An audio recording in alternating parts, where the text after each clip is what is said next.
A massive hospital dominates the skyline, its glowing cross a stark contrast to the city's chaos. While an ambulance, sirens blaring, screams towards the entrance, emergency lights strobing like crazy. Inside, someone's yelling, "Out of the way," but another voice is like, "But." The tension is absolutely insane as they close in. Paramedics are practically flying, pulling a stretcher with a barely conscious Se-young out of the ambulance, one of them screaming, "Hurry up." His body is a wreck, covered in fresh cuts and dried blood, but someone's still trying to be careful, saying, "Be careful. I know we're in a hurry, even with the clock ticking."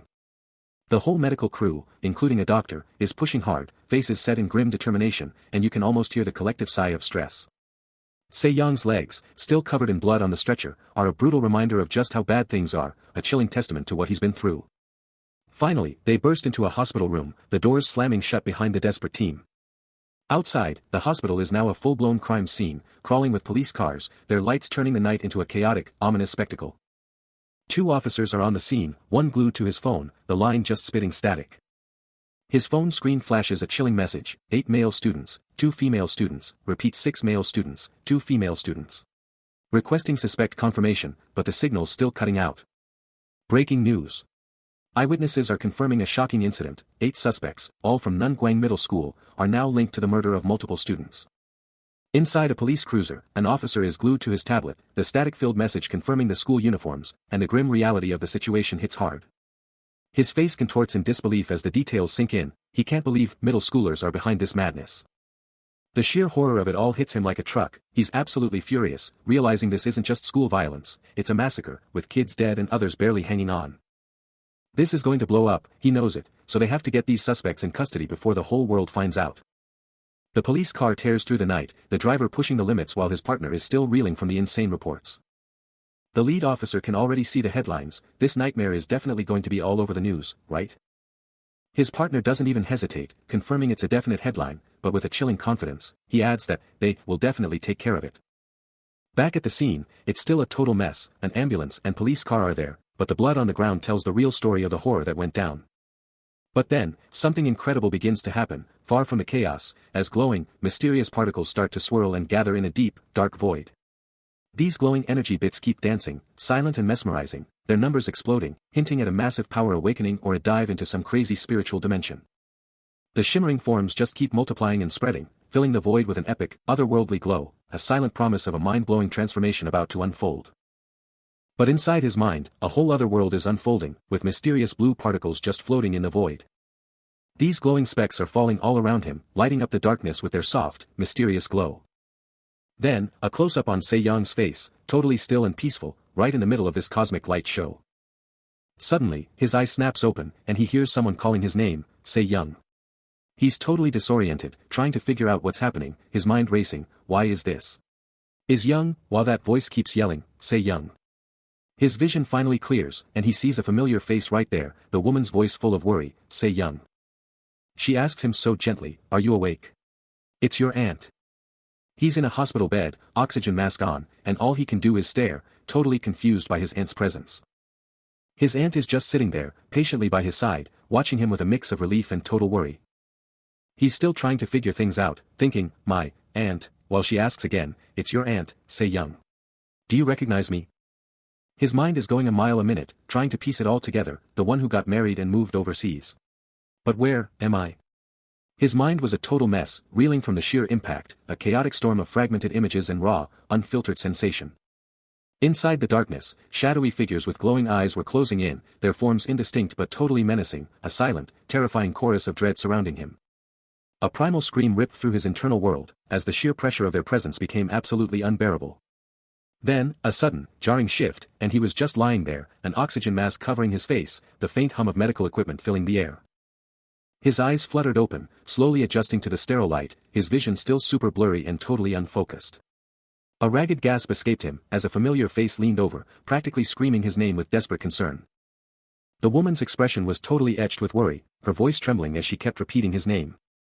He instinctively reached out, his hand weakly grasping hers. Through the haze of pain and confusion, a single word formed on his lips, a question for the woman he could barely recognize. His aunt watched him, her face a total mask of concern, as he struggled to breathe, the oxygen mask still firmly in place. Each breath was a shallow, painful effort, his body still reeling from whatever crazy ordeal he had just endured. And 4 drip steadily fed fluids into his arm, a silent testament to his critical condition.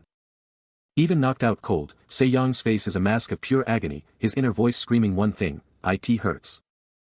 Meanwhile, his aunt, totally freaked out, presses the doctor, who just chills and says Se-young's out again but totally fine thanks to a sedative.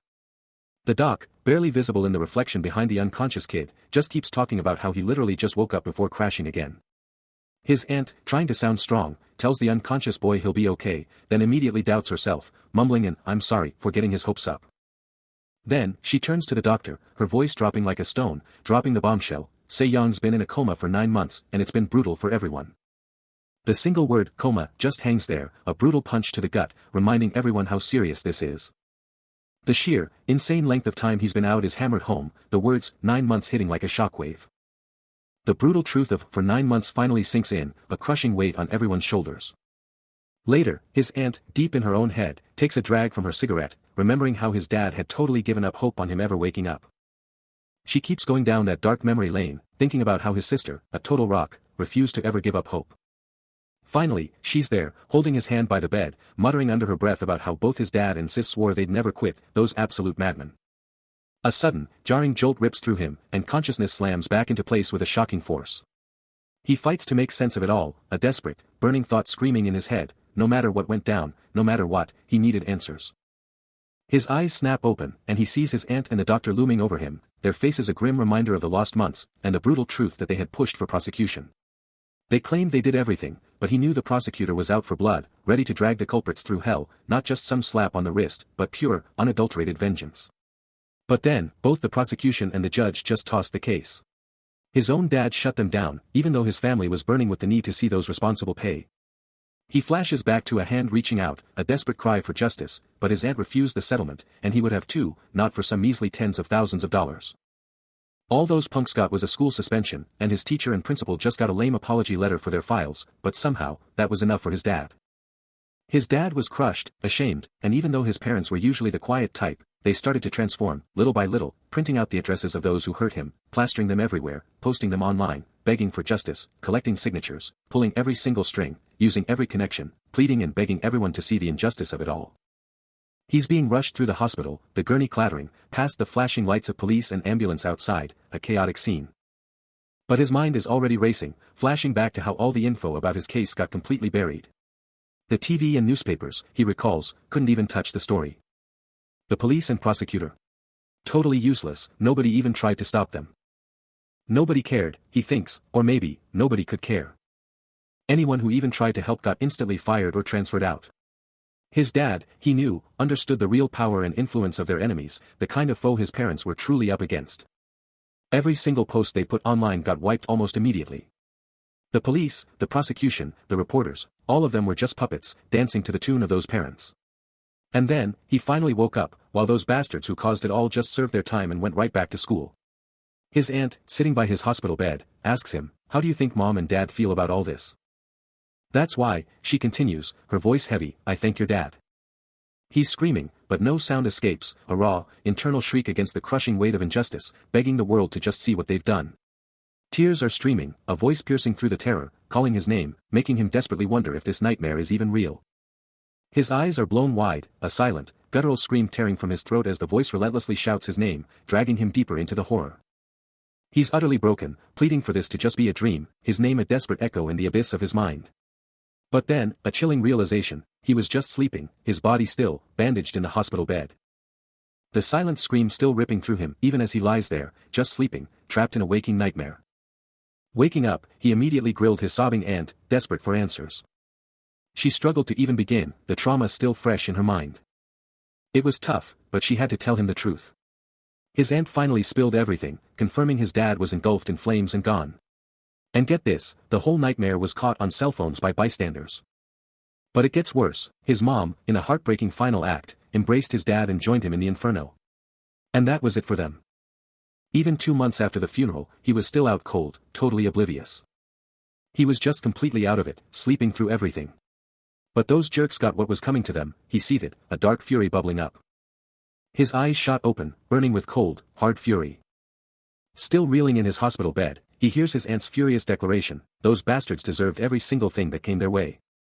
And she confirms, all 8 of those scumbags got juvenile detention. She's fuming, explaining how the police, prosecutors, and judges practically tripped over themselves, desperate to nail these guys. With all that special investigation and joint task force hype everywhere. But then, her face drops, a heavy sigh escaping her lips as she murmurs, but then. A chilling thought hanging in the air, if they had just gotten away. She reveals the truth. Initially, it was just 6 months in juvie, but the media and internet went absolutely insane, whipping everyone into a bloodthirsty mob. So, the district superintendent caved, and the sentences kept climbing, from 10 months to a year, then 2, finally landing on a whopping 3 years in juvenile detention. And the chaos didn't stop there, even his principal and homeroom teacher got the axe. A massive press conference saw apologies to the whole nation, but the media was still a ravenous beast, baying for more blood. Why? Because the gruesome scene of his parents' suicide went viral, exploding across every single screen. That sick, twisted debacle horrified and captivated everyone, racking up millions of views online. Even while he was in a coma, the school president showed up, proving just how insane the national outrage was over his parents' death. His aunt's hand gripped his arm, a silent anchor as she dropped more truth bombs. Revealing his parents were just, normal, average people. They had absolutely nothing to their names. And when it mattered most, they were completely powerless. You could see the weight of her words crushing him. As her voice dropped, but your incredible parents. They accomplished all of that, paying the ultimate, fiery price. But the world doesn't stop for tragedy, rent's still due on the 2nd of every month. And the cold, hard reality of life hits with a building manager's number, a stark reminder that life just keeps moving. The aunt is not holding back, laying into the doctor outside the property office, demanding answers. She's like, we signed the contract, we moved in, but you gotta do more than that. But the doctor, cool as a cucumber, just shrugs it off, saying the contract's done, so talk to the owner. He's got that stone-cold, business-first look, like nothing can faze him. Then he drops the bomb, no need to talk to the owner, everything goes through them for resolution. But the aunt isn't buying it, pointing out that the old owner told them to go straight to the new one. The doctor pushes up his glasses, making it clear, the owner is not a people person, like, at all. The aunt's face twists in confusion, this whole situation is just getting weirder. He holds up a finger, about to drop a bombshell. And then he reveals, almost as a warning, that the owner actually lives in a tiny room, right there on the building's rooftop. Walking away, the aunt stares up at the building, the doctor's bizarre revelation about the rooftop owner still ringing in her ears. The building looms large, its rooftop now a place of mystery and intrigue. Wait, a rooftop room? The owner lives there. This changes everything, sparking immediate questions. But the doctor shuts it down fast, cutting her off to declare that no matter what, she's absolutely forbidden from going to the roof. A beat of silence as she takes in his harsh words, then she just barely manages to ask for an explanation. He spells it out, revealing a metal gate already blocks the 5th floor stairs, making rooftop access a non-starter from the get-go. Taking in the harsh truth, she just sighs and accepts it. The doctor, clearly not wanting any trouble, doubles down, warning her that even now, the lease could totally be cancelled. She's quick to reassure him, making it crystal clear that cancelling the lease is the last thing she wants, and definitely not what they're aiming for. He gives a soft, knowing nod, getting her point. As the talk winds down, she gets ready to leave. The doctor, clearly done with the topic, formally asks if there's anything else to talk about, signaling the end of the discussion. Turning to go, the aunt gives a polite goodbye, wishing him nothing but the best from now on. He gives a quick, thankful nod, as the talk wraps up and she heads out. After the aunt's dead end, the story takes a sharp turn, revealing a new location. But inside, a hand is already clicking away, a soft tack echoing, as Se-young dives headfirst into a fresh lead.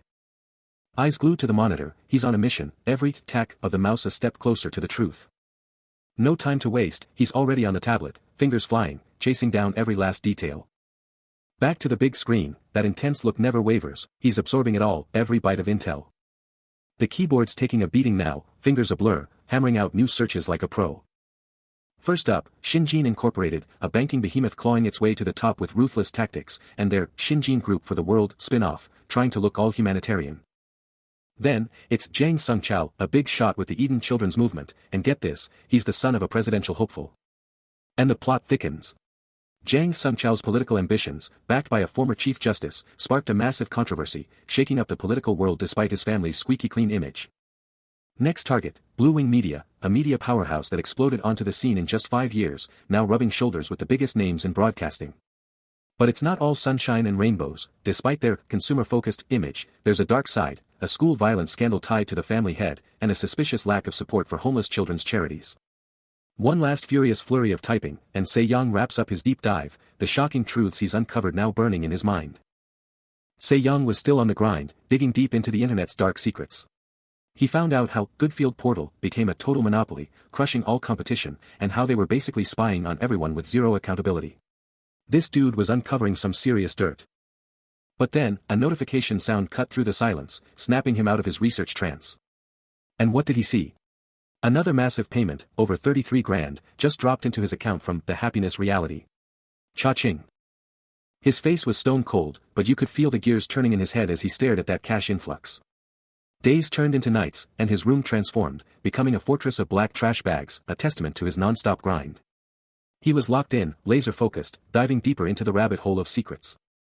That burning intensity in his eyes just kept growing, showing how utterly obsessed he was with his mission. He checked his phone again, 10:23, and yep, The Happiness Reality was still sending those notifications. His entire room, once a normal space, was now completely swallowed by mountains of trash bags. This guy was living in a dump. Trapped in his trash-filled lair, a massive, echoing sound ripped through the air, signaling a huge turning point in his insane journey. Silence hangs heavy in the air, his eyes lost in thought. Suddenly, a sharp, insistent voice cuts through the quiet, snapping him out of his trance. He quickly checks his monitor, a tiny mistake in his code now glaringly obvious, a testament to his relentless, almost obsessive work. His living space, a chaotic monument to his singular obsession, is now completely engulfed in mountains of refuse. Suddenly, a voice, unmistakably his aunt's, blasts through the door, a mix of annoyance and love, calling him out for ignoring her. He barely shifts, a subtle, unreadable expression crossing his face. The door bursts open, and there she is, his aunt, a stark silhouette against the bright hall. He stares, unblinking, his face a mask. His eyes dart down, a quick, almost imperceptible movement, as if weighing his next move. Just as his hand starts to pulse with an ethereal blue glow, his aunt's voice booms, utterly aghast at the absolute disaster zone he calls home. She's frozen in the doorway, a look of utter horror and worry plastered across her face, but he just stands there, his hands still crackling with power. He locks eyes with her, delivering a cold, cutting remark, a brutal counter to her emotional shock. The door swings open, exposing a scene of utter chaos. His aunt bursts in, horrified by the trash-filled nightmare, and as a mysterious glow pulses from his hand, she screams, "You're gonna go blind, okay?" Her voice cuts through the gloom, a desperate plea, "Hey. Se-young tak. Turn the lights on." With a decisive click, the lights flicker on, revealing the true horror of the situation. An aerial view confirms it, this isn't an apartment, it's a trash heap, and Se-young is just chilling in the middle of it. His aunt, utterly flabbergasted, can only stare and demand, "A human being, okay? What's up with this?" A massive sigh escapes her, the sheer audacity of his mess almost too much to bear. Changing tactics, she tries to lure him out. "What are you doing? Your Nuna's got a blind date today, so let's go to the cafe real quick and wrap this up real quick, alright?" Her face a mask of frustration, she practically begs, "Man, let's live like a human being." His bare feet stay rooted to the disgusting floor, a chilling sign of his complete indifference. His eyes are empty, his face a blank slate, as if the entire world around him means absolutely nothing. Chaos erupts. Medical teams are in a full-blown sprint, hauling a gurney through a pristine corridor. And what's on it? A monstrous, blood-red insectoid, absolutely mangled, leaking green goo everywhere. This thing just got wrecked.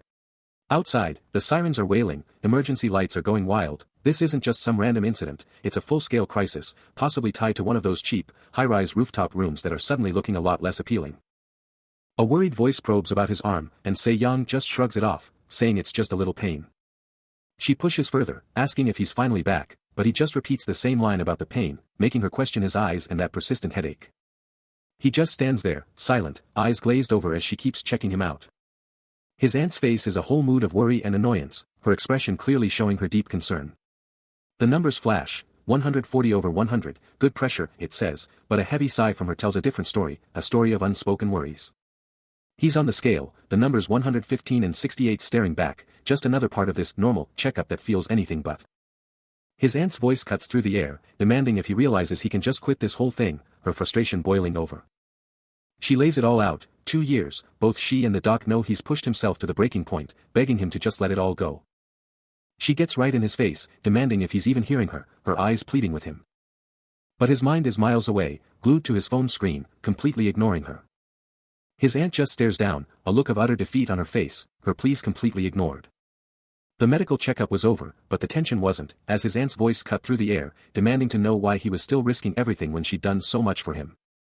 Her frustration was boiling over, shouting that he was absolutely going to get stuck in this dangerous life.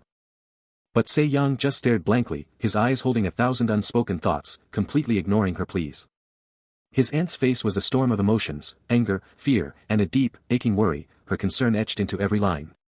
He just stood there, a million miles away, while she kept trying to reach him, her voice now a desperate whisper. She begged him to find new friends, to escape this dangerous life and forge a new destiny.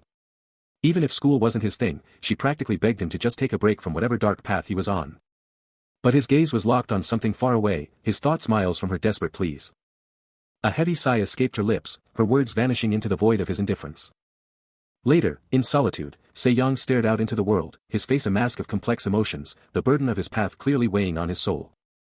Se-young, glued to his phone, gets hit with a notification, but it's a total block to whatever he's trying to see. He glares at the screen, which straight up declares, privacy settings are blocking you from this post. But he's not giving up.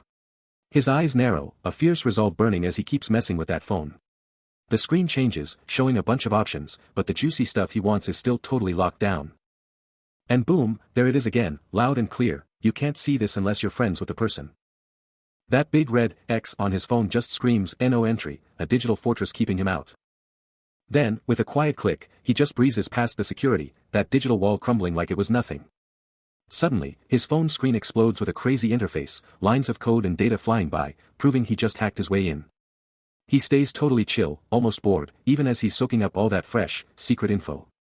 He's suddenly in a group chat, with Jae-hyun dropping bombs about Soo-jung's grandpa running for president, Hyun freaking out about Soo-jung coming back, and Sichkin trying to shut them up about a Secret Service agent. Sichkin quickly apologizes for his earlier warning, and Hyun backs down, apologizing for her slip-ups, but then Sichkin drops another bombshell, Soo-jung's dad is gonna be the National Tax Commissioner, making this chat even crazier. The group chat is buzzing. Jun-hyuk drops a serious warning to Dayan and Changsu, telling them to watch their backs because people could figure out they're in the US. Dayan's like, got it, I'm on it, but Changsu just brushes it off, saying he's just a student. Talk about chill. But the drama doesn't stop there. Dayan hits up Yujin, asking if she's at a party, and Yujin drops the bomb that she's with Soo-jung, making Dayan totally jealous. The tea is piping hot. Then, things get even more intense. Dayan asks Soo-jin if she got her money, and she's like, yep. Hyun then drops a bombshell, asking if they've heard about the 3 guys who just got out of jail, and Soo-jin immediately tells Hyun to keep a super close watch on Soo-jung and Yujin if those guys try anything. This is getting serious. Soho jumps in, asking Yujin if she's even seeing all this crazy stuff, and Yujin just lets out a frustrated, damn it. The tension is palpable. Jun-hyuk, ever the helpful one, chimes in to explain that kik-kik is just text slang for laughter, trying to lighten the mood a little. Suddenly, a clatter breaks the silence, as Se-young, totally absorbed in the chat, starts to really feel the weight of what's being said. This isn't just idle talk anymore. He slowly gets up, his eyes lost in thought, clearly reeling from the chat. The gears are turning. With a soft rustle, he collapses onto his bed, phone still gripped tight, his mind going a million miles an hour. This is hitting him hard. His room is a total mess, but he barely notices, his eyes glued to the screen, the weight of everything he just read crushing him. He's deep in it now. He finally looks away from the phone, staring up at the ceiling, his mind completely consumed by the real-world consequences. This is a game changer. His eyes are wide, burning with an intense focus, showing a mix of fierce determination and deep worry. What's he going to do next? That intense gaze just gets deeper, a silent, powerful resolve building inside him. You know he's about to make a move. Se-young's eyes are absolutely locked in, burning with an insane intensity, like he's seeing straight through reality itself. Then, bam. The floor drops out, and he's just falling, plunging into nothingness like a total boss. But just as fast, he's chilling, watching from above, peering down at a massive city like it's a video game map. The city just keeps going, an endless concrete jungle, a sprawling masterpiece of human chaos. And then, whoosh. The view pulls back, and that huge city is just a tiny speck, barely visible. Suddenly, it's Earth. Our home, a beautiful blue and green marble, spinning in space like a cosmic disco ball. The whole planet is just radiating light, bathed in the epic glow of the sun. Then, a massive lens flare explodes across the screen, reminding us just how huge space really is. Earth just keeps on spinning, a silent, beautiful blue marble, a total powerhouse of life in the endless void. Whoa. Then, insane light streaks just explode from the planet, shooting out into the starry abyss like a cosmic fireworks show. And these light trails just keep multiplying, getting brighter and brighter, forming an epic, blinding web of pure energy.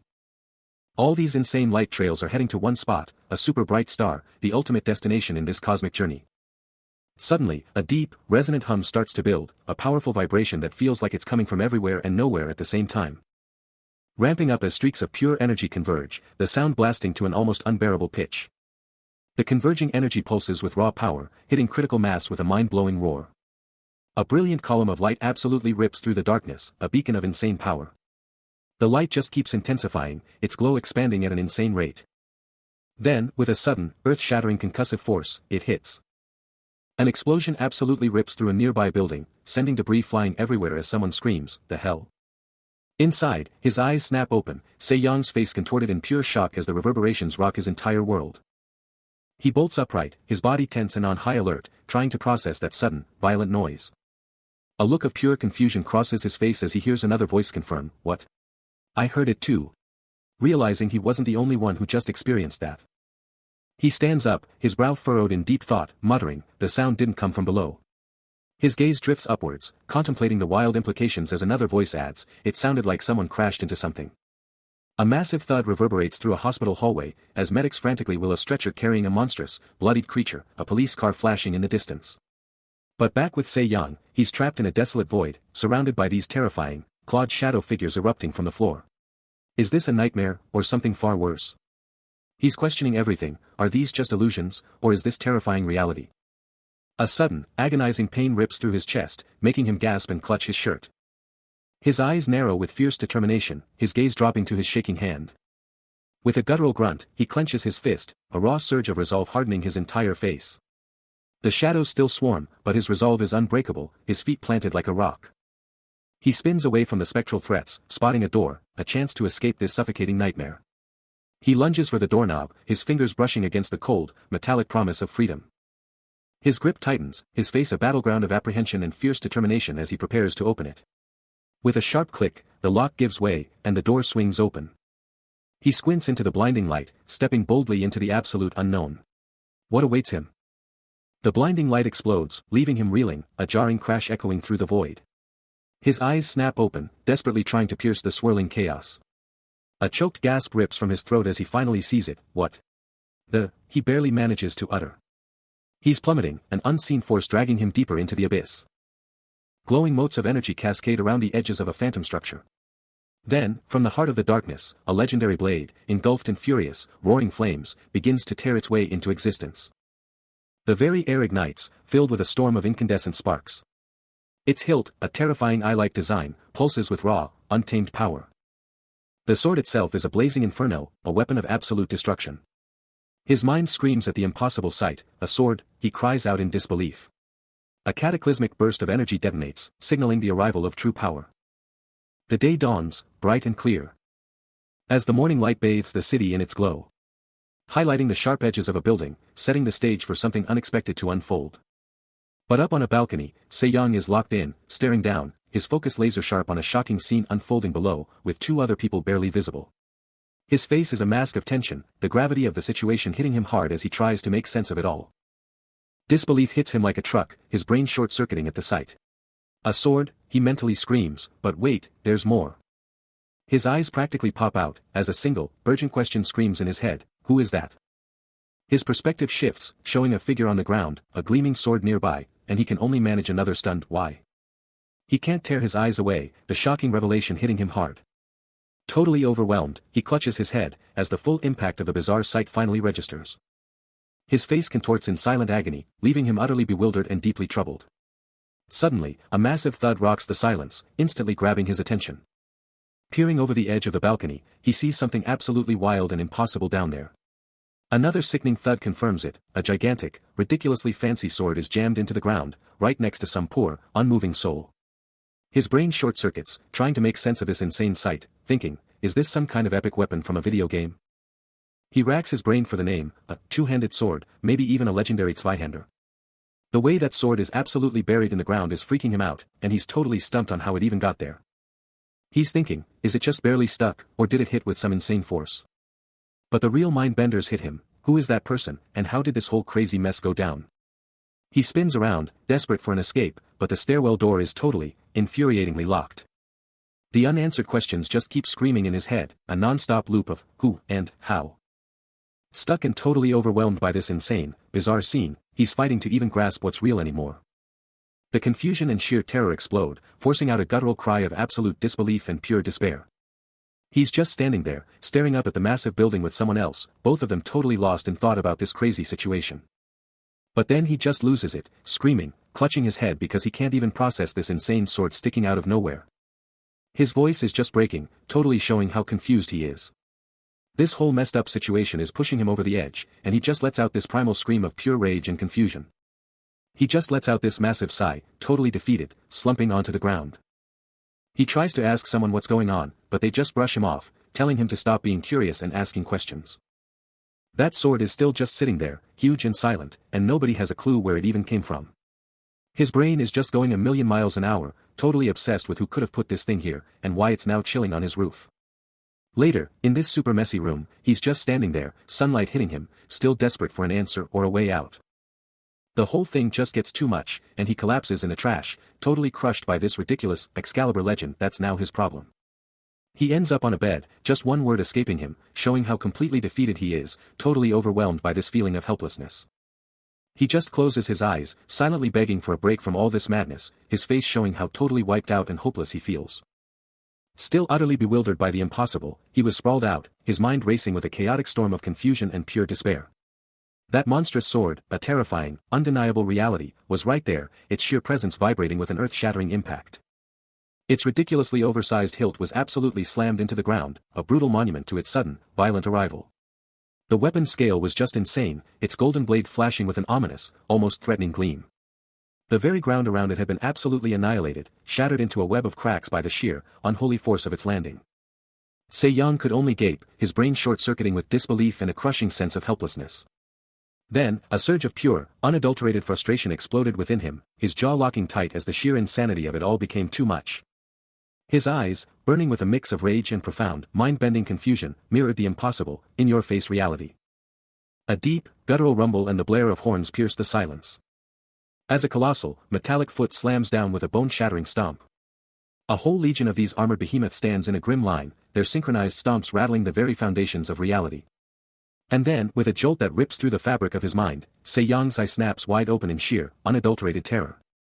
He stares upward, his face a canvas of disbelief and raw fear, as the monstrous armored figures tower behind him, their stomps echoing the beat of his own frantic heart.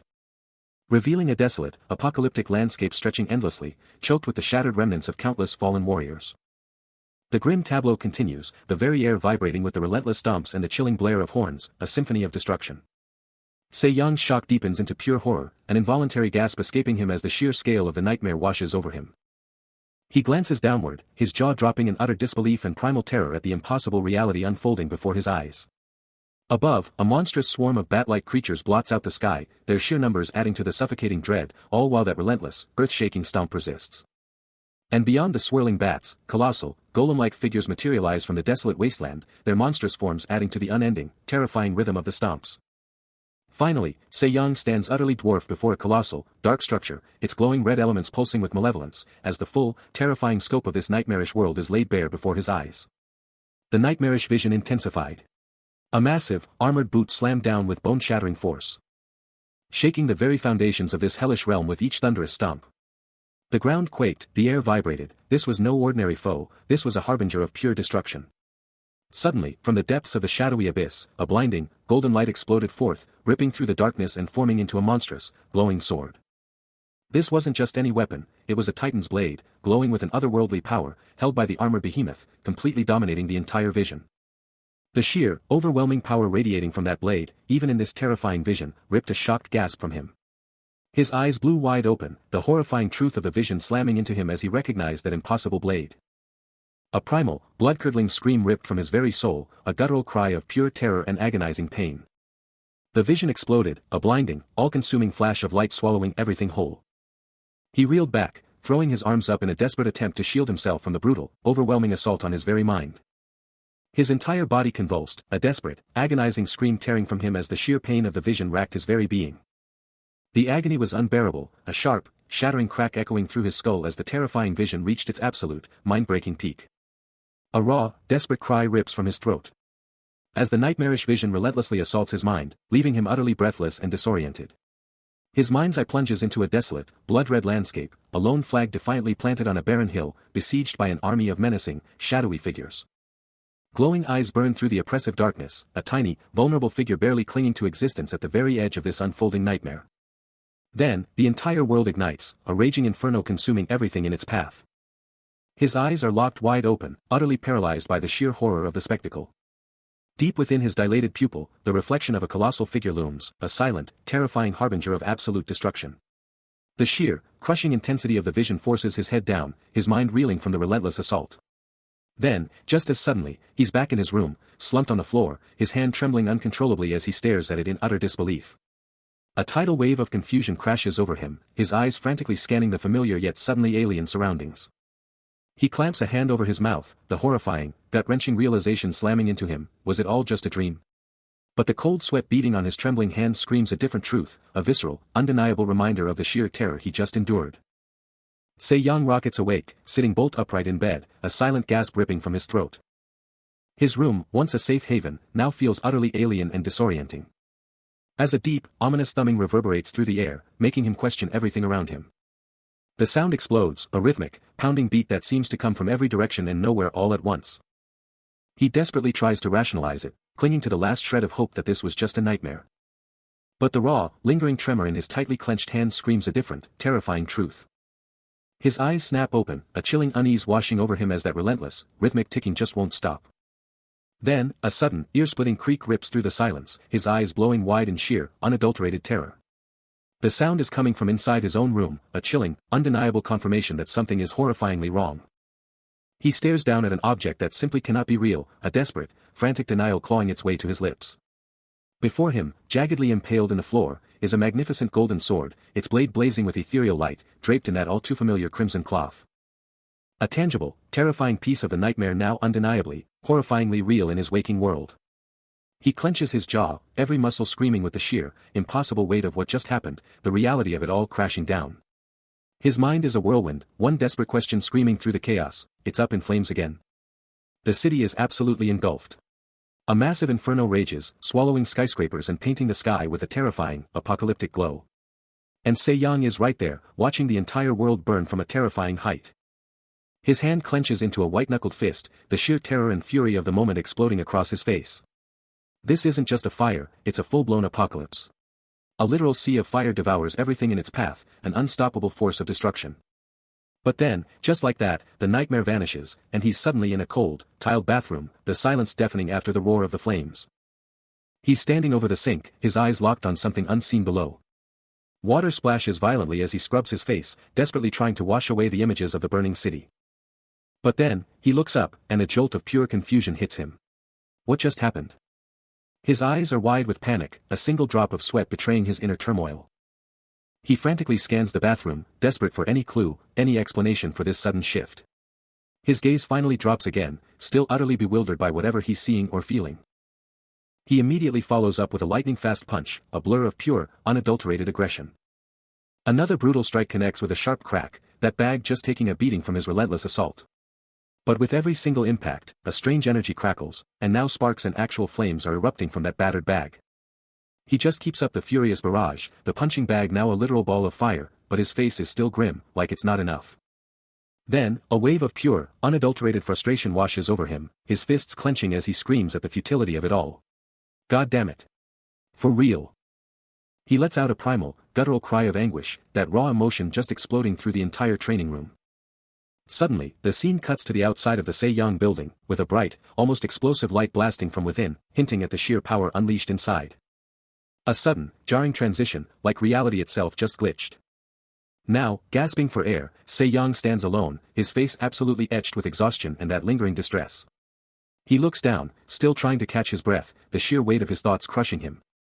Finally, he's on a rooftop, gazing out at the city, a lone figure amidst the urban sprawl, the air around him still thick with residual energy. Suddenly, he's thrown off balance, hands shooting up in a desperate attempt to brace himself. A sharp, involuntary gasp rips from his throat. sending him crashing to the ground, a raw cry of pain escaping as a massive, scaly limb suddenly dominates his vision. His features twist in agony, the sheer pain of the attack momentarily overwhelming his senses. But then, a wave of utter confusion washes over him. His gaze dropping to the ground, desperately trying to piece together what just happened. And there it is. On the cold pavement, a mundane green hose, but it's pulsating with an otherworldly glow, shimmering particles dancing around it. His eyes snap wide open in pure disbelief. And a single tear escapes, tracing a path down his cheek as the full, mind-bending weight of this revelation crashes down. As the clock ticks relentlessly towards midnight, it's not just time passing, it's the dawn of something entirely new. The clock strikes midnight, a chilling thud reverberating. Then a massive impact rocks his world, snapping him awake. His dark blue hair a wild mess. Another thud hits, and he's suddenly sitting surrounded by garbage. A weary yawn escaping. He stretches, another yawn. Then rubs his eyes, a soft thud marking his movements.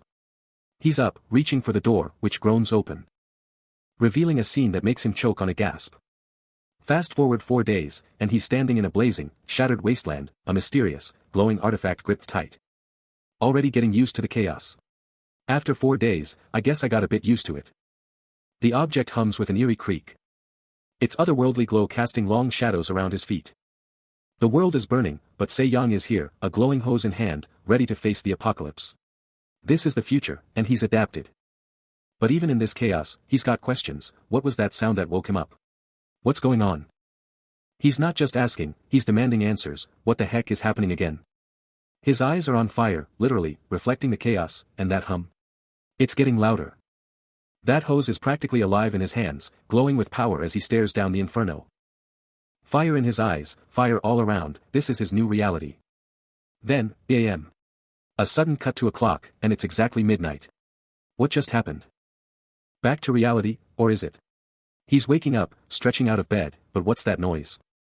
His eyes pop open, pure annoyance on his face, he's yelling, God damn it. What now? He just wants to sleep, falling back onto the bed, let me sleep a bit. Let me sleep, he screams. But that noise just won't quit, forcing his attention to whatever's happening outside his room. His face is a mask of pure rage and exhaustion, his night officially ruined by whatever's out there. The clock's hands relentlessly tick past 10, a chilling rhythm in the eerie silence. As time warps, now 5 o'clock, punctuated by a deep, unsettling thud that rattles the very air. Outside, grotesque, amorphous masses begin to coalesce, their forms writhing in the encroaching gloom. Se-young's eyes snap open, a raw, primal alertness burning within their depths. As he stares down, a faint tremor escalating into a palpable vibration beneath his feet. The clock's hands slam into midnight, and with a deafening, earth-shattering thud, the floor around him explodes into a web of cracks and splinters. The temporal distortion rages, the clock now at chaotic 7, the relentless, rhythmic sound of the disturbance pounding in his ears. He bolts upright on his bed, his face contorted in grim, desperate realization, the words tearing from his throat, it's happening. Staring down at the rapidly devouring fissures. The cracks explode into a spiderweb of destruction, a sharp, metallic shriek accompanying their relentless, terrifying expansion. Suddenly, a blinding torrent of blue energy erupts from his hand, shredding through the floor with a powerful, cataclysmic force. He watches the new, gaping fracture tear open, a final, absolute crack marking the floor's complete, terrifying collapse. Se-young isn't holding back. He's going full throttle, blasting out a wave of blue energy that absolutely shreds the ground, sending green particles flying everywhere. That hand is absolutely radiating with azure light, pure power just exploding from his palm. And then, bam! A concentrated beam of brilliant blue energy just rips through the air, leaving a shimmering trail of pure destruction.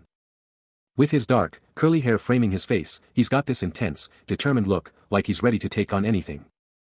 With that blue energy still crackling around his hand, he's practically yelling at the universe, how's that? Talk about confidence. That power just keeps radiating, a clear sign of the absolute force he just dropped. But then, his focus snaps to something else, and he reaches out, his fingers making this weird clicking sound as he grabs for something invisible. His eyes lock onto this small, glowing object on the floor, and its soft blue light is just lighting up everything around it. Suddenly, his eyes just light up with the exact same intense blue as the object, like he's just unlocked some major secret. With those glowing eyes locked on his discovery, he shouts, I found it. You can practically feel the relief and triumph. He's still staring, totally locked in, you know this thing he found is a huge deal. Standing over that glowing item, he's already planning his next move, even with the world still going crazy around him. He dramatically unveils a red cloth. revealing an ancient, gleaming sword that pulses with hidden power. His eyes lock onto the blade, a fierce resolve burning within him. He raises the sword, now faintly glowing, clutching a mysterious spray bottle.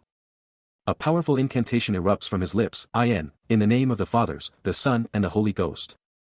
With a surge of adrenaline, he sprays the glowing blade. His face contorting in pure intensity as the power surges. He drenches the sword, the liquid igniting a furious reaction. The blade explodes with blinding light, raw energy ripping through the air. A primal scream escapes him, as the overwhelming force threatens to tear him apart. His face is a mask of pure agony, Yet, even through the searing pain, he unleashes the final, desperate command, by the powers vested in me by the Almighty Lord, I command Te. His voice, raw with exertion, rips through the air, begone, Satan. Before a primal, agonizing scream tears from his throat. The sky is absolutely pristine, a perfect blue canvas before the storm. But then, the vibe shifts completely as a young man stares up, his voice booming with an urgent declaration, in the name of our Lord. His grip tightens on a small, cross-shaped relic, a symbol of power in the face of the unknown, as he prepares for the ultimate showdown, ready to unleash hell. With eyes blazing with pure determination, he unleashes his next command, I command thee. The relic pulses with energy, amplifying his voice as he screams the ultimate dismissal, begone, Satan. But the tables turn instantly, and he's hit with a massive backlash, roaring in pure, unadulterated rage and pain, Godfuck, damn it. He's thrown back with brutal force, his body contorting from the sheer power of the counterattack, a devastating blow from the shadows. Crashing down, he grips his head, a grimace of pain etched on his features as he mutters about his nightly ordeal, well, at least the damn fire dies down at night, right? Later, by a calm pool, he gazes into the water, a heavy sigh escaping him as he recalls, just a bit ago, I was literally on fire. He keeps staring at the water, the same frustrating question echoing in his mind, so, I guess it's the same old crap again tonight, huh? He finally looks up, a silent, exhausted sigh escaping him as he faces the grim reality, this endless loop of torment. The pressure is immense, the struggle relentless, and Se-young is at his breaking point, a raw declaration tearing from his throat. His eyes burning with an unyielding fire, a silent promise that this is where it all changes. With a powerful sword now in hand, his voice booms with absolute certainty, declaring an end to the madness. The sword gleams, a beacon of his unshakable will, ready to carve a path through any obstacle. His hand grips the weapon with fierce resolve, the moment of truth drawing near. But then, a shift. His hand now grasps a formidable hammer, a completely different kind of power. He inspects the new weapon, a low hum of contemplation escaping him, strategizing his next move. His posture changes, the hammer poised for action, a silent declaration of his readiness. A confident smirk spreads across his face as he proclaims, his voice filled with unshakable resolve. Now in a vast arena, confronting a solitary sword stuck in the earth, Se-young is ready to smash through his obstacles, his new weapon a testament to his unstoppable will. Hammer poised for destruction, he glared at the sword, a fierce determination burning in his eyes. That golden hilt, a symbol of his past struggles, just begged for a reckoning. And with a primal roar, he unleashed a devastating blow, the hammer descending like a judgment. Boom! The sheer force of the hammer colliding with the blade was absolutely insane. Every ounce of his rage, every bit of his determination, channeled into that one earth-shattering swing. The sword's hilt practically screamed in protest, but it was no match for his power. And then, in an epic explosion of light, the sword shattered into a million pieces. Shards of metal went flying everywhere, a testament to the sheer power he just unleashed. He couldn't believe it. The sword was gone, just like that. Just a pile of broken junk now, lying there on the arena floor, utterly defeated. He stared at the wreckage, the full weight of what he'd done finally sinking in. But then, a new fire ignited in his eyes. This wasn't the end, it was just the beginning of his true power. A sudden jolt of pure shock hits him, his eyes blown wide, a silent scream caught in his throat. And then, a single drop falls, the sheer gravity of the situation hitting him like a truck. He slams back with a heavy thud, the raw force of what just happened knocking him off his feet. Papers explode and rustle all around him, the clatter a stark reminder of the chaos he just unleashed. His heavy footsteps echo, as he starts to walk away from the wreckage. Head down, he keeps moving, each stomp a beat of his heavy heart. He pushes on, the relentless rhythm of his steps pounding in the quiet. But then, he freezes, a sudden turn of his head, a flicker of something new in his eyes. His foot pivots, a silent, powerful decision made in an instant. He spins around, and Se-young's face is pure, unadulterated resolve, his eyes burning with purpose. The golden hilt and crimson banner behind him perfectly frame his iron will, as he locks onto his target with an unshakable gaze. With a bone-crushing squeeze, he seizes the glowing blue blade, absolutely ready to unleash hell. He's going all out.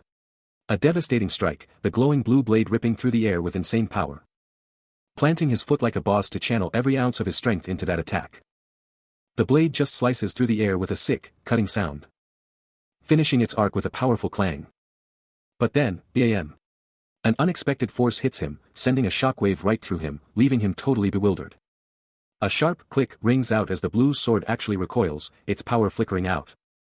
The impact sends him flying violently backward, his body spinning out of control. He slams into the ground, clutching his arm in pure agony, the pain is insane, and his blue sword is just lying there, dead. But that pain. It just ignites a burning fury inside him, his eyes blazing with pure, enraged determination. With defiant resolve, he pushes himself back up, his eyes locked on the challenge, ready for round 2. He glares down at the dead blue blade, a silent challenge in his voice, demanding to know if this is really how it ends. Then, out of nowhere, a brand new, intricately designed sword, blazing with red and gold, appears, its presence screaming, new path, new power. A new weapon, a new era. His hand gripped the hilt of an ornate, red and gold sword, radiating raw power. Then, with a powerful, decisive pull, he unleashed the magnificent blade from its scabbard. The metallic whisper of the draw filled the air, as the full, glorious length of the weapon was unveiled. His eyes blazed with an unyielding fury, a chilling declaration escaping his lips, "All right, today, one of us is gonna die." Alone, facing down an entire army, he stood his ground as shimmering particles of power began to swirl, the calm before an absolute, devastating storm. And then, with a primal scream, a colossal, blazing orange-red aura exploded from him, incinerating everything in its wake and sending his enemies flying. His eyes, now twin beacons of pure, unadulterated power, burned with the same inferno that consumed the battlefield. But then, a strange, unsettling thought broke through his battle trance, a whisper of confusion, "It's not midnight yet." His eyes, once burning with rage, now snapped wide in pure shock, a complete reversal of his battle-hardened demeanor. A silent, desperate question hung heavy in the air, his face a mask of absolute bewilderment. Suddenly, a blinding, golden light exploded, swallowing everything in its radiant, overwhelming brilliance. He's totally consumed by the blinding golden light, radiating outwards with insane intensity. But inside that light, Se-young is standing strong on some high ground, his red and gold sword gleaming, a fiery orange-red aura absolutely exploding around him. Then, the golden light shifts, and he looks up, a total shocker hitting his face. A soft SCU sound hits as his face goes full bewildered, eyes locked on something totally out of frame. With a quiet talk, he's suddenly on a rooftop, a red flag waving, and that golden light is still hanging in the massive city sky. Then, a massive YAK of energy just explodes, a fiery orange-red power surge absolutely manifesting around him. A lightning-fast rang sound slices through the air, signaling some crazy blurred movement or impact. He's frozen mid-action, the whole world around him a total blur. From his outstretched hand, energy starts blasting out with insane intensity. The power just keeps surging, glowing particles going wild around his palm. Then, a deafening kuiek sound hits with a massive energy burst, an impact of insane force. With a booming ee, Se-young gets absolutely rocked backward, debris flying everywhere, his face twisted in pure shock and pain from the unseen hit. Se-young is absolutely losing it, clutching his head as a primal scream rips from his throat. The sheer agony of his head feeling like it's splitting apart is crushing him, leaving him breathless and desperate. A raw, guttural cry erupts, as the torment just keeps coming. His face is a mask of pure agony, every fiber of his being screaming in protest. Every muscle strains, every nerve on fire, as the pain pushes him past his breaking point. Then, a blinding white light explodes around him, a chaotic energy storm overwhelming his very soul. He's screaming again, completely lost in the maelstrom of power. His mouth is wide open, a silent, desperate cry of pure torment.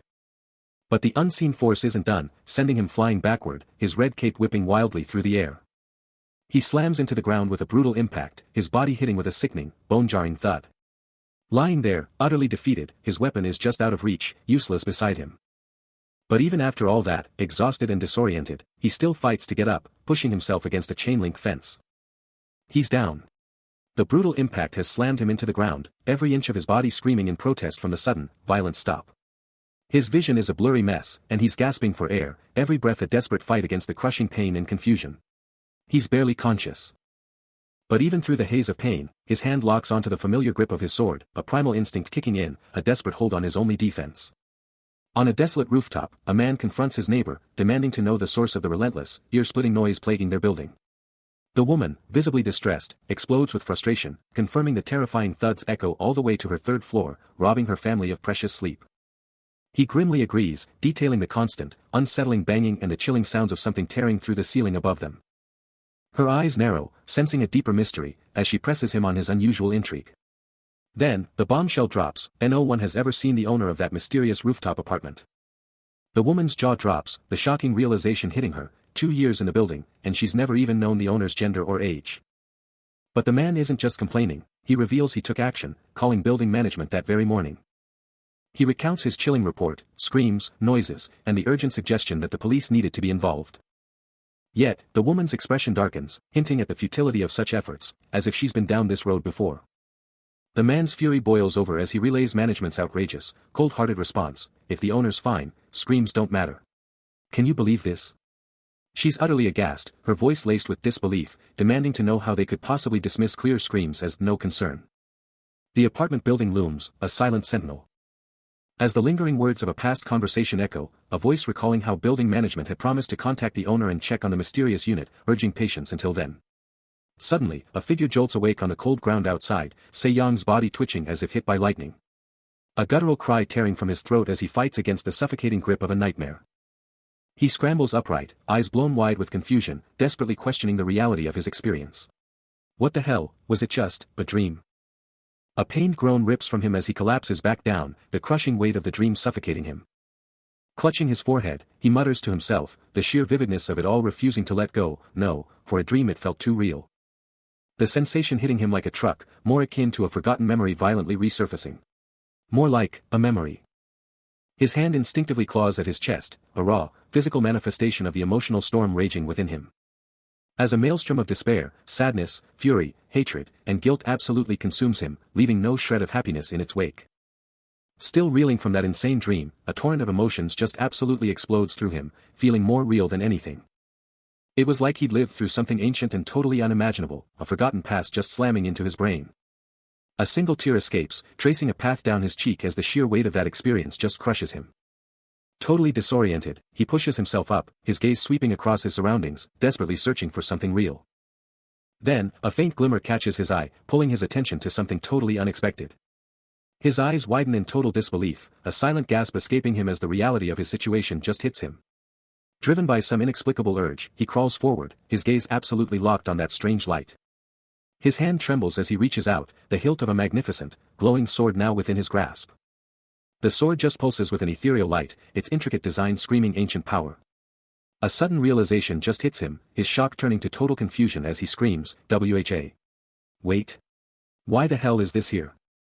His eye just widens even more, reflecting the impossible object before him, a silent scream trapped in his throat. Still unable to comprehend the sight, he just stares at the sword, the weight of its presence a stark contrast to the dream he just woke from. Se-young is absolutely floored, staring down at this impossible blade with its golden hilt and glowing blue gem, and the craziest part.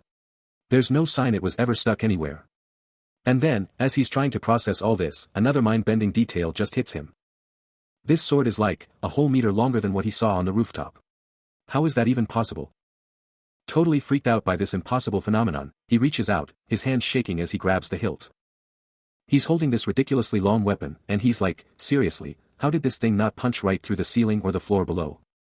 The sheer impossibility of this whole situation is just crushing him, leaving him totally, utterly bewildered. But then, he gets an idea. Determined to test its limits, he tries to use the sword to scale a sheer wall, grunting with all his might. The blade holds firm, its sharp edge digging right into the wall. He pulls himself up, his muscles screaming with the effort. But just as he's getting somewhere, the sword suddenly explodes with a bright yellow glow, and he gasps in shock as his grip totally gives out.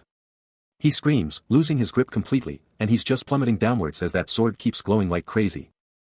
His terrified screams just echo as he falls, that glowing sword still gripped tight, a terrifying beacon of his sudden, unexpected plunge. He was free-falling, the ground screaming towards him at an insane velocity, the enigmatic sword still locked in his grip. Then, a devastating impact, his body smashing into the ground with a sickening thud, a raw scream tearing from his throat. He bounced, a broken doll, the agony ripping through him as his cry echoed into the void. But then, a flicker of life. He stirred, his gaze locking onto the sword, its golden hilt practically calling to him. Unbelievably, he was okay. He pushed himself up, checking for damage, a shockwave of disbelief hitting him, he was unharmed. But the sword still beckoned, its mysterious allure pulling his hand back towards its golden grip. The moment his fingers grazed the hilt, the ancient engraving seemed to pulse, whispering secrets only he could hear. He seized it, a jolt of raw power coursing through his veins, the weight of destiny settling in his hands as he hoisted the legendary blade. Suddenly, a name exploded into his consciousness, a thunderous revelation echoing in his very soul, the Warsword. His eyes burned into the blade, the name, Warsword, igniting a primal fire within him. A gasp tore from him, the truth of the blade's identity spilling out, that's the name of this sword. A bringer of. He clutches the Warsword, its dark prophecy ringing in his ears, a harbinger of pure chaos. He knows that's not its real name, just some random title someone slapped on it. But a burning question consumes him, why is he like this? Why does he feel this connection? His eyes lock onto the blade, deep in thought. What's really important, he thinks, isn't the name, it's the power. It's about staying strong, unyielding, never backing down, never breaking his fighting spirit. A click of realization hits as his grip tightens, the sword practically vibrating with power. Then, it all clicks into place, the secret to unleashing this sword's full, unrestricted power is finally his. His eyes snap open with the sheer force of the realization, a sharp intake of breath escaping him. The Warsword now blazes with raw energy, a beacon of his absolute determination. The blade itself pulses with immense power, just waiting for his command. His eyes, now burning with fierce resolve, mirror the Warsword's glow, absolutely ready for anything. He exploded into action, his Warsword slamming into the dark armored figure's weapon with an insane impact, sparks flying everywhere. With lightning-fast reflexes, he parried the attack, deflecting that massive blow like it was nothing. The Warsword, now blazing with power, shoved back against the enemy's blade, completely dominating the clash. He wound up for the next strike, a single thought burning in his mind, just follow the damn images. Then, with a brutal, decisive swing, his blade connected, absolutely shattering the enemy's weapon and leaving them wide open. He was a total blur, a flash of white and red, closing the distance in less than a heartbeat. His eyes were locked on, absolutely unwavering, his mind laser-focused on the mission. That blue glow in his eyes just intensified, showing off the raw power surging through him. Standing tall in the aftermath, he gripped his sword tight, the tip still buzzing with raw energy. A faint blue aura pulsed from the blade, a clear sign of the insane power he now commanded. He let out a sharp, focused grunt, his face tight with the sheer effort of keeping that power in check. His grip locked down on the Warsword's hilt, a faint blue energy swirling around his hand as he absolutely dominated its immense strength. Se-Yang was absolutely going for it, the Warsword practically screaming with power as he unleashed another devastating strike. With a face locked in pure, unadulterated focus, he poured everything he had into that single, explosive strike. The glowing blade connected with an earth-shattering impact, a thunderous HYUP, ripping through the air. He absolutely ripped through with that momentum, his entire body a whirlwind of pure, unbridled power. But just as he thought he had the upper hand, an invisible force absolutely rocked him, sending him careening backward in a shower of dark energy, a brutal, confirming the devastating counter. A guttural AACCK tore from his throat, his expression a raw mix of shock and agony as the shadowy energy consumed him. Suddenly, the action cuts to a massive, futuristic facility, its imposing structure dominating the skyline, complete with a helipad ready for action. Meanwhile, back at the facility, our hero lets out a soft groan, a weary, ack. As he battles the lingering pain from that brutal hit. The agony just wouldn't quit, another ack, ripping through him as he fought to regain his composure. Sweat poured down his face, a clear sign of the sheer, brutal intensity of what he'd just been through. That massive building just loomed there, silent and mysterious, its reflective windows hiding who knows what secrets within. And inside, a sharp-eyed man with light brown hair watched everything unfold, his expression intense, clearly deep in thought about what he'd just witnessed. Still reeling from the brutal impact, Se-Yang is laid out in a medical bed, his face a raw canvas of pain and exhaustion, sweat dripping down his brow. Suddenly, a woman with sharp, light hair storms to his bedside, her face a mask of shock and worry as she stares down, demanding answers. I thought it was unusual that you called me first, but, what the hell is with this? The air crackles with unspoken words as a stylish woman confronts a man in a sleek office setting. Her face contorts with worry, her eyes locked on something unseen, a silent struggle playing out within her. A strained apology escapes her lips, as she declares her need to take something, the weight of her decision evident. With a phone pressed to her ear, she tries to project calm, insisting that everything is under control. Suddenly, her calm facade cracks, a chilling cry for help blasting through the phone, contorting her face in pure agony. Her eyes snap open in sheer terror, the horrifying reality of the call sinking in with brutal force. Mr. Eun-min, battered and broken, gasps out an apology, his hand weakly reaching, a silent plea for salvation. He's utterly broken, slumped on the cold floor, as Ms. Batra watches, her face a mask of complex emotions. Ms. Batra spins around, her eyes blazing with a fierce resolve, ready to face whatever nightmare has just erupted. Staring down at the broken Mr. Unmin, she's hit with the crushing realization that she'd once abandoned him, only for this catastrophe to strike. Bandaged up in a hospital bed, Se-young tries to brush off whatever's on his mind, pushing it away for now. But then, Batra swoops in, leaning over him with a worried look, demanding to know what on earth he did to mess up the ligaments in both his wrists. Her eyes dart to his heavily bandaged arms. Then down to his lower back, seeing the intense wrapping there too, and his hips and back, what gives? Se-young just avoids eye contact, looking totally wiped out. Batra can barely believe it, repeating, exercising. He just shrugs, I was, exercising. Her face twists in pure disbelief, a silent, you were, practically screaming. She lets out an exasperated, humph, her patience clearly at its limit. Se-young tries to look tough, but she's not having it, hitting him with the truth, he hasn't left his house in 2 years, so how could he be exercising? She leans in, her voice dripping with pure sarcasm, snarking that it must have been some kind of exercise to get him this messed up, oh my, how unusual. Se-young manages a weak, almost smug grin, but she keeps laying into him, pointing out he's not exactly doing 2 hours of CrossFit or benching 100 kilos, then quips, oh, how curiouser and curiouser. Then, a heavy thud cuts through the air, leaving a super tense silence hanging between them. A soft thud breaks the silence in the sterile hospital room, where Se-young is still laid up, heavily bandaged. Suddenly, a phone screen blazes to life, showing an incoming call from the Happiness Realty, and a surprised gasp escapes as it starts ringing. A hand snatches the phone, answering with a quick, hello. Batra quickly confirms her identity, stating, yes, this is Tak Se-young's phone. From his hospital bed, Se-young glances up at her, recognizing her as the nurse. Batra then formally introduces herself to the caller, Taewon University Hospital, my name is Kim Batra. I'm in charge of Tak Se-young-kun's regular checkups. Her expression tightens with concern as she listens intently, asking, keep screaming? She then presses for more details about his overall state, yes, Se-young's conditions. Se-young, meanwhile, casts his gaze downward, seemingly lost in thought, as the intense conversation unfolds. Batra confidently reassures the caller, yes, he seems fine. Really? I'm with him right now.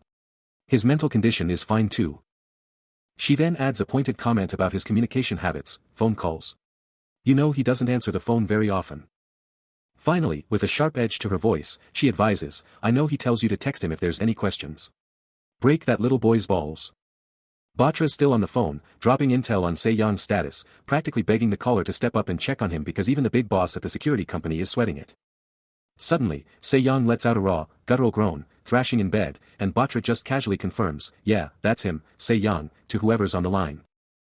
She's all like, heard you loud and clear, boss, promising to pass on the message with a little too much enthusiasm. Click. Phone's off. Batra then just plops down on the edge of his bed, staring him down while he's still trying to recover. Se-young, now bolt upright, demands to know what that whole phone call was about, his face a mix of total confusion and pure agony. Batra, with a look that could cut glass, snaps back, you got tenants in the basement, huh? Because it sounded like someone was having a full-blown meltdown in the middle of the night. He just brushes her off with a pathetic, it's nothing, trying to play it cool. But his eyes? They're screaming a different story, a raw, unsettling pain that he can't hide. He finally cracks, admitting he felt so sick, like he was about to literally explode. Batra's listening, really listening, and you can almost see her tough facade crack just a tiny bit. She's really taking it all in, a deep, contemplative look washing over her features. Next thing you know, a medic's jabbing a needle into Se-young's arm, but even with the meds, his eyes still hold that deep, unsettling pain. Despite his injuries, Se-young tries to play it cool, declaring he's totally fine and has chilled out a lot. But Batra isn't buying it, her stare is absolutely piercing. You can almost see the gears turning in her head, her sharp eyes analyzing every detail of his recovery. She's keeping a close watch, not missing a single thing. Those wounds aren't going anywhere, a brutal reminder of what he's been through.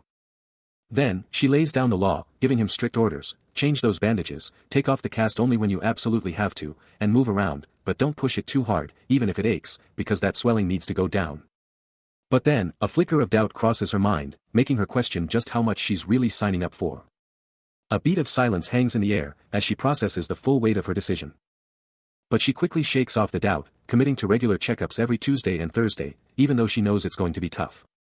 Meanwhile, Se-young, who looks totally out of it, is secretly thinking, next week. No way. Batra doubles down on her schedule, confirming she'll be back the week after for her Tuesday and Thursday rounds, a revelation that clearly bums him out a little. But even with that slight letdown, he's still fired up and ready to do whatever it takes to get better. Even amidst the agony and the grueling recovery, a primal scream rips from his throat, a defiant roar against anything that dares to hold him back. And just like that, we're diving headfirst into Chapter 8. Get ready, because the saga of Dangerous Stalker, Soft Master, is about to drop a whole new level of intensity. The city outside keeps on buzzing, totally oblivious to the silent war raging inside. But inside, his legs just give up, and he hits the floor with a sickening thud, the sheer force of his injuries finally winning. Bandaged head and body screaming, but that fire in his eyes. Still burning, still refusing to let the pain win. Those dark, swirling shadows of his struggle just keep closing in, a relentless reminder of the hell he's fighting through. His eyes finally close, maybe from pure exhaustion or just giving in for a second, but the war inside? Still going strong. He gasps in pain as he crashes down, his body just flat out refusing to obey his commands. He finally just collapses against the wall, a massive sigh escaping him, completely wiped out by the brutal fight to get back on his feet. But even totally spent, that gleaming golden sword, with its fierce red tassels, burns bright in his thoughts, a powerful reminder of everything he's fighting for. A bandaged hand, etched with the marks of relentless combat, clutches the hilt of a golden sword, its blade practically vibrating with raw power. But even with that legendary blade, he stumbles backward, a raw grunt tearing from his throat as his body just gives out. He slams into the ground with a bone-jarring impact, the sound like a thunderclap in the silent room. Flat on his back, he stares at the golden sword lying next to him, a burning symbol of everything he's fighting for. But the fire in his eyes hasn't died. His bandaged hand reaches out again, desperate to reclaim that golden power. But the exhaustion is just too much. He crumbles again, a guttural groan tearing from his chest. But he refuses to quit. His fingers finally lock onto the sword's hilt, a silent, burning promise of victory in his grip. A fierce determination burns in his eyes as he thinks, this brutal struggle is just the warm-up. Then, a voice, sharp and unexpected, cuts through his thoughts, making him jump, a voice that says, the one who never falls, never learns how to get back up. Se-young, now on his feet, snaps into a fighting stance, every muscle coiled and ready, fatigue be damned. He whirls around, scanning the empty, trash-filled room, a desperate question forming in his mind, is it just me here? Confusion clouds his face as that familiar voice speaks again, dropping another cryptic bomb, it's better to fall when you're a fledgling. Se-young hits the ground again, but the voice inside his head isn't letting up, reminding him that the real pain isn't the fall, but the embarrassment of failing when you're supposed to be strong. But then, a shockwave of clarity hits him, as the voice goes full direct, making him scream, what is this, while simultaneously dropping the ultimate truth, the path to power is simple. With the golden sword practically vibrating in his grip, the voice lays down the law, commanding him to run, to swing, and to keep going until he literally can't stand anymore. Then, just like that, the voice drops the mic, leaving Se-young face down, completely wiped out, but with a new, brutal directive. They say the path to power is simple, just run and swing your sword until you drop, and that's it. But standing in his destroyed training ground, he's got one burning question, what the heck does that even mean? Later, totally wiped out in bed, he just can't shake that feeling of not being good enough. Back in the training room, surrounded by even more broken stuff, he's screaming inside, how am I supposed to get strong just doing this? He's getting super frustrated, looking down in defeat before his eyes snap up, fueled by a tired but fierce resolve. The sword keeps swinging, a relentless rhythm, each strike landing with a heavy thud. Over and over, that blade just keeps slicing. His tired face suddenly snaps into sharp focus, like he just had a major breakthrough. He's suddenly glued to a system screen, specifically checking out a two-handed sword entry, a mix of shock and deep thought flashing across his face. The system screen flashes, revealing the intense culmination of 4 months of relentless two-handed sword training. And it's not just text, a video is about to drop, promising to reveal the fruits of this grueling 4-month grind. He stares intently at the screen, a flicker of surprise crossing his face as he wonders, he's from Korea? His eyes narrow with fierce resolve, a silent declaration, alright, I'm starting. The system hammers home the core message, 4 months, one two-handed sword, and the results are in. Then, the action begins. His sword blazes with a yellow aura, cutting through the air with optimized, lightning-fast movements. Every swing is a strike against an invisible foe, his technique sharpening, his resolve unwavering. His eyes burn with an almost terrifying intensity, locked onto his imaginary target. But then, a moment of doubt. He stares back at the screen, a single thought screaming in his mind, do I really have to follow that? Yet, he pushes on, gasping for air, his body screaming in agony. Huff huff. My side, and huff. My lower back is, so tight. I can't move after all. The system's message echoes, the path to power is simple. And swing it until you literally can't move anymore. That is all, the system declares, but the struggle is real. His dark blue hair, usually a beacon of energy, was now a matted mess against the pillow, a stark reminder of the absolute beatdown he'd just taken. Mesmo m repuso, leave tremor o percoria, sua testa franzida uma luta silenciosa. Sus alhas, embora fechados, pareciam carregar o peso de exausto, o azul profundo de suas iris mal visible sob as palpebras.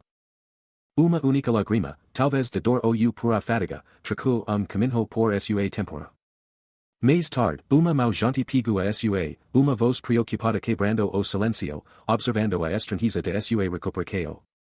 Sabe de uma coisa, parece que demora semanas para curar, mas já. O homem chamado min, sua expresso gravada com preocupação, continua, você colocou algum remedio estranho mim ou algo assim? Me diga. Enquanto se yang se sentava lentamente, a voz de min assumiu tom mais urgente, ok, está sendo porque você pode move-los. Você. Se alguma merda acontecer com você, tudo esse trabalho duro vai para mim, ok? Entendo o uneo? Min o observo atentamente, toque de exasperaco msu olher, resmungando, aquil paralho, enquanto o jovem se ditava novamente. A pesar de dor, se yang cerrou os dentes, grunhido bixo escapando dele enquanto ele superava o desconforto.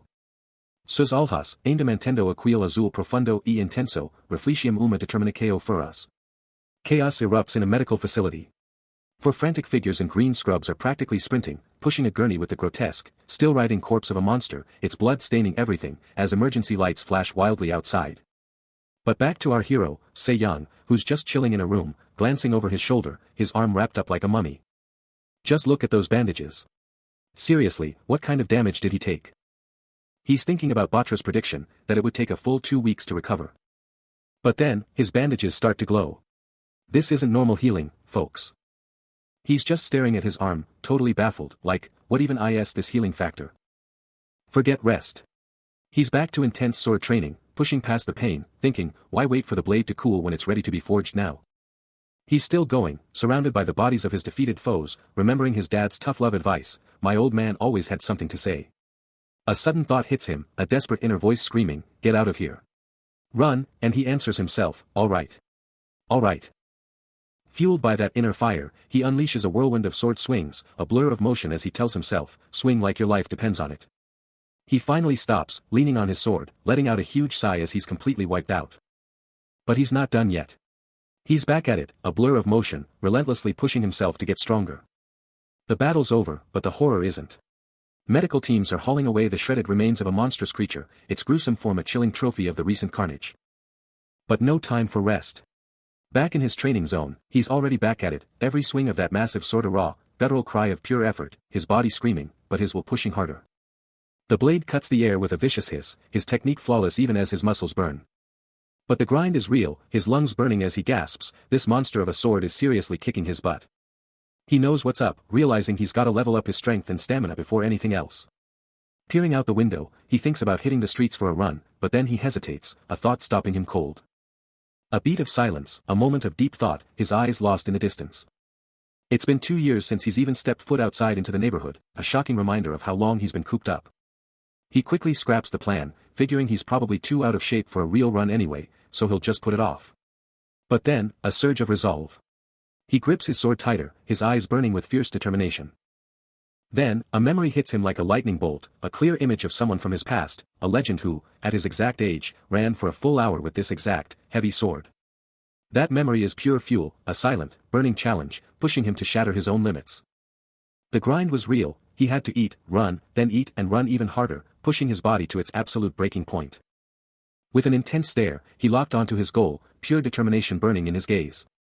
His arms, already scarred and bandaged from the brutal regimen, were proof of the insane effort he was putting in. Facing down the colossal blade, he braced himself for the next level of pain. His stance was solid, ready to take on anything. A burning question hit him, how many reps could he even pull off? He guessed, maybe 30, if he really dug deep. Then reality hit him like a truck, he hadn't trained at all since the last fight, and the sword felt like a mountain.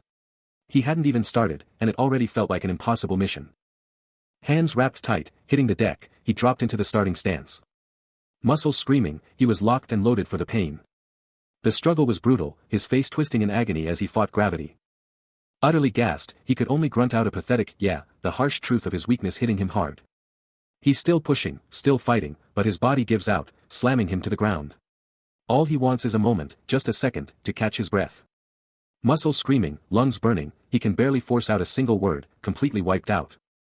Bandaged up from previous battles, his body slams down with a heavy thud, the sound of pure exhaustion.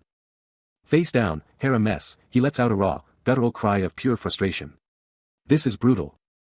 Even completely defeated on the ground, his mind is still burning, obsessed with that sword he has to master. He drags himself up, eyes locked on the blade, a fierce determination burning in his gaze. He's going all in, for real this time. But it's too much, and he crashes down again, a furious growl tearing from his throat as his body just won't cooperate. Completely defeated, lying flat, he can only stare into nothingness, utterly, totally spent. Time ticks by, slow and relentless, but his resolve isn't breaking, it's getting stronger. Empty ramen cups and food wrappers are everywhere, a monument to his intense, solitary grind. Surrounded by mountains of trash bags, he sits, the chaotic room a perfect mirror of his relentless, all-consuming quest. The sun finally dips below the horizon, painting the sky in shadows, and he knows it's go time. Night's cover means no distractions, just pure, unadulterated training. Se-young was back at it, pushing his limits. Every swing of that practice sword was a testament to his sheer will, his body screaming but his spirit unyielding. Heaving for breath, his face a mask of pure grit, he knew this was just the beginning. He had to go harder, faster, stronger. Eyes fixed on the door ahead, he could practically feel the next challenge calling him, a new level of training waiting to be unlocked.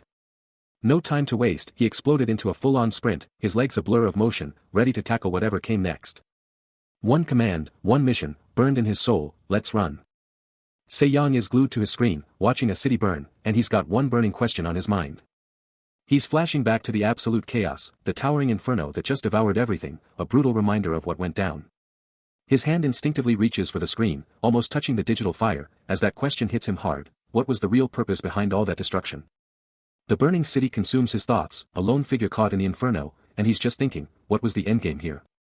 His hand tightens, knuckles turning white, as that one word just screams in his head, goal.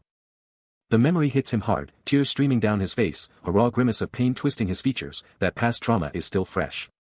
He's just getting absolutely swamped by emotion, everything else just fades away. The intensity of his feelings just keeps building, a raging torrent of grief and pure anger. Then, the real answer to all his questions just explodes from deep inside him, one single, powerful word, revenge.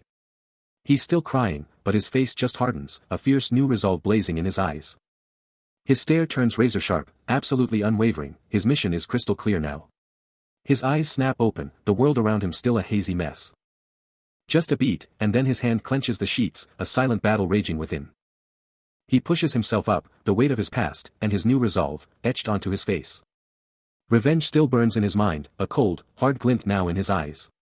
His eyes, now razor sharp, burn with an unyielding resolve.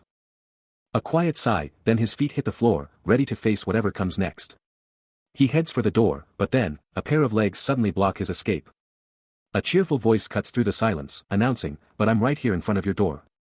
The wavy-haired girl looks up, a surprised gasp escaping her, caught off guard by his sudden appearance. He looms over her, his face a mask, while she stares up, a playful glint still in her gaze. The air crackles with unspoken questions, until Se-young breaks the tension, "How did you know I was here?" She shoots him a look, a slight frown on her face, and retorts, "Please act your age." Still reeling from everything, he's suddenly face to face with a girl who looks seriously annoyed, and she's got questions. She doesn't hold back, hitting him with the blunt truth, "You are not fine." He tries to dodge her stare, but she's relentless, dropping the medical stats, "Your blood pressure is a crazy 175/110. He just shrugs it off, downplaying the severity, "Just a little pain, no biggie." She glares, totally not buying his act, "Listen up, Tak Seung." Getting real, she tells him, "Look, we both know how we operate, making things up as we go, but this is a whole new level, even for us." He just stares at the floor, letting her lecture him, as she rattles off his laundry list of injuries. "Your wrists and ankles are messed up, aren't they?" she demands, her voice full of worry. He finally looks at her, a hint of pain in his expression, muttering, "Yeah, just a little." "You little punk," she grumbles, totally fed up, then gets serious, "So, what's the plan now?" He listens intently as the young woman drops the bomb, "The doctor's report says he's totally recovered." Leaving her to pause, then ask, "What's the move now?" She turns, then hits him with the hard truth, "No more slacking off, now that he's back to full power." Then, she lays down the law: if he goes back to school, he better do it right, because she's his friend, and he's not taking any bullying, her eyes burning with conviction. With a mischievous grin, she throws in, who's even crazy enough to bully him now? Se-young, now sitting up, fires back with a smirk, maybe she should be the one bullying everyone else. She ponders his words, a serious look on her face, hinting at a deeper past, a past where they've had enough. His face hardens as he challenges, is there anything left over from their old life? She locks eyes with him, a fierce determination in her stare, ready to drop some truth. Se-young cuts her off, his voice sharp: Tak. Tak, caught off guard by him using her name, snaps back, did you even hear me? Se-young, now fully upright and looking absolutely flabbergasted, shouts, seriously, when the heck did you shoot up so much? He was absolutely floored. Just moments ago, she was shorter, but now she's towering over him, leaving him utterly speechless. His mind raced, trying to process the impossible growth, as she just coolly stated, but I think you're taller than me right now, right? He was baffled, how could he have not noticed this before? Meanwhile, she was already telling him, hey. Stand up straight. Totally bewildered, he could only muster a bewildered, huh? His jaw dropped, utterly flabbergasted, he blurted out, what the, no, you liftin'. She stood there, undeniably taller, and he just had to shout, you got tall out of a sudden. He tried to make sense of it, stammering, I mean, they say kids grow up fast, but this is insane. She just gave him a casual, oh, while he was still reeling, utterly dumbfounded. His brain was short-circuiting, leading to an incoherent, He finally managed to blurt out his utter shock, dude, you're whole, yeah. A single tear streaks down his face, a silent testament to the burning desire within him to seize overwhelming power. His bare, battle-hardened feet plant firmly, ready for the next step. He knows the truth, the foolish shackle themselves with artificial limits, dividing into the strong and the weak. Forever battling to rise above the crawling masses. But he grasps the ultimate truth, heaven and the sun are not many, they are but one. That's why. In his lab coat, he stands ready, a colossal two-handed sword blazing with power in his grasp. A fiery red sash, adorned with golden tassels, wraps around his leg, a symbol of his unstoppable might. His eyes ignite with an unyielding golden fire, crowned by an emblem of power, embodying the blessing of the sword and the very essence of faith. From pushing past exhaustion, through relentless training of body and mind, you shatter your limits. In that instant, you seize the first power, the pledge of indomitability. He stands triumphant, gazing over the city, a living monument to his brutal ascent. And after that pledge of indomitability, after swinging his two-handed greatsword 10,000 times without a single break in one day, he finally earns the blessing of the sword. The ultimate power of essence of faith, an unlimited force, ignites within one's very being when the pledge of indomitability and the blessing of the sword fuse into a singular, unstoppable might. He flashes back to a fragmented memory. Wondering if it's even real. Because if it is, he's been practically crawling compared to the absolute legend he glimpsed. A primal scream of more erupts from his soul. His eyes blazing with an unyielding fire as he pushes past every limit. Fueled by the absolute conviction that he has to train harder. His resolve is iron, his focus absolute. Then, a year flashes by. And the towering metropolis gleams under a new sky. On a colossal screen, a powerful figure delivers a stirring address, challenging the citizens to confront whether their nation will rise with hope or crumble into despair. The speaker's commanding presence fills the digital canvas, his words reverberating through the heart of the city. A powerful voice rings out, declaring a new era of hope for the nation, forged by patriots overcoming their own selfishness. His electrifying speech dominates the screens, as he boldly contrasts his decisive action against the slow, conditional politics of others. Promising no compromises, no conditions, and unwavering support, a true leader for the 21st century. The very architecture of the nation seems to swell with this new power, banners unfurling to declare the people's undeniable will. The weight of a nation rests on his shoulders, a burden he embraces with fierce determination. As he issues a stern challenge, who dares to defy him? Who dares to even think of rebellion against this new order? The moment arrives. A powerful handshake, a dream realized, a new chapter beginning. A confident smirk spreads across his face. This is just the start, he declares, his ambition boundless. His resolve is ironclad, his purpose clear, everything they do for the country. Behold the new era. Jang Sungchul, the 21st president-elect, a name synonymous with equal justice and unyielding resolve. The congratulations pour in, a testament to his undeniable rise to power. But the game never stops. A critical call comes in, from none other than President Choi of the Shinjin Group, signaling the next move. The cheers for his presidential win were still ringing out, but Jang Sungchul was already on the phone, laying down the law with absolute confidence. He was talking to someone important, and he knew it, a smirk playing on his face as he took credit for the win. Haha. Ka iso, ele ryu, alhando para a cidade, e tudo graças a sua ajuda. Ele já estava pensando no próximo nível, com olhar distante. Sim. Nós tivemos, ele declara, sua voz firme, aqueles garotos tiveram tempo difícil no sua. Já passou da hora de eles voltarem. As palavras dele eram aviso, uma promessa de mudança. The casual smile vanished, replaced by a laser focus, as he absorbed every word from the other side of the call. Outros políticos podem se impor condicos, no seu tempo, para abordar as coisas lentamente, ele declara, como os alhas fixos e caios de convicao. Neo comigo, no entanto. Neo haveria condicos impostas ao seu apoio e aos seus desejos. Ele estava dixando claro, sem concessos, sem limites para o que ele faria. Enquanto ele falava, brilho fraco, quase imperceptível, emanava de sua cabeça, sinal visual sutil do poder que ele agora controlava, ou talvez, do poder que o apoiava. Voltando-se para a janela, sua voz ressoou como uma determinação inabalável, isso não é meramente compromisso, mas é a promessa que você colocou sobre meus ombros. Looking out at the city. But elsewhere, on a tense phone call. His face is etched with concern. He's seeking confirmation.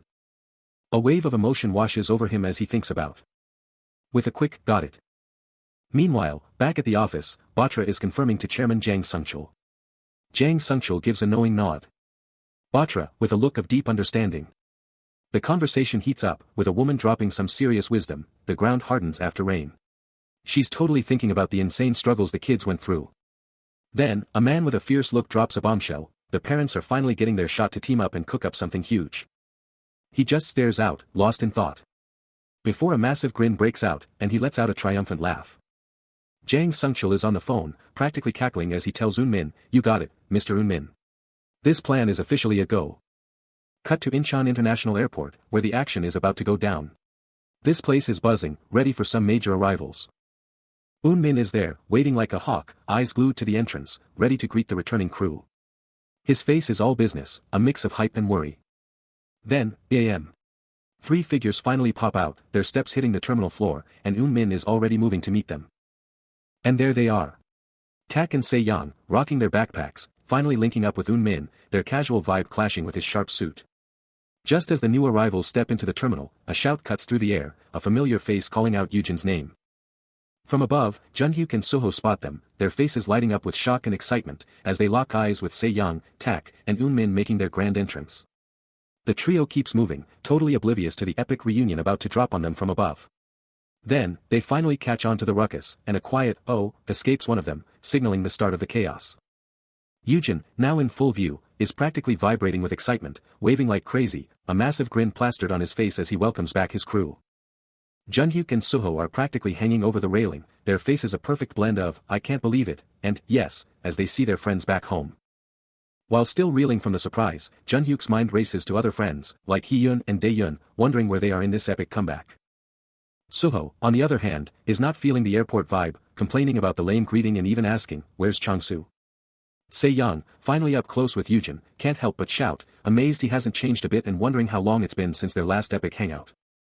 With the whole crew finally together, Tak gives Soho a shout out, recognizing just how long it's been. Soho just gives a cool, course, a silent understanding passing between the old friends. But then, Junhyuk hits Yujin with the real question, demanding to know why Sojung isn't with them. The crew was all together, and Junhyuk dropped the bomb. Sojung bounced to Japan, saying she needed to cool her head for a few days. Then Yujin jumped in, like, "What about Soo-yeon?" totally calling out the elephant in the room. Yujin was totally confused, like, "Dude, she's been cooling her head for 2 years straight. What even is this new cooling off period?" But Junhyuk had a different take on Soo-yeon, just straight up saying he felt bad for the guy. Everyone was hanging on every word, their faces a total mood board of worry and, "What's next?" Yujin wasn't letting it go, hitting Junhyuk with the big question, "Did you even check it out?" Junhyuk just gave a casual, "Yup." He didn't just check it out, he went full detective mode, tracking down Changsu's home, and even his job. Yujin gave him the nod, a solid, "good job," for the intel. But then Yujin got real, looking Junhyuk dead in the eye and asking if he was planning on brewing some shit, which, let's be real, means trouble is definitely on the menu. A silent, intense stare passed between them, the unspoken message loud and clear. And Junhyuk's answer was chillingly simple, of course. Se-young's face is a mask of contemplation, grappling with the heavy question of who truly deserves credit for their newfound blessings. Suddenly, a voice cuts through the silence, hitting him with the ultimate challenge: is he really giving up on school? His phone, a silent witness, glows with the weight of the conversation. As he absorbs the blunt truth from the other end, this isn't a permanent solution, he can't stay like this forever. His eyes drop, the gravity of the situation sinking in. When the voice, none other than Eun-min, drops a bombshell offer: move to the US, escape everything, start fresh where no one can find him. A ghost of a smile plays on Se-young's lips, a flicker of hope as he imagines a whole new world. Eun-min, sensing the intensity, quickly backs off, apologizing for piling on the pressure. But Se-young, ever resilient, shuts down the apology, insisting it's no burden at all. As Eun-min, his concern palpable even through the screen, makes a final, heartfelt plea for Se-young to take care of himself, promising to check in again. The call abruptly ends, leaving the phone dark and silent. And Se-young is left in a quiet, his mind racing, the future an uncertain, yet perhaps hopeful, path before him. He grips the hilt of his sword, its polished surface reflecting a steely resolve, ready for anything. A fierce determination burns in his eyes, a silent, unbreakable promise etched into his very soul. Just you wait, he vows, his resolve hardening like steel. I will crush every single one of you. Meanwhile, elsewhere, Eun-min confirms his position over the phone. Yes, I'm at the location right now, he states, ready to report. He paces slowly, his voice calm as he relays the findings. As we have already stated, there has been no sign of anyone entering or leaving, he reports, the situation growing stranger. He pauses, awaiting a response, then simply says, yes, confirming he's still on the line. His report continues, detailing the thoroughness of their surveillance. We've observed the location from a high-rise with a direct view since early today, but there has been no one either entering or leaving, he emphasizes, the mystery deepening. He acknowledges the reply, right, before adding, we've tried delivery, post, and even meter reading but, the implications hanging heavy in the air.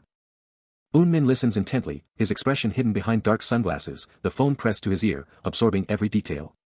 He then delivers the most perplexing detail: we've not been successful in confirming the current residence in this location.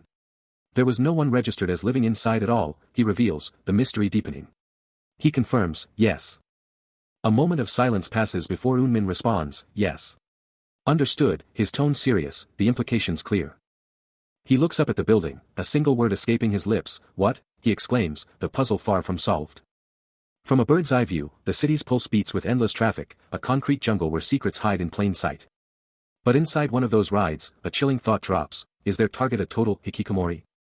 Someone who literally never steps outside? The passenger, Chang-sun, just drops a casual, chilling, yup, confirming the worst. Junhyuk, totally fuming, snaps at Chang-sun, like, dude, I told you this guy's a total hermit. How are they supposed to get a pic of this little punk if he never shows his face? Chang-sun's face twists into a shocked, huh, as the reality sinks in.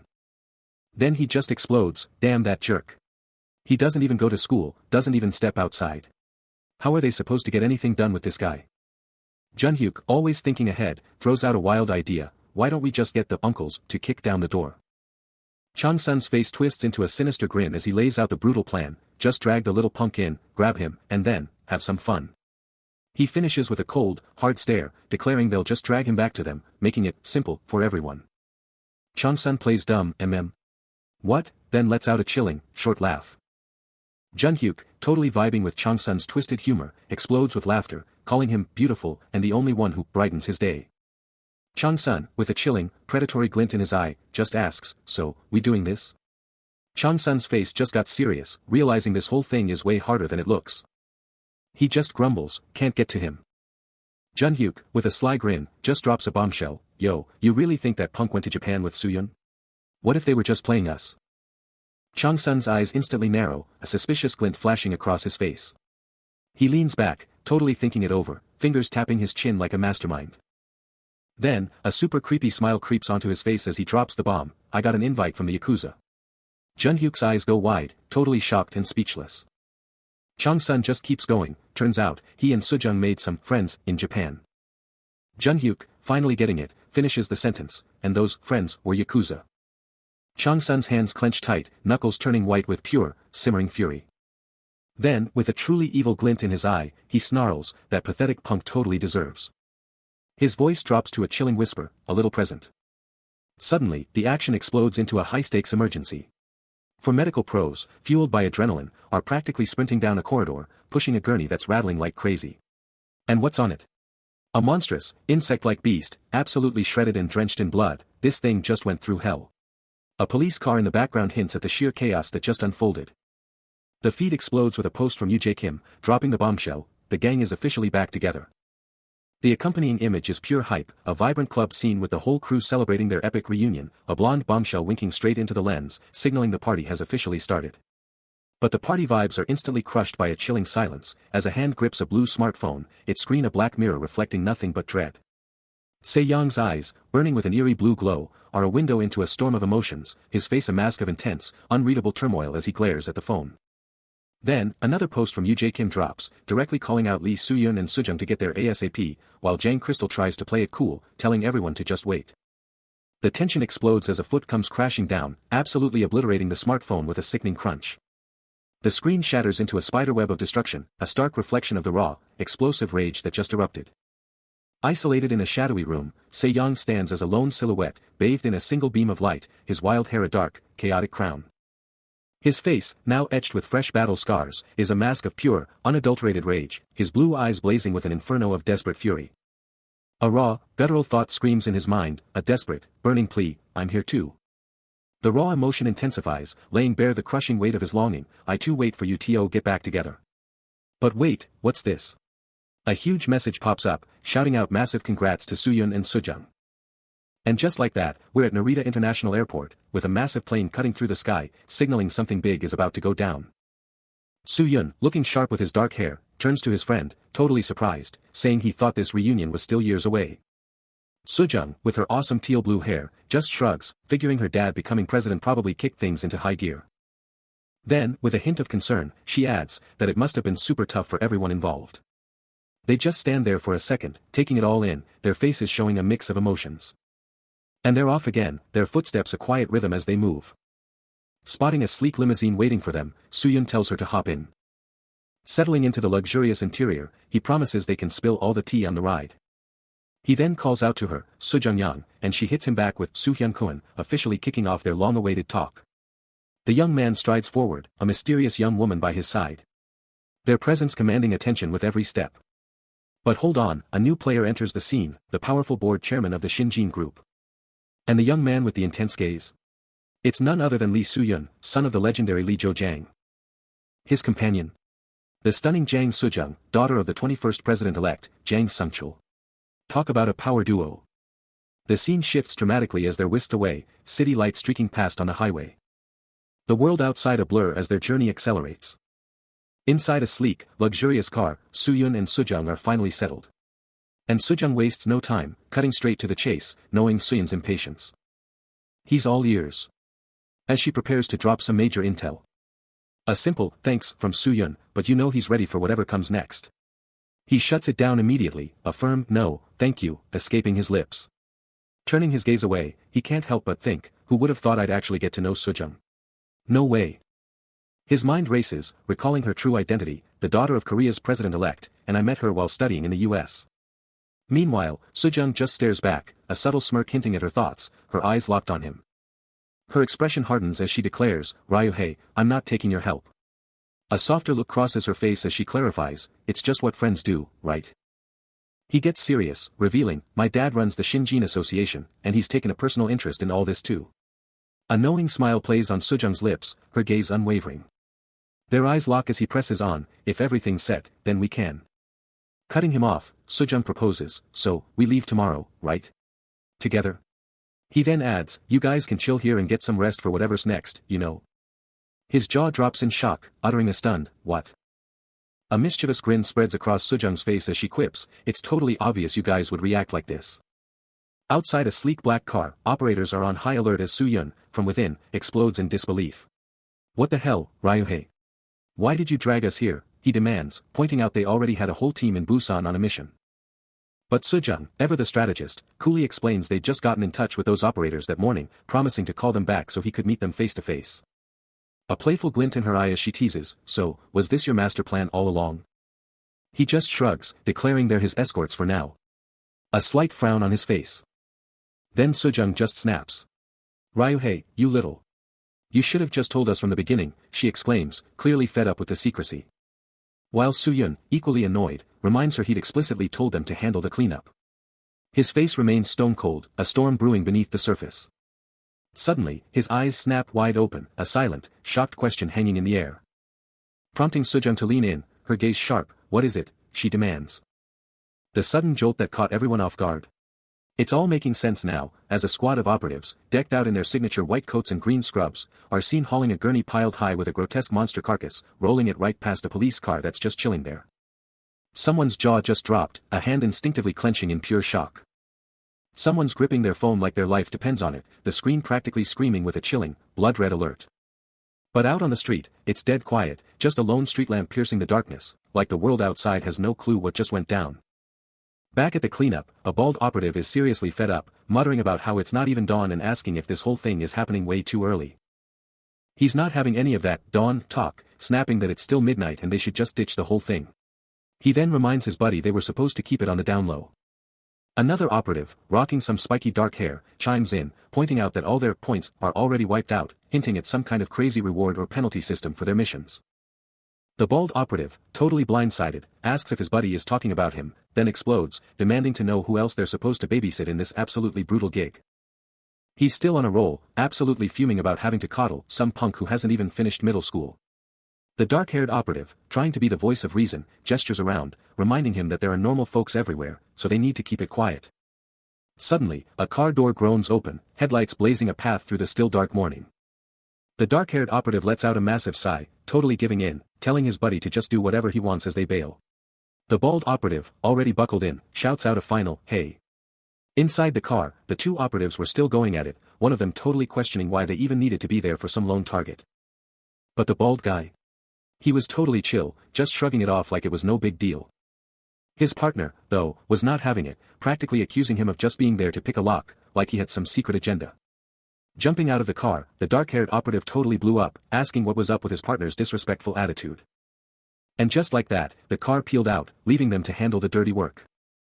Later, back in the car, the dark-haired operative was still fuming, ranting about how much this job sucked. His face a mask of pure frustration, he questioned his whole existence, like, was he just some random delinquent they grabbed off the street for this garbage job? The bald operative, with a massive sigh, just told him to do whatever he wanted. Still absolutely boiling with rage, the dark-haired operative's face was a picture of pure tension. Outside, the car was now chilling in front of a building called United, so that's where they were headed.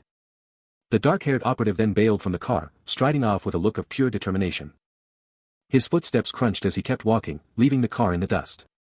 The operative's footsteps echoed through the desolate building, the silence broken only by the soft crunch of his shoes on the tiled floor. He ascended a flight of stairs, his presence the only sign of life in the otherwise abandoned structure. The stark, utilitarian architecture offered no clues, each floor mirroring the last in its emptiness. As he moved through a hallway, a faint creak of metal broke the quiet, suggesting either age or a hidden mechanism. Eugen's sharp eyes scanned his surroundings, a hint of impatience etched on his face. He looked down into the building's central void, a vast, empty space that seemed to swallow all sound. His frustration mounted as he continued his search, muttering to himself, "Doesn't anybody even live here? I might be wasting my damn time." Still, he pressed on, his footsteps echoing with a determined rhythm. Looking down once more, he sighed in exasperation, questioning the very design of the place. What kind of fucking house got no windows? A thought then struck him, recalling a detail from his mission brief. The picture showed a window on the roof, I think. With renewed purpose, he resolved, I'll go through that. He reached a door and, with a decisive click, pulled it open, ready to face whatever lay beyond. He shoves the heavy door, a grunt of effort escaping him as it finally gives way. He steps into the absolute darkness, a question ripping from him, what? It's open. The darkness is suffocating, but then, two terrifying glowing eyes pierce the gloom, making him curse, can't see a damn thing, it's too dark. Suddenly, a grotesque, fanged maw, surrounded by shaggy yellow fur, lunges into view, the terrifying face of the creature now undeniable. His expression twists into pure shock and alarm, the sudden monster reveal hitting him hard. Hours fly by, the clock on his wrist flashing 16:15, and now, we're high above the city, looking down on the very building he just entered. Perched high above, Eugen glares down, his fury boiling over as he snarls, God damn it, that bastard didn't go over it. Damn. What the hell is he up to? The clock ticks to 10:15.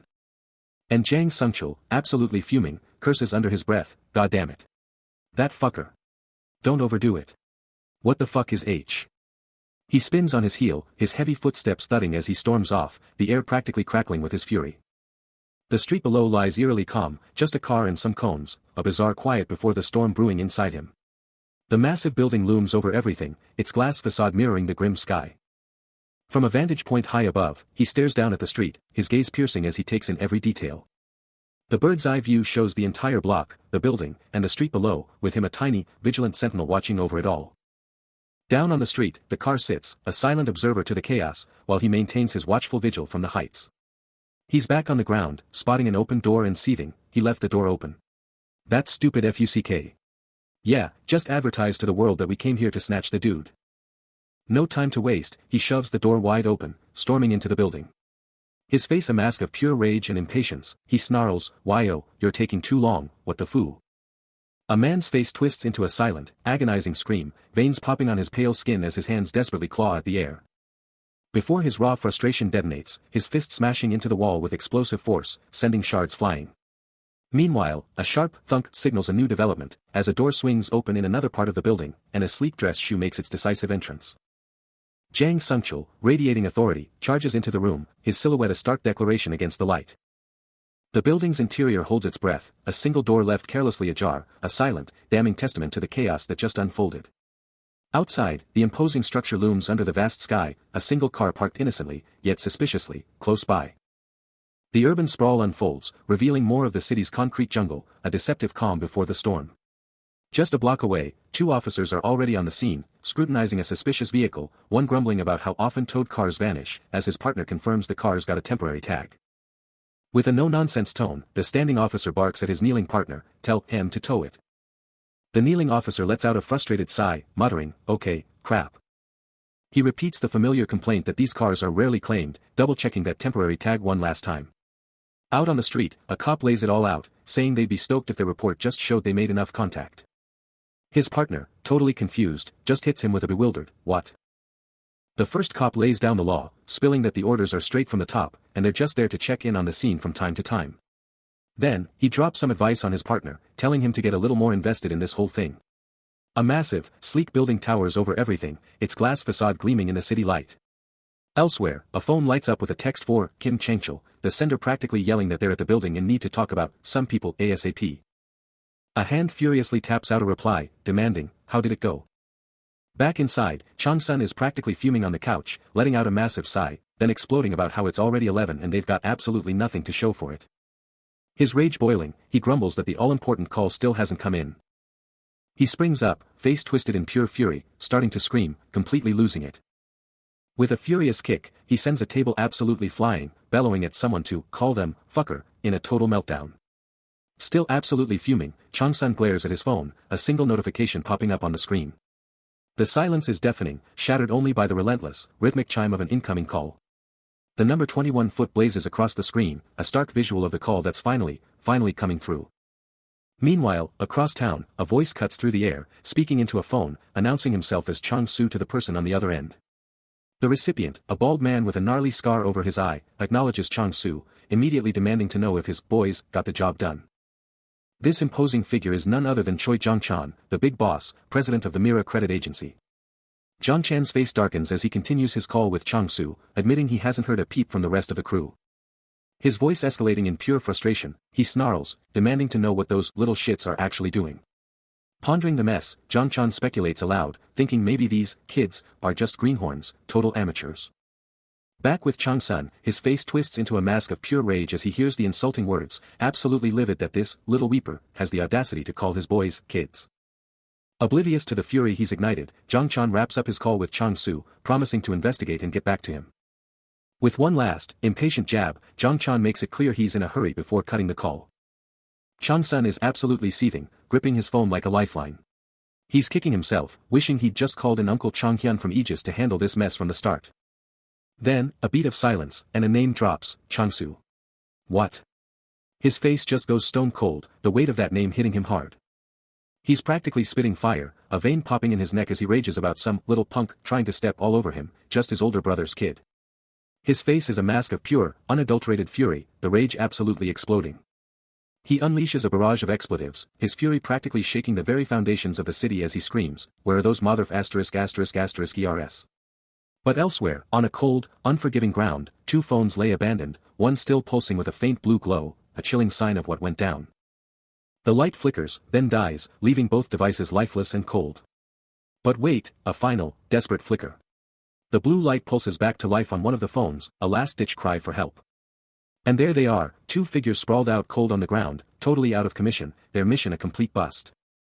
One guy, face all busted up and eyes shut tight, is completely unresponsive. The other dude, blood trickling from his mouth, is just as still, sealing their fate.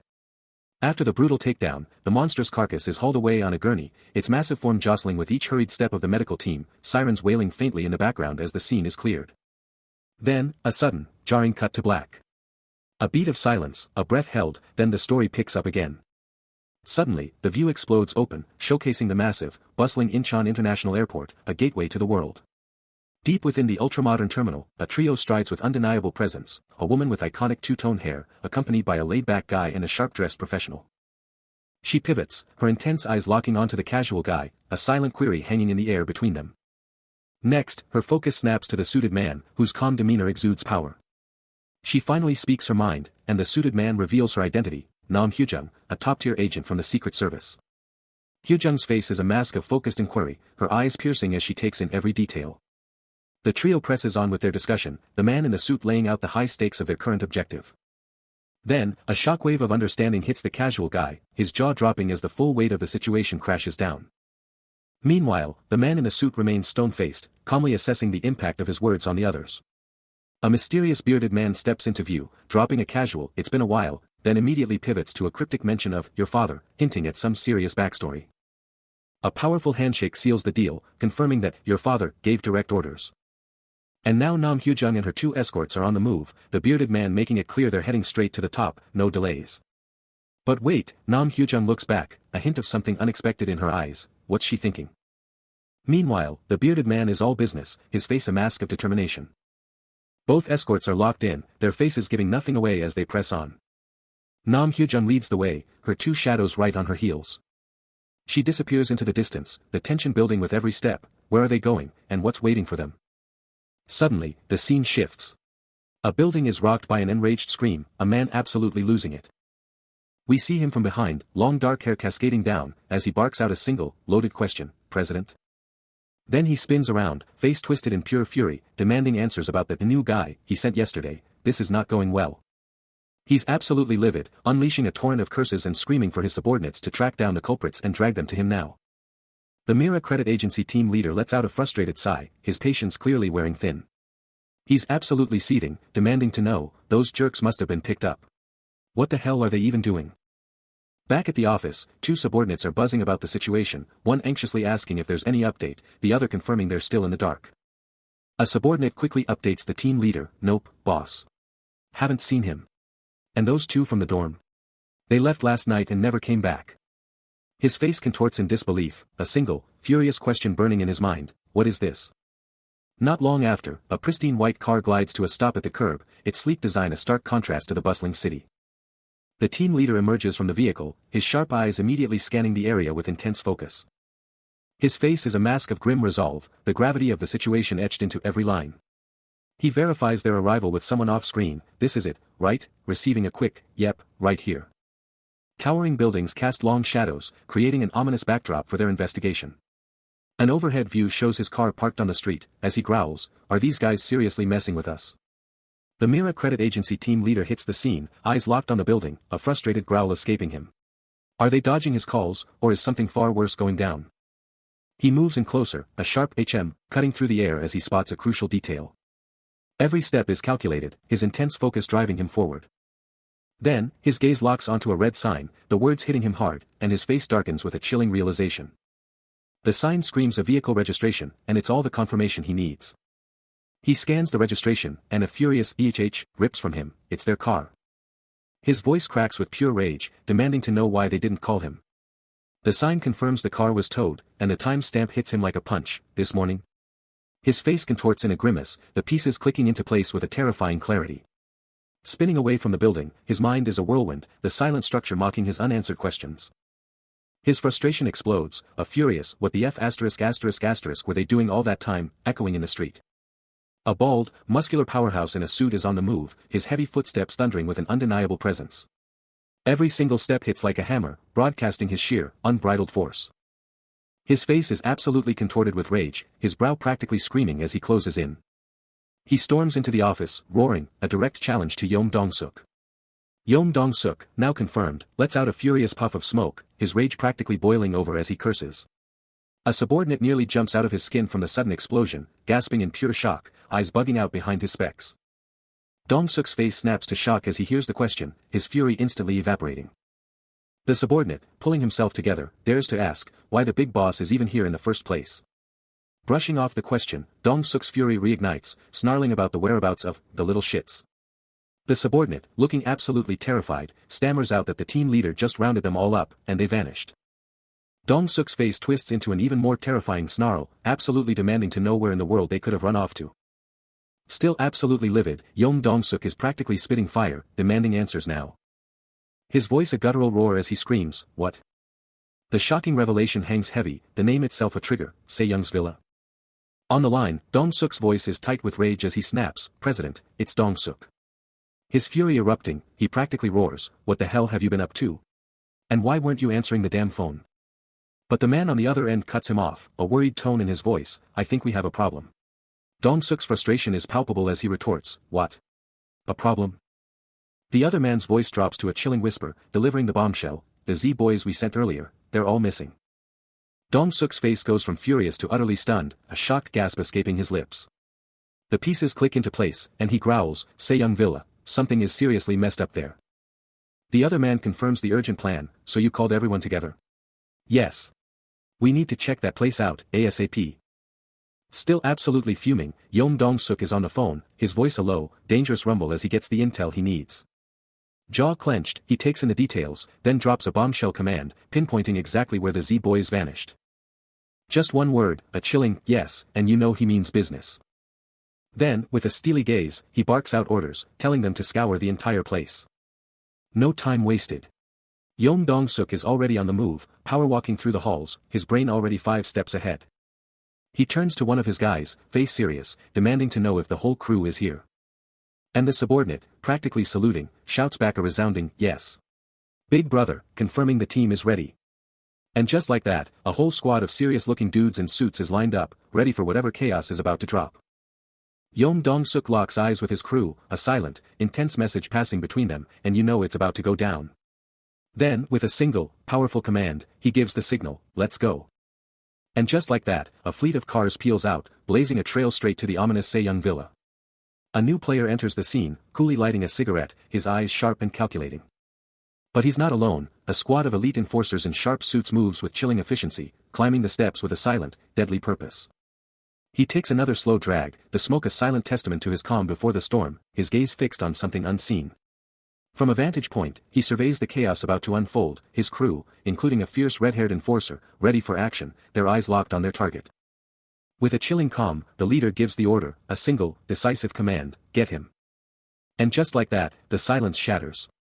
A lightning-fast kick erupts, a blur of motion and raw power, signaling the start of the assault. The entire squad unleashes, a torrent of dark suits storming down the staircase, a relentless pursuit in full swing. The red-haired enforcer, a whirlwind of fists, connects with a devastating blow, his target instantly overwhelmed.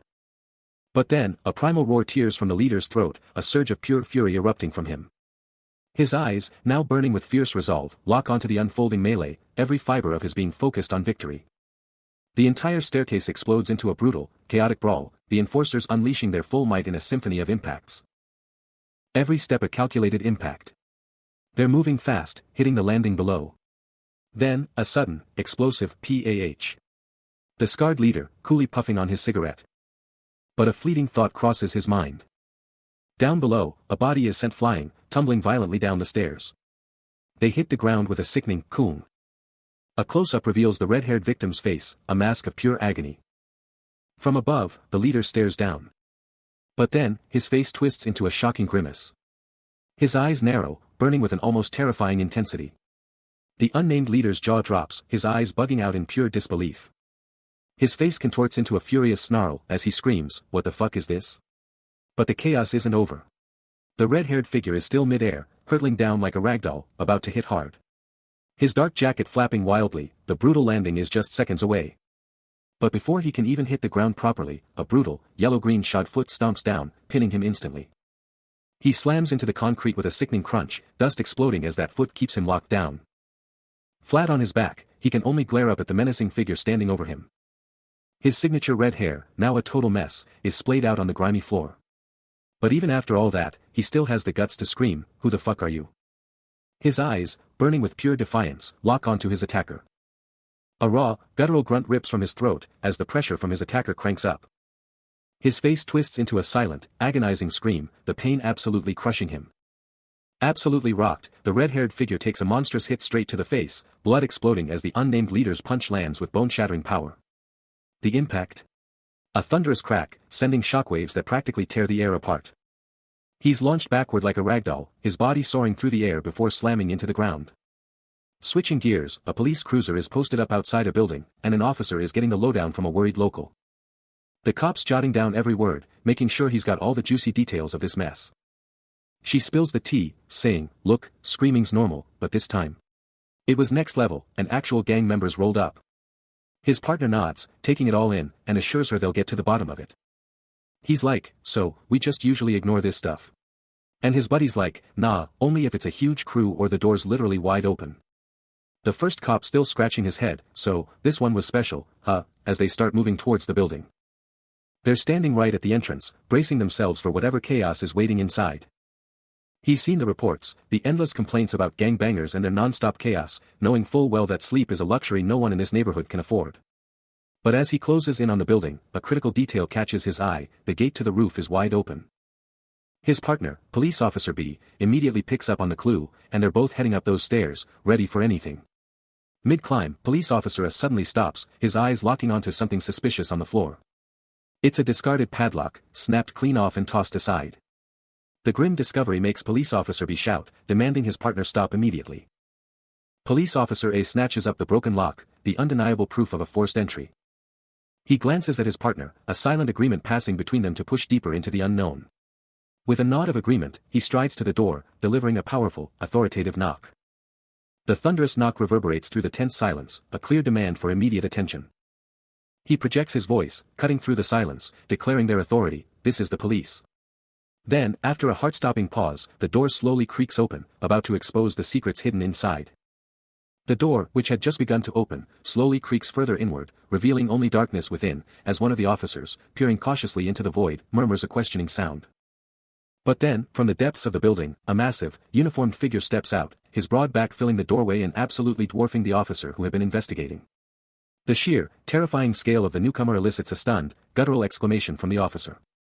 This imposing figure just keeps emerging, his presence radiating an unsettling, almost monstrous aura. The officer's face contorts in a mixture of pure shock and primal fear, his eyes wide with utter disbelief.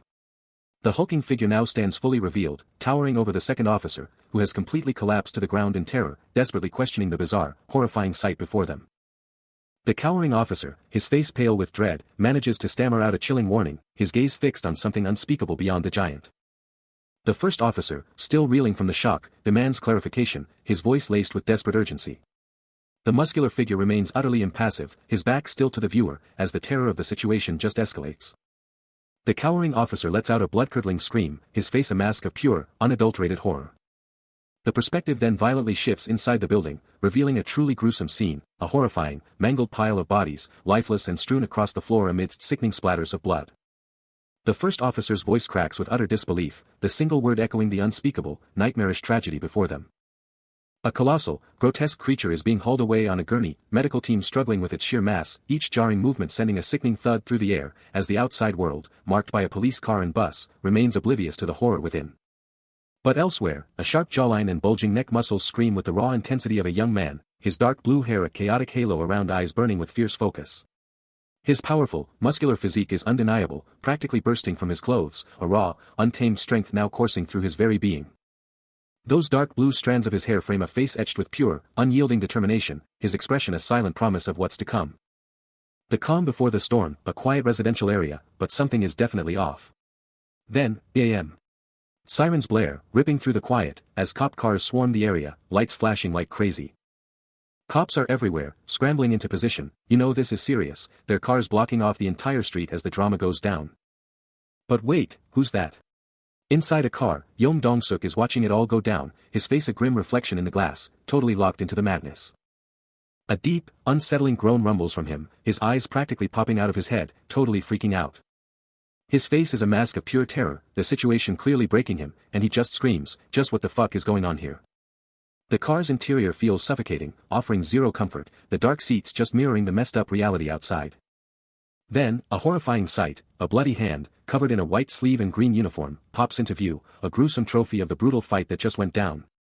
And then, a hand clutching a gun, radiating an eerie, unnatural green glow, screaming that some crazy, supernatural power is at play here.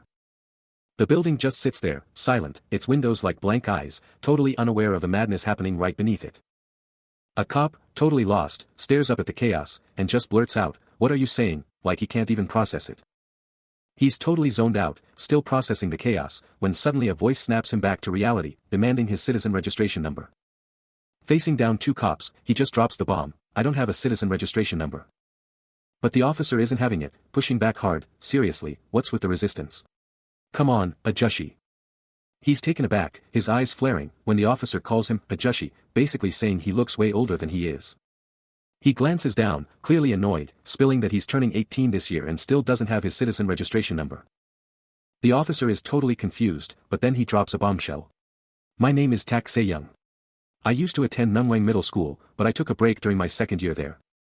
Se-young keeps going, his eyes still downcast, spilling more details about his past life. And then he hints, the reason was. His face stays grim, clearly lost in a tough memory. The officer, now making eye contact, confirms, "Yeah. He said he was Tak Se-young." Se-young meets the officer's gaze, a silent understanding hanging in the air. Elsewhere, a no-nonsense police chief is absolutely losing it, yelling, "I said, get out of there now." But wait, Chief Tak Se-young is 18 and like, 2 meters tall. And just like that, the chaos continues. Two officers are locked in a grim scene, hovering over a bloodied figure, and the tension is absolutely palpable. One officer, absolutely fuming, screams that the guy is a minor, hammering home the sheer disaster of it all, completely ignoring the details of broken bones or knife wounds. He's practically tearing his hair out trying to make his point. But even with all that, the officer just can't let it go, there's a bigger picture here. He's practically pulling his hair out, yelling that this whole mess went down at the kid's house, not some random street brawl, making it a total nightmare. His voice hits a fever pitch, practically screaming about the media frenzy that's about to explode, demanding to know who's going to take the fall when every reporter in the country gets wind of this disaster. The pressure is absolutely crushing him. He snaps, his patience completely gone, yelling for everyone to shut up, and get out of there right now. The other officer, still kneeling over the victim, snaps his head up, completely bewildered. What in the world did he just say? The furious officer keeps ranting, his words like a ticking time bomb, threatening absolute hell if anyone messes up with the kid, his foot practically drilling holes in the bloody pavement. The kneeling officer's eyes go wide, completely stunned by the sudden order to pull out, yelling out to his senior in total disbelief. The officers are still frozen over the injured person, the tension so thick you could cut it with a knife, while a quick note explains, "Sunbae, is just a respectful way to call your senior." And then, the focus shifts to Tak Se-young, his dark blue hair a stark contrast to his intense expression, as he hears that frantic cry of, "Sunbae," his eyes lost in thought. His face is a total mystery, as the full weight of what the police are doing starts to sink in. A worried voice cuts through, calling out to him. As Se-young drops a bombshell, he's going to the US. His aunt's shock is palpable, demanding if he's truly sure, but he stands firm. Taking charge, she promises to sort out the logistics with his uncle, no questions asked. But a flicker of doubt crosses Se-young's face, a word catching in his throat. He quickly corrects himself, clarifying he doesn't mean right now, leaving his aunt to press for answers. A beat of silence hangs in the air, the weight of his words settling. Then, the real plan drops, a year of travel. His aunt's disbelief is clear, but he's unwavering. He quickly clarifies his scope, admitting he's too young for international travel, so he'll stick to exploring Korea. But his aunt isn't convinced, immediately hitting him with the reality check. What about his studies? Another year delayed, even domestically, is a huge setback. He explains that he hasn't been outside for so long, longing to feel the wind against his face. Believing it would be beneficial, he suggests that getting help from somewhere it's needed would be good. A moment of quiet contemplation passes, before he continues. He reassures his aunt that he doesn't want too many things happening around him, so she shouldn't worry if he doesn't call too frequently, adding that he'll probably leave his room vacant for the most part. His aunt agrees to his plan, but insists he contact her from time to time so she doesn't worry too much. Acknowledging her request, he tells his aunt he'll hang up now. With the call concluded, he stands, looking out into the distance. A thoughtful expression settles on his face, his gaze fixed on something unseen. Elsewhere, a man with short, spiky gray hair, Kim Chang-soo, barks into his phone, demanding attention. Both men are on the line, their expressions tense, as the conversation takes a sharp turn. Kim Chang-soo's voice rises in anger, addressing Jun-hyuk, demanding to know what the hell he's doing, having slept out for 2 days and messing with him. Jun-hyuk attempts to explain that it's not like that at all, and he's been calling them, but Kim Chang-soo cuts him off, furious about having to clean up his mess. Kim Chang-soo is absolutely raging, his voice practically spitting fire as he lays into the person on the phone, demanding they fix their screw-up and expressing pure contempt for their supposed pride. And he's not holding back, calling them a little f*** and demanding to know why they can't even follow basic orders anymore. Then, with a venomous jab, Chang-soo reminds him he was at least good at that back in middle school. Ouch. Jun-hyuk has had enough. He fires back, cutting the call short and telling Chang-soo not to bother him for a while. But the tables turn instantly, as Jun-hyuk is left wide-eyed and shocked by the abrupt end to the conversation. That shock quickly morphs into pure fury, and he slams his fist down, absolutely livid at the disrespect and the way the call ended. A guttural, "goddammit," rips from his throat, as the frustration reaches its breaking point. The phone, now just a casualty of his rage, skitters across the floor, tossed aside. Then, a beat of silence, and his face goes completely blank. He snatches up his phone, and bam. An incoming call from Lee Soho flashes on the screen. With a tight grip, Jun-hyuk answers the call. And a single, shocked word, escapes him as he hears Soho's voice on the other end. Just when he thought the drama was over, Jun-hyuk's phone blows up again, and it's Soho on the line, dropping the bombshell that Soo-yeon wants a meeting, leaving Jun-hyuk totally blindsided with it. Huh? Shaking off the shock, Jun-hyuk quickly gets down to business, demanding to know the location. But Soho's not done yet, casually mentioning there's a crucial item Jun-hyuk absolutely has to bring, while a mysterious package appears on a table. Jun-hyuk's focus sharpens, his face a mask of intense concentration. He gives a quick, confident nod, a casual, "Yup," of course, confirming he's on it. Soho drops the exact coordinates, Sejong's ultra-exclusive villa, specifically the rooftop room, while the chief himself is spotted in his opulent digs. The chief remains perfectly composed, taking in every detail of his lavish domain. He points out the bizarre fact that there's not even a single photo of their target, his eyes piercing, his mind clearly working overtime. Back with Jun-hyuk, he lets out a reluctant, frustrated, "Why?" Yeah, clearly not thrilled with the situation. His frustration finally explodes as he seethes, about how everyone acts like they're owed the world. The tension is palpable as a sharp, white-haired operative issues a critical directive: send this intel, a picture and documents, straight to Ryuhei's crew in Korea, because there's no way their targets are showing up in person. A terse "Yop" confirms the mission, the gravity of it hanging heavy in the air. She presses on, her voice cutting through the silence, demanding absolute discretion, no traces left behind. They'd underestimated their last targets, and that mistake won't be repeated.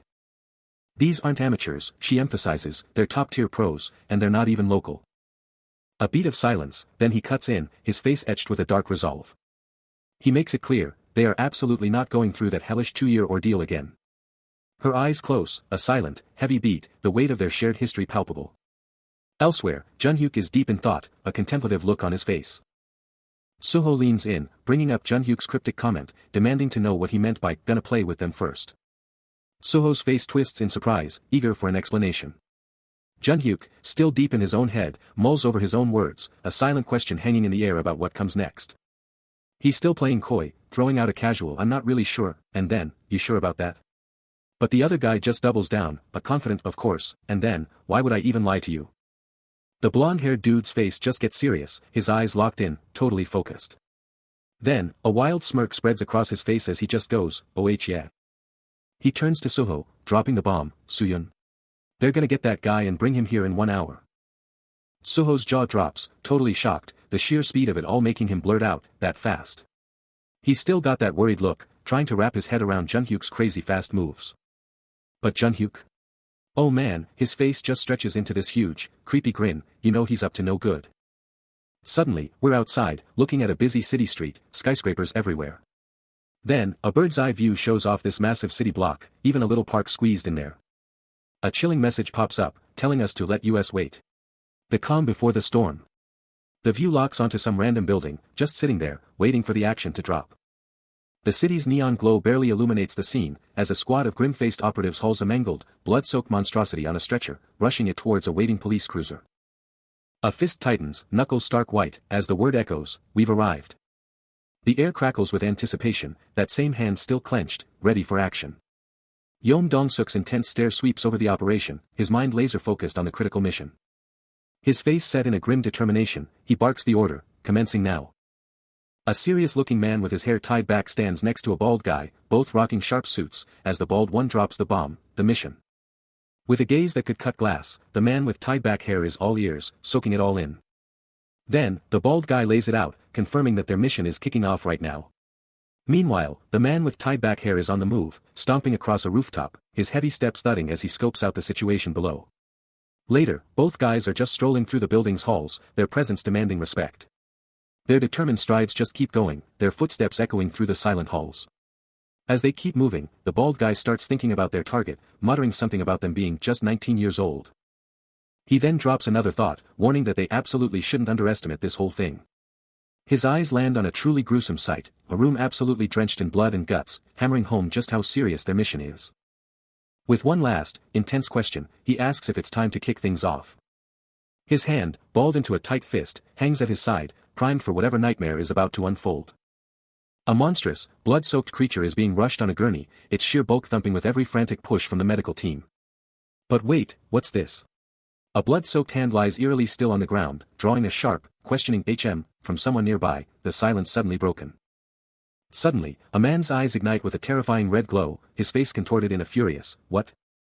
The horror unfolds as the camera pans to a wall absolutely drenched in blood, revealing the terrifying truth: there's a wild beast lurking inside.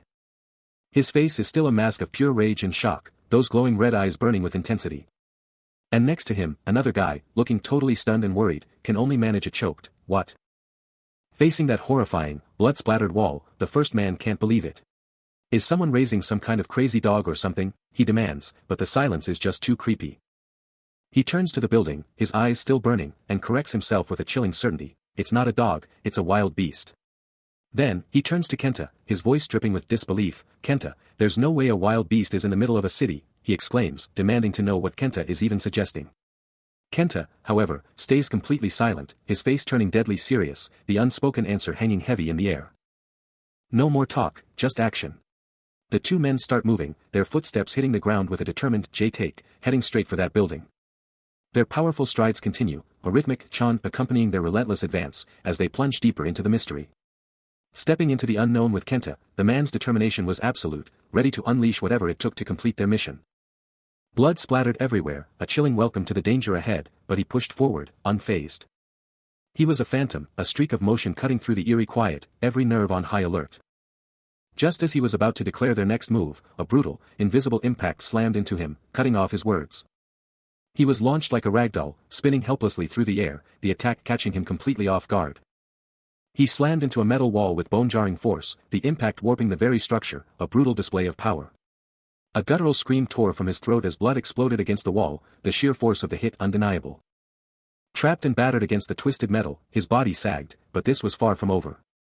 Then, a primal roar of anger erupted, his eyes blazing with an infernal red light, his face a mask of pure, unadulterated fury. Power surged, a brilliant blue aura erupting around his hand, crackling with raw energy, he was about to unleash hell. He unleashed a furious strike, Kenta barely able to track the man's arm as it became a weapon of pure, destructive energy, a blast of power tearing through the air. His eyes burned with an otherworldly blue, his hair whipping around him as raw power radiated from his form, a true force of nature unleashed. Blindsided by the sneak attack, Char figure angry man roars, his fury boiling over. But before the attacker can even think of a follow-up, he unleashes a lightning-fast, bone-shattering punch right to the jaw. The force is immense, and the attacker's head snaps back with a sickening quang. Launched by the sheer power, the assailant becomes a human projectile, whistling through the air. Watching his enemy fly, his eyes blaze with an intense, electric blue, a silent "what now?" echoing in his mind. Sweat drips, but his gaze is pure steel, a silent promise of overwhelming power about to be unleashed. The attacker's face, however, is a gruesome sight, a bloody, bruised testament to the protagonist's raw power. He slams into the ground, a crimson splatter marking his brutal landing. But the protagonist isn't done yet. With a surge of raw power, his fist ignites, crackling with brilliant blue energy, ready to unleash pure destruction. He exhales sharply, channeling every ounce of his formidable strength into a devastating, concentrated blast. The blue energy erupts like a supernova, engulfing the helpless assailant in an explosive, concussive wave. Slammed against the wall, the attacker is utterly annihilated, a broken, bloody mess, still crackling with the protagonist's raw power. He's hit. Impaled by brutal spikes, the attack comes out of nowhere. A sickening crunch echoes as those spikes just keep digging in deeper. But he's not going down. With a surge of raw power, he unleashes a brutal counterpunch, smashing his attacker right in the face. That's gotta hurt. The sheer force of the blow just absolutely distorts his opponent's face in pure agony. And as that impact reverberates, blood just explodes onto the ground. He doesn't let up, quickly following up and pinning the bald guy right to the ground. And his fist is raised again, ready to drop another devastating blow. He just stares down at his defeated opponent, a grim, victorious look on his face. The bald guy, Kenta, is absolutely battered and bruised, his face a bloody mess. But wait. The protagonist himself is now on the ground, injured and looking up, the brutal toll of the fight clearly showing. His face is absolutely marred with fresh cuts and bleeding wounds, a brutal testament to just how fierce that battle was. And that's the end of the chapter, leaving us hanging with his fate totally uncertain. A monstrous, blood-soaked insectoid creature is violently wheeled through an emergency entrance by 4 frantic medical staff, its sheer size and gruesome state demanding immediate attention. In the background, a police car blazes with flashing lights, 2 dark-suited figures standing guard over the chaotic aftermath. Meanwhile, in a tense, modern setting, Figure Angry Man stands over 3 seated figures, his eyes burning with intensity as he demands, "So, why didn't you go with the rest of them?" Turning to gaze out a massive window, his voice drops, delivering a chilling final word, "Whatsoever." His face a mask of stone, he declares, "They're the best of the best." Below, Kenta, with a knowing smirk, drops a bombshell, "Japan 3 paths." Overhead, a sign for the Association Shadow Division Takashi looms as he insists, absolutely no need to worry. Kenta, his dark hair a silent presence, seems to agree. Kenta just stares, a silent, heavy pause hanging in the air, his thoughts unreadable. Out of nowhere, Figure Angry Man reaches out, a jolt of surprise hitting him as a soft thud echoes, snapping his focus. His phone blares, an incoming call shattering the silence, and his face twists into pure annoyance as he glares at the screen. Spinning his back to Kenta, who's watching his every move, he snatches up the phone, spitting out a furious warning, "I told you, don't call me unless it's important." But the caller's words hit him like a shockwave, his eyes snapping wide as he demands, "Wait, you're Japanese?" That surprise instantly ignites into a volcanic rage, his voice exploding with a primal, furious question. "Who the hell are you?" The aftermath is grim as medical teams rush a defeated monster through a sterile corridor, its grotesque form a stark reminder of the battle, with emergency vehicles waiting outside. But the scene shifts abruptly to a man's bloodied face, twisted in a raw scream, as a voice rips through the air, "Kenta." His eye snaps open, a hand balling into a fist of pure rage, the name, Kenta, now a desperate, incredulous shout. Figure Angry Man glares down at the broken form, his face a mask of disbelief, that, he's. A primal scream tears from his throat, the word, screaming, a raw, desperate cry. Snatching up his phone, he barks, "Where are you?" His features contort in agony as he listens, the call spiraling into chaos. A silent, agonizing scream rips from his throat, a guttural, "Kwa" of pure despair. The phone screen blazes with the active call, as his tortured "Aa" echoes, a testament to his torment. He clenches the phone, his face a mask of furious disbelief, the shocking revelation hitting him like a physical blow. A chilling silence descends, amplifying the shock of the moment. His eye, burning with fury and betrayal, glares as he repeats the damning words, "You said it's 10 minutes from here." The scene was set, medical teams were still hauling away the defeated monster, its bloody remains a stark reminder of the chaos, as emergency vehicles idled nearby. But the real drama was just beginning as Se-young recoiled, his eyes blown wide with pure shock and dread, the gravity of everything hitting him hard. But the bald man's rage was already at a breaking point, his scarred face contorted as he snarled, "I'll give you."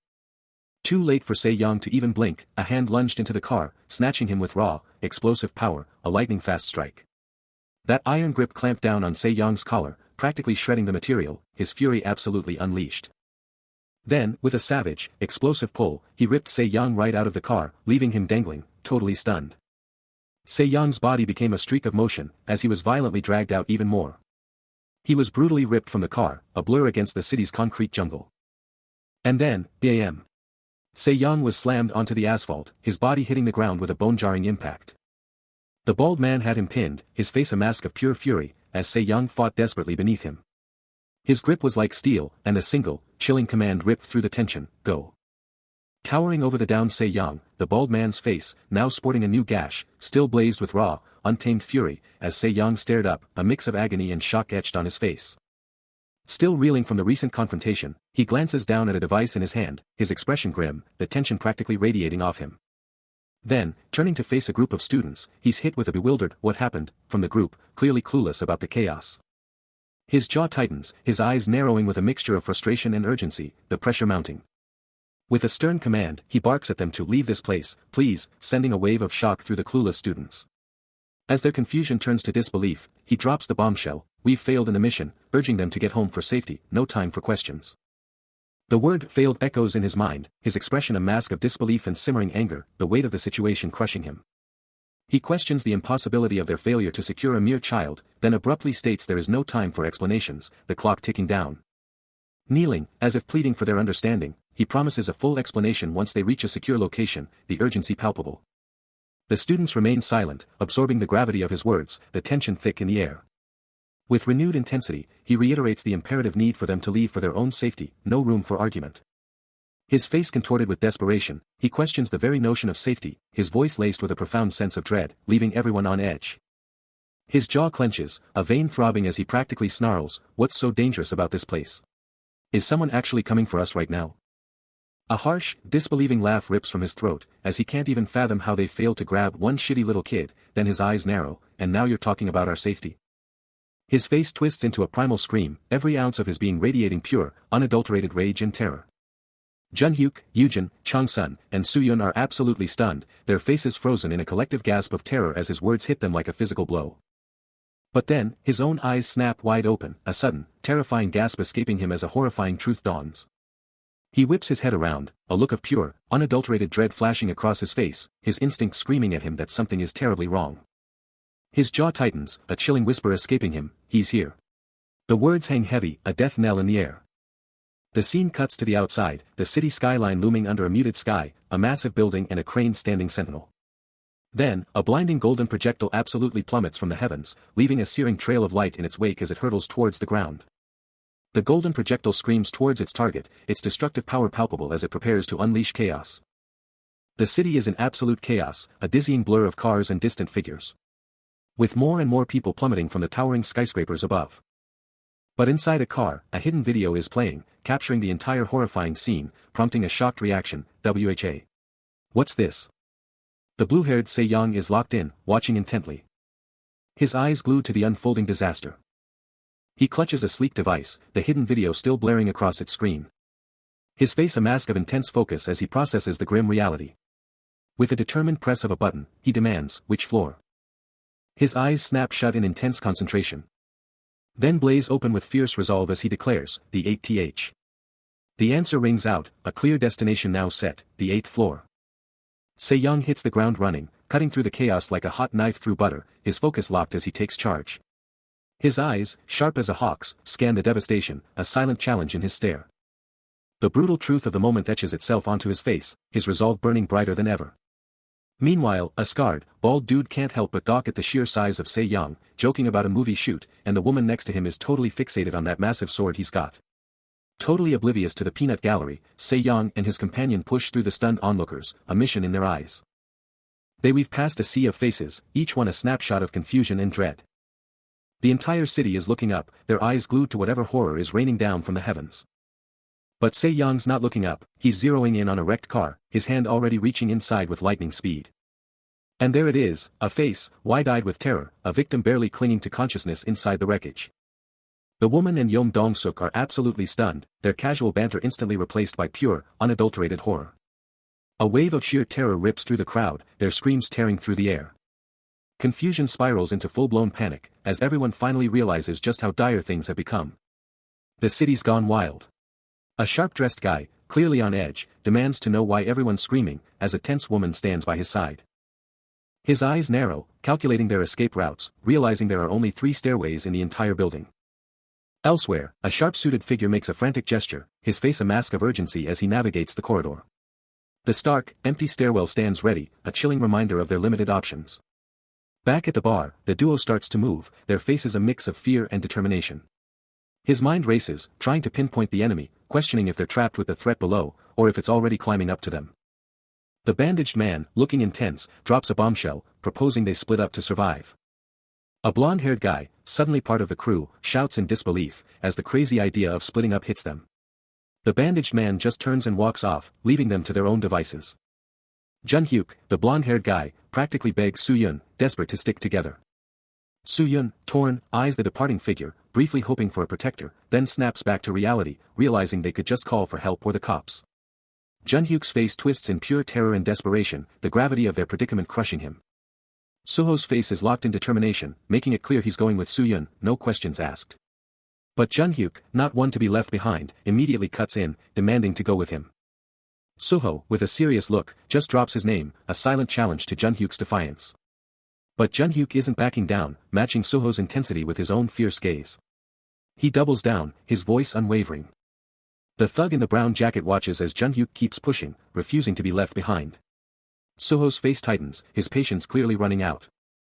Out of nowhere, a sharp-dressed man in a dark suit steps in, radiating pure menace, and drops a cryptic warning about those two connected to them. Before they can even blink, the suit-wearing enforcer explodes into action, a lightning-fast kick smashing into Suho's gut as his fist rockets into Jun-hyuk's face, dropping them both in an instant. The suit-wearing boss's face twists in pure fury as he snarls, letting out a venomous curse. Jun-hyuk hits the deck, eyes wide with disbelief and agony, the force of the attack leaving him stunned. The suit-wearing powerhouse looms over the defeated Jun-hyuk, the brutal impact still ringing in the air. A thunderous impact rocks the ground as a foot slams down with incredible power. And from a high vantage, the protagonist's signature dark blue hair whips into view, a mysterious yellow sword hilt flashing at his side, hinting at a lightning-fast descent. His legs become a blur of pure speed, the black uniform pants with their iconic yellow stripe a vibrant streak, another earth-shattering thud punctuating his relentless charge. The very air around him screams with the sheer force of his momentum, a colossal sound effect dominating the scene. Meanwhile, Jun-hyuk's foot crashes down, a surge of raw, unbridled fury erupting from him, his voice ripping through the silence, screaming Soo-yun's name with venom. His blonde hair whips around as he spins, the rage burning in his eyes almost tangible, a desperate, frustrated plea escaping his lips about their plan to go together. He moves with frantic, desperate urgency, his footsteps pounding like a drum as he charges ahead. Jun-hyuk then takes a desperate leap or tumbles down a flight of stairs, his body a frantic blur as he plunges downward. As he hits the bottom, his eyes snap wide open in sudden, profound shock, a silent, gut-wrenching gasp of disbelief escaping his lips. The tension ratcheted up as the descent continued, each step echoing ominously in the suffocating darkness. The air grew thick with dread, the only sound the relentless rhythm of their footsteps. Then, out of nowhere, two figures materialized from the gloom, one of them demanding to know if the other was packing heat. A swift, "yeah," confirmed it, just as they both spotted the exit, their ticket out. Jun-hyuk pushed the pace, his footsteps pounding faster as he closed in on the bottom. He stared down into the inky black abyss, a chilling wave of dread washing over him. A lightning-fast look behind him, then his gaze snapped back to the treacherous path ahead. Just as he hit the exit, a booming voice barked orders to identify himself. It was the police. Two officers, guns locked and loaded, stood ready, their faces etched with grim determination as one let out a heavy, exasperated sigh. Jun-hyuk froze on the steps, his eyes locking onto a sharply dressed man who now stood directly in his path, his gaze burning with an almost predatory intensity. The man's face was a mask of unyielding resolve, his dark eyes piercing straight through Jun-hyuk. Then, with a voice like steel, he barked, "Hiwe, Chang-su," before turning his piercing gaze back to Jun-hyuk and demanding, "Who's this?" A sharp voice slices through the air, shouting, "Kim Chang-su," then immediately challenging, "Who are you?" A guttural "argh" rips from his throat, his body crumpled and broken on the cold ground. His eyelids twitch, fighting to pull himself back from the brink. Then, with a jolt, his eyes burst open, wide with shock and confusion. Towering over his prone form, a menacing figure casts an oppressive shadow. The imposing figure's leg plants itself right next to his head, a clear message of dominance. As he struggles to lift his head, his eyes scanning desperately for answers. The figure above him glares down, his face a mask of cold, hard intensity. And a desperate thought echoes in his mind, Who is this guy? A harsh, ragged cough tears through him, his body still reeling from the impact. His eyes snap open once more, a fresh surge of shock hitting him. With a surge of effort, he pushes himself upright, his gaze fixed on something just out of view. Still reeling, he lets out a pained groan, his body slumping as the man grips his collar, refusing to let go. His face is a mangled mess of pain and confusion, blood streaking across his cheek like a battle scar. A choked gasp rips from his throat, his eyes wide with pure disorientation. The suit man's lips curl into a cruel, predatory smile, his voice a low, chilling growl as he asks, "Shall we begin?" He looms over the young man, now sprawled helplessly on the ground, uttering a single, chilling word that echoes with menace, "Begin." Still struggling to even comprehend his dire situation, Junhyuk weakly gasps, "Who are you?" The suit man stares down, a chilling flicker in his sharp eyes, a cold realization dawning, he doesn't recognize me after all. But for him, oh, for him, the memory is as fresh and burning as yesterday. Never for a single, agonizing day has he forgotten about him, the grudge burning brighter than ever. Meanwhile, high above the sprawling metropolis, a powerful helicopter slices through the air, its rotors thrumming with an ominous beat. The sprawling urban landscape stretches endlessly below, a dizzying network of towering buildings and bustling streets. Cars crawl like tiny specks along the intricate roadways, completely oblivious to the high-stakes drama unfolding beneath the city's glittering surface. Outside, a formidable line of riot police stands poised, shields locked, ready for anything. But inside, the suit-clad man's voice booms through a megaphone, declaring the hostage has awakened and demanding answers. The tension is palpable, reflected in the cold gleam of a riot shield. The entire city watches as the imposing structure becomes the epicenter of this high-stakes drama. He presses on, demanding to know who they are and why they're doing this. Inside, the suit-clad man brutally yanks the blonde youth up by his hair, his dominance absolute. Then, a shocking revelation, he calls the youth Changsu. The youth, sprawled on the floor, can only stare up in utter shock. Confusion and terror flash across his face. He knows my name, he thinks, who the hell is this guy? His eyes are wide with disbelief, the mystery deepening. Suddenly, the suit man's eyes blaze with an unholy glow, and he speaks a single, chilling syllable. And then, the blonde youth's eyes ignite with a matching glow as the suit man finishes the name, Se-young. A shocking reveal. Se-young's face twists in pure agony, his eyes screaming for help, battling against an invisible, crushing pressure. A vein bulges in his neck, showing the insane pressure he's under, his body pushed past its breaking point. The world around him becomes a chaotic blur of light and shadow, a terrifying plunge into the unknown. He crashes to the ground, slamming into the hard floor with a brutal impact, the suit man's power just too much to handle. Pinned to the floor, he can only stare up as the suit man towers over him, a terrifying shadow consuming his entire world. The suit man reaches out, his hand clamping down on Se-young's head, a silent, terrifying command ripping through his mind. A single, powerful syllable rips through the silence, the name, Tak, hitting like a thunderclap. Meanwhile, Kim Chang-soo's eyes practically pop out of his head in disbelief, his face frozen in pure, unadulterated terror. The name, now fully revealed, explodes from his lips in a choked gasp, "Jack Se-young," he screams. The tension is palpable as a young man, clearly in agony, stares down at the girl, who desperately calls out his name, Tak. And in a moment of raw emotion, he responds with her name, Se-young, his voice barely a whisper. His eyes wide, searching for something beyond their immediate despair. A desperate hand reaches out, a silent plea for salvation. Grasping at the void, as an unseen struggle consumes him. He's on the ground, writhing in pure agony, fighting an unseen force that refuses to let go. His eyes still burning with a mix of pain and defiance. The battle rages on, a desperate fight against an invisible enemy. He calls out Tak's name again, and she looks down, her face a mask of profound worry. Meanwhile, a suit-clad man is absolutely stunned, his eyes practically popping out as he hears the name, Tak Se-young.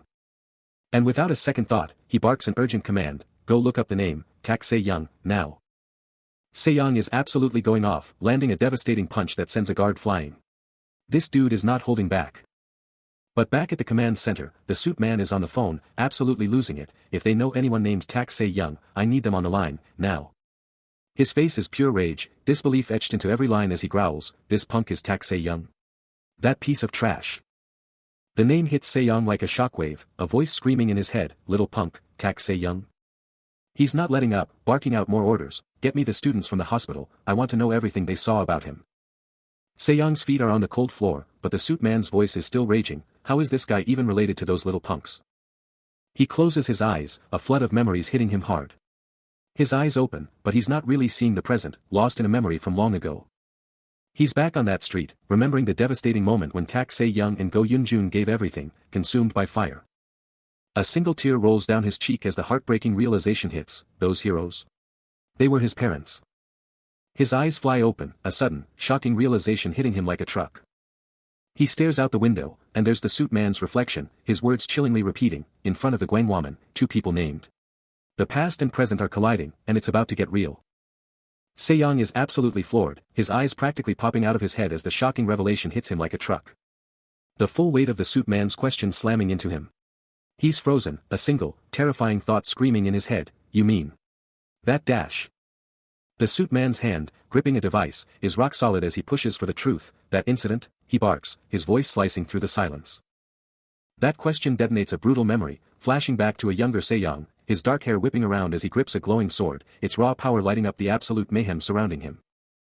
The scene cuts, zooming in on the ground where the fight exploded, the brutal aftermath of a savage clash laid bare. Back in the present, Se-young's face is a mask of pure agony, the memories absolutely crushing him. A choked gasp rips from his throat, his breath seizing as the trauma violently resurfaces. The flashback rages on, showing the younger Se-young mid-swing, his glowing blade a blur of pure destructive power, a desperate, brutal fight for survival. He unleashes a primal scream, the agony of the past ripping through his very soul, his mind trapped in a horrific moment. He screamed for his mom and dad. The suit man just stares, his face a total blank, as Se-young's dark hair falls, hiding his utterly tormented eyes. The suit man's hand, still clutching that device, is a chilling reminder, as Se-young's inner battle rages, his past and present violently colliding. His eyes, burning with raw sorrow, scream the painful truth: his parents died at the Gwangwaman incident, all just to get attention like this. From this very instant, a younger Se-young, blade glowing with raw power, unleashes a furious vow: he'll make them all pay. His face a mask of pure rage and anguish, he screams his vow: they'll pay for what they thought they had to do. The sheer force of his declaration reverberates, a chilling promise of retribution for every single one of them. His eyes burning with an unholy glow, he seals his promise, an unshakable force against the world. That final word hangs heavy in the air, a chilling testament to his unbreakable will. Suddenly, an emergency broadcast cuts through the air, revealing a terrifying hostage situation unfolding in a building. It's a full-blown crisis at a construction site near Samsung Station, all kicking off around 1 p.m. SWAT and police are swarming the area, but the hostage-taker's next move is a complete mystery. Meanwhile, the suit man presses his colleague, asking if the couple who died were connected to a middle schooler, completely unaware of the young Se-young standing right there, soaking it all in. His colleague just shrugs, pointing out that it's already been 3 years since that whole mess. The suit man is still deep in the case, totally baffled by the age of this person they're tracking, like, how is this guy a minor? He's thinking, is he even telling the truth about his age, and immediately orders a full-blown, no-holds-barred investigation into who this guy really is and where he's hiding. Suddenly, he lets out a shout, eyes glued to the screen, totally locked onto the police action. He's getting a bad feeling about this, especially when he finds out one of the hostages is the son of the Aegis Security Company president. Then, the name flashes across the screen, Aegis Security. And get this, it's not just any company, it's the biggest private security service in the country, with their elite agents lined up. The president is Kim Sang-pil, and while his company used to protect the president-elect, it's actually a front for a massive, countrywide organized crime syndicate. Then, the suit man drops a bombshell: the president's son was actually a defendant in a school violence case from 3 years ago. The view cuts to a street, all taped off, police everywhere, a total crime scene. It all clicks for him: if that guy was really a victim in that old incident, then it has to be Tak Se-young. And just like that, we're thrown into a flashback, a young Se-young, surrounded by destruction, gripping a glowing yellow sword like a total boss. Suddenly, an emergency broadcast blares, screaming that the hostage is in serious danger, and they're demanding answers. Why the hostage? What do you want? The tension is palpable as the broadcast cuts in, a voice booming, absolutely no negotiation. Se-young's gaze sharpens, the words echoing in his mind, no negotiation. A frantic voice cuts through the air, begging for answers: just tell us what you want. Please. But the chilling reply leaves no room for hope: there is no demand. An aerial view reveals the sheer scale of the crisis, the city block locked down, a hive of frantic activity. The news anchor's voice cuts through the tension, delivering the chilling update: all I have is this announcement. A flicker of confusion crosses Se-young's face as he questions, an announcement? What could it be about? A reporter, framed by a police barricade, delivers the breaking news, the world holding its breath. Se-young's eyes are glued to the screen as the names begin to scroll: Jang Soo-yun, Lee Soo-yun. A chilling montage of faces flashes across the screen, each name a punch to the gut: Kim Yoo-jin, Kim Jin-hyuk, Lee Soo-yun, Jang Soo-yun, Yang Jin, the list goes on. And then, more names, more faces: Daeun, Nam Hee-jin, and another Kim Yoo-jin, each one a piece of a terrifying puzzle. Then, the broadcast zeroes in on one face, revealing the man, Kim Chong-soo, right here. Kim Chong-soo's face twists into a furious snarl, his voice cutting through the air: all of you. The broadcast intensifies, Kim Chong-soo's voice cutting through the air with a bone-chilling promise, declaring that death would be delivered by his very own hand. The chilling declaration reverberates, a dark prophecy unfolding, that everyone would fall by his hand. But the terror doesn't stop there, his malice spreads like a plague, vowing that even their parents would be dragged into the abyss by his hand. The sheer, unadulterated depravity of the threat slams into Se-young, his face contorting into a mask of pure, unbridled horror. Kim Chang-soo's chilling visage dominates the screen, his voice a relentless, soul-crushing assault, vowing that not even their brothers and sisters would escape his wrath. The sheer, crushing weight of those threats absolutely devastates Se-young, his eyes blown wide, consumed by an all-encompassing terror. He's absolutely glued to the screen, unable to tear his gaze away, a choked gasp escaping him as the horrifying truth crashes down. Kim Chang-soo's menacing mug dominates the screen, eliciting a guttural, disbelieving roar from Se-young, who can't even process the sheer audacity of this guy. Kim Chang-soo's voice on screen remains ice-cold, absolutely unshakable, shrugging off any labels or judgments like they're nothing. His fist clenches, a silent, terrifying challenge to anyone foolish enough to stand against him, daring them to unleash every ounce of power they've got. His eyes blaze with an unholy, eerie glow as he delivers his ultimate, bone-chilling promise, that death will hunt them down, no matter what. His hand ignites with a dark, malevolent aura, a terrifying display of his power, as he screams that death will be dealt by his very own hands. Se-young's eyes narrow, a silent, burning vow igniting within him as he stares down the impossible odds. Knowing he has to move now, before the cops even get a chance, because if they can't stop this, it's all on him. A cold, hard resolve washes over him, the sheer weight of his promise to personally end this nightmare pressing down. His jaw clenching tight as the unspoken threat hangs heavy, a brutal reminder of everything on the line. But then, Chang-sun looms over him, a wicked glint in his eyes as he flashes a gleaming sword. A cruel smirk twisting his lips as he promises a fate worse than death, a torment personally orchestrated by his old man. Se-young stares up, his face a twisted mess of terror and rising defiance, absolutely floored by the sheer audacity of this guy's threat. His hand shaking like a leaf, a dead giveaway of the raw fear gripping him. Chang-sun's sneer just gets nastier, soaking in the visible terror, writing off his opponent as nothing but a pathetic, sniveling coward. A single tear streaks down Se-young's face, his features twisted in a silent, agonizing scream of pure frustration. But then, everything changes, shadows deepen around his face, and his eyes ignite with an ominous, dark energy, pulsing with raw power.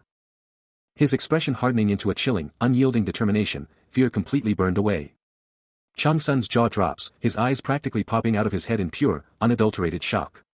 This isn't just a threat, it's a declaration, a silent watch carefully echoing the intensity of the moment. High above the city, one figure stares down at another, a dramatic standoff unfolding across the sprawling concrete jungle. Then, Chang-sun's voice rings out, chilling and absolute, dropping the ultimate gauntlet, this is my declaration of war. But Se-young? Oh, he's not backing down. His dark blue hair frames a face of pure, unadulterated resolve, a heavy wrench clutched tight as his eyes blaze with an intensity that could melt steel.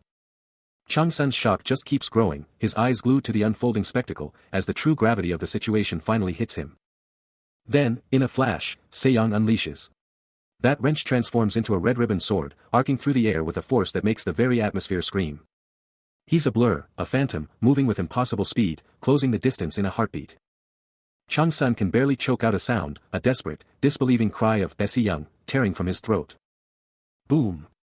A blazing red aura explodes around Se-young, his eyes burning with raw, untamed power, his determination now a physical, terrifying force. Engulfed in that terrifying crimson energy, he keeps up the relentless assault, a literal whirlwind of speed and pure, destructive power. The impact is instantaneous, brutal, and utterly devastating, a sickening spray of blood confirming the hit. And there he stands, Se-young, bathed in the lingering red glow, his face a chilling testament to the sheer, terrifying power he now wields. After that insane hit from Se-young, Chang-sun is absolutely launched, flying through the air like a ragdoll. He's just free-falling from an insane height, a tiny speck against the towering buildings, heading straight for a brutal landing. Mid-air, you can see it in his eyes, pure shock and terror as he realizes what's about to happen. Boom! He hits the ground like a meteor, shattering the concrete and leaving a massive crater where he landed. The bystanders are absolutely freaking out, their jaws on the floor as one of them can only manage a terrified, "Ah! Ah! Ah!" And then, a blood-curdling scream rips through the silence, the sheer terror of the moment hitting everyone present. Chang-sun is literally buried in the ground, the pavement completely destroyed around him, showing just how devastating that attack was. Right next to the carnage, Se-young's foot is planted, and you can see blood splattering everywhere, confirming Chang-sun is seriously messed up. And there he is, Se-young, standing like a boss, his weapon still in hand, looking down at the absolute chaos he just unleashed. But wait, from the bottom of that crater, you can hear a pained grunt from Chang-sun. He's still alive, but definitely not okay. A lone figure dominates the skyline, demanding attention, a chilling, watch carefully, echoing through the urban sprawl. With his back to the world, Sejong's spiky black hair is a beacon of defiance, his entire being screaming raw, unyielding resolve. Then, he turns, and his eyes ignite with a terrifying intensity, unleashing a chilling declaration of war. A deliberate hand gesture punctuates his chilling words, "This is my." Down below, Jun-hyuk's blonde hair flashes as he stares up, a jolt of apprehension hitting him hard. His voice booms, the first syllable of his name, "Se," ripping through the air. And then, the full name drops, Jun-hyuk's face contorting as he hears, "Young." The realization hits him like a truck. Declaration made, Sejong's gaze turns to steel, his resolve now an unbreakable force. But before Jun-hyuk can even blink, a devastating, lightning-fast strike sends him absolutely flying, his body a blur of motion. The sheer power of the hit keeps him soaring, leaving a chaotic trail of speed, blur and debris in his wake. And as he gazes down at the aftermath of his brutal, swift attack, Sejong's face is a mask, the confrontation already decided. But wait, what's this? Changsun goes full send, leaping off a skyscraper like it's nothing. This dude is absolutely wild. He's just free-falling, no fear, just pure adrenaline as the city rushes past. And he sticks the landing, right into a police barricade. He's staring down a whole squad of riot cops, and they look absolutely terrified. But they can't stop him. He just blasts through the police line, leaving them in the dust. This guy is unstoppable. The whole city is watching this go down. A woman is glued to her TV, absolutely freaking out as the news covers the insane chase. She can't even handle it. Her scream says it all, pure panic as the city descends into madness. The entire police force is on high alert. Sirens wail, lights flash, and barricades are everywhere. This is a full-blown emergency. But away from the public eye, things just got real. Jun-hyuk is down, and there's blood everywhere. That hit from Sejong was no joke. And who's standing over the wreckage? Sejong, looking absolutely menacing, with some kind of insane new weapon in his hand. He means business. That weapon is no ordinary blade. You can practically feel the power radiating from it as he grips it tight. And then it glows. The weapon lights up with an otherworldly energy, and Sejong's face is pure intensity. What is he going to do? The tablet screen blazes with breaking news, and a blonde-haired man is absolutely glued to it, the reporter's voice dropping bombshells about the unfolding chaos. The screen zooms in on a map, pinpointing the epicenter of the mayhem and the figure at its heart, the gravity of the situation hitting hard. A choked gasp rips from his throat, his face twisting in pure shock and disbelief as the name hits him, Changsun. The tablet, now flipped, can't hide the brutal truth of the crisis, its cold screen reflecting his spiraling despair. Then, with a thunderous crash, his hand slams down, the sound a raw explosion of his inner fury. His voice, a guttural roar of pure fury and disbelief, explodes as he glares at the screen, cursing the entire damn situation and the insane danger his son is in. His fist tightens, knuckles turning bone white, a raw, visceral testament to the explosive fury consuming his very soul. And then, his eyes ignite with an infernal, glowing red, a terrifying reflection of his bottomless rage and desperate, burning resolve. Switching scenes, a stone-faced man in a sharp suit commands a polished desk, his presence screaming pure authority. His eyes are like lasers, sharp and unyielding, locked onto the critical mission ahead. He snatches the phone, barking a direct order, demanding an immediate connection to the police commissioner. This is a full-blown, top-tier intervention. The fallout is immediate, as the quiet hum of an office can't hide the brewing storm. A phone blares, demanding immediate attention, and a figure in a dark uniform snatches the receiver. He's all ears, listening intently, his face a mask as the voice on the other end drops some serious intel. Confirming his identity, Lee Young-suk snaps into action, his eyes laser-focused behind his glasses. He's not messing around, demanding answers, grilling them to confirm every single detail of what went down. With confirmation in hand, a grim resolve hardens his face as he gears up for whatever comes next. But across town, in a much fancier office, Changsun's father is absolutely losing it, his face a mask of pure rage as he slams his fist. His voice explodes with pure indignation, roaring about why a shoot-to-kill order hasn't been given yet. Way up high, overlooking the city, a massive building glows, its windows mirroring the sprawling urban chaos. The intricate rooftop details scream, complex network, a silent monument to the sheer power and authority hidden inside.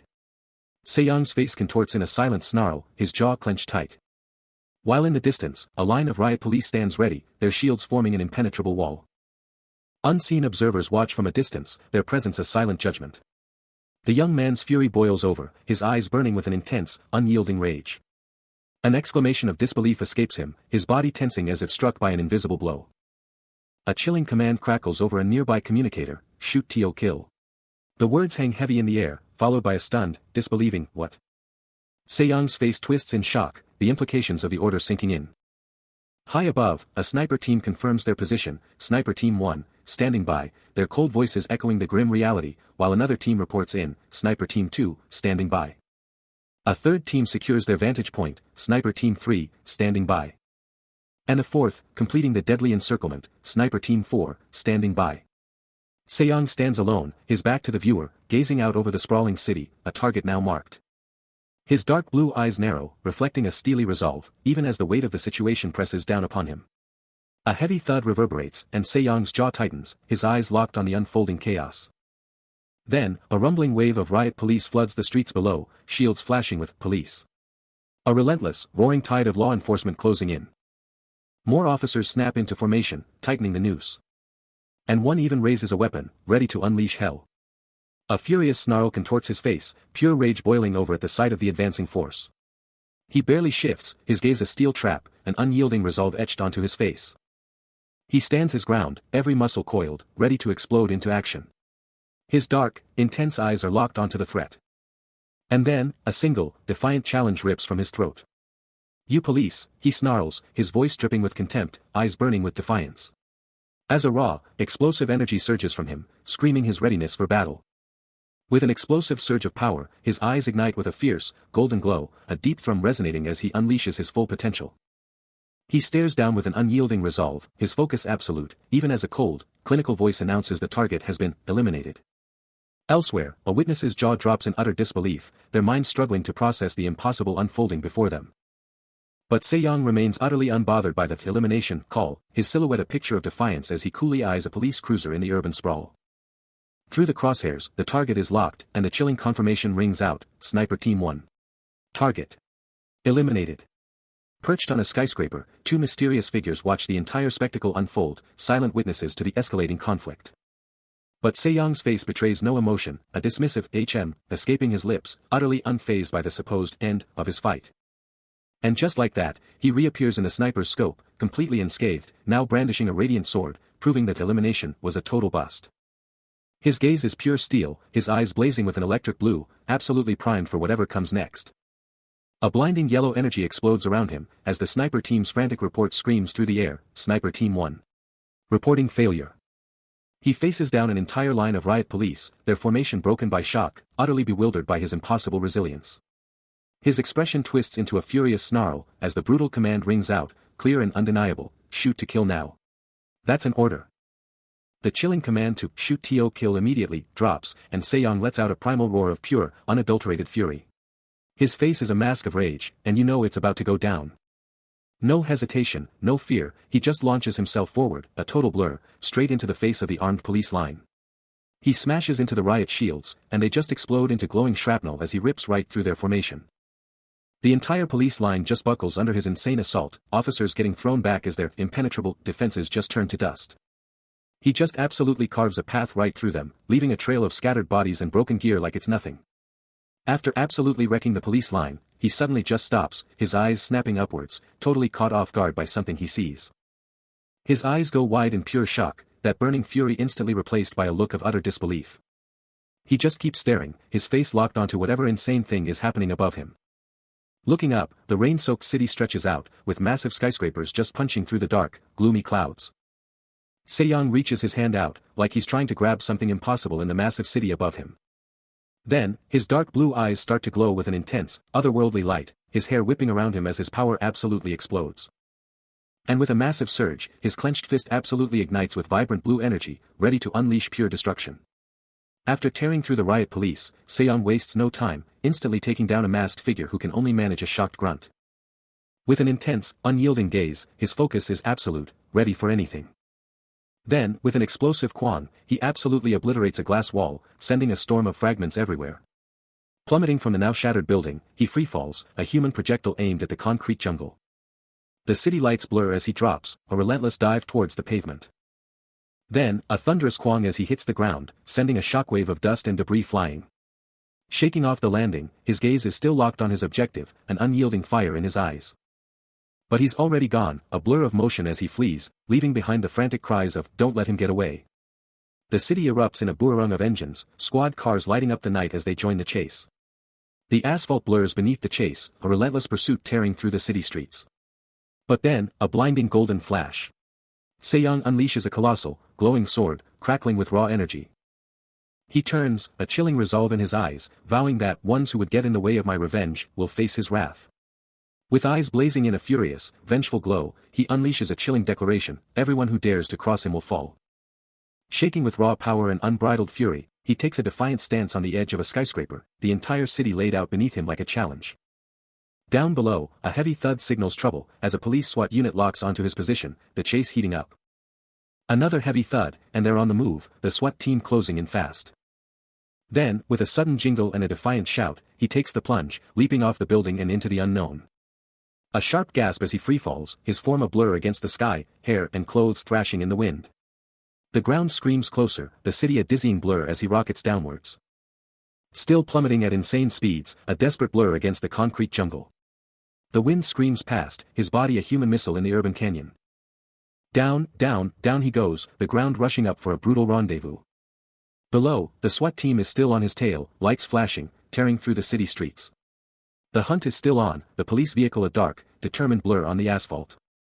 The ground screamed upwards, a heavy thud ripping through the air, as the police cars below kept their relentless chase, completely oblivious to the cataclysm about to strike. Then, another bone-rattling thud, the street a mere blur as a patrol car tore through the urban maze.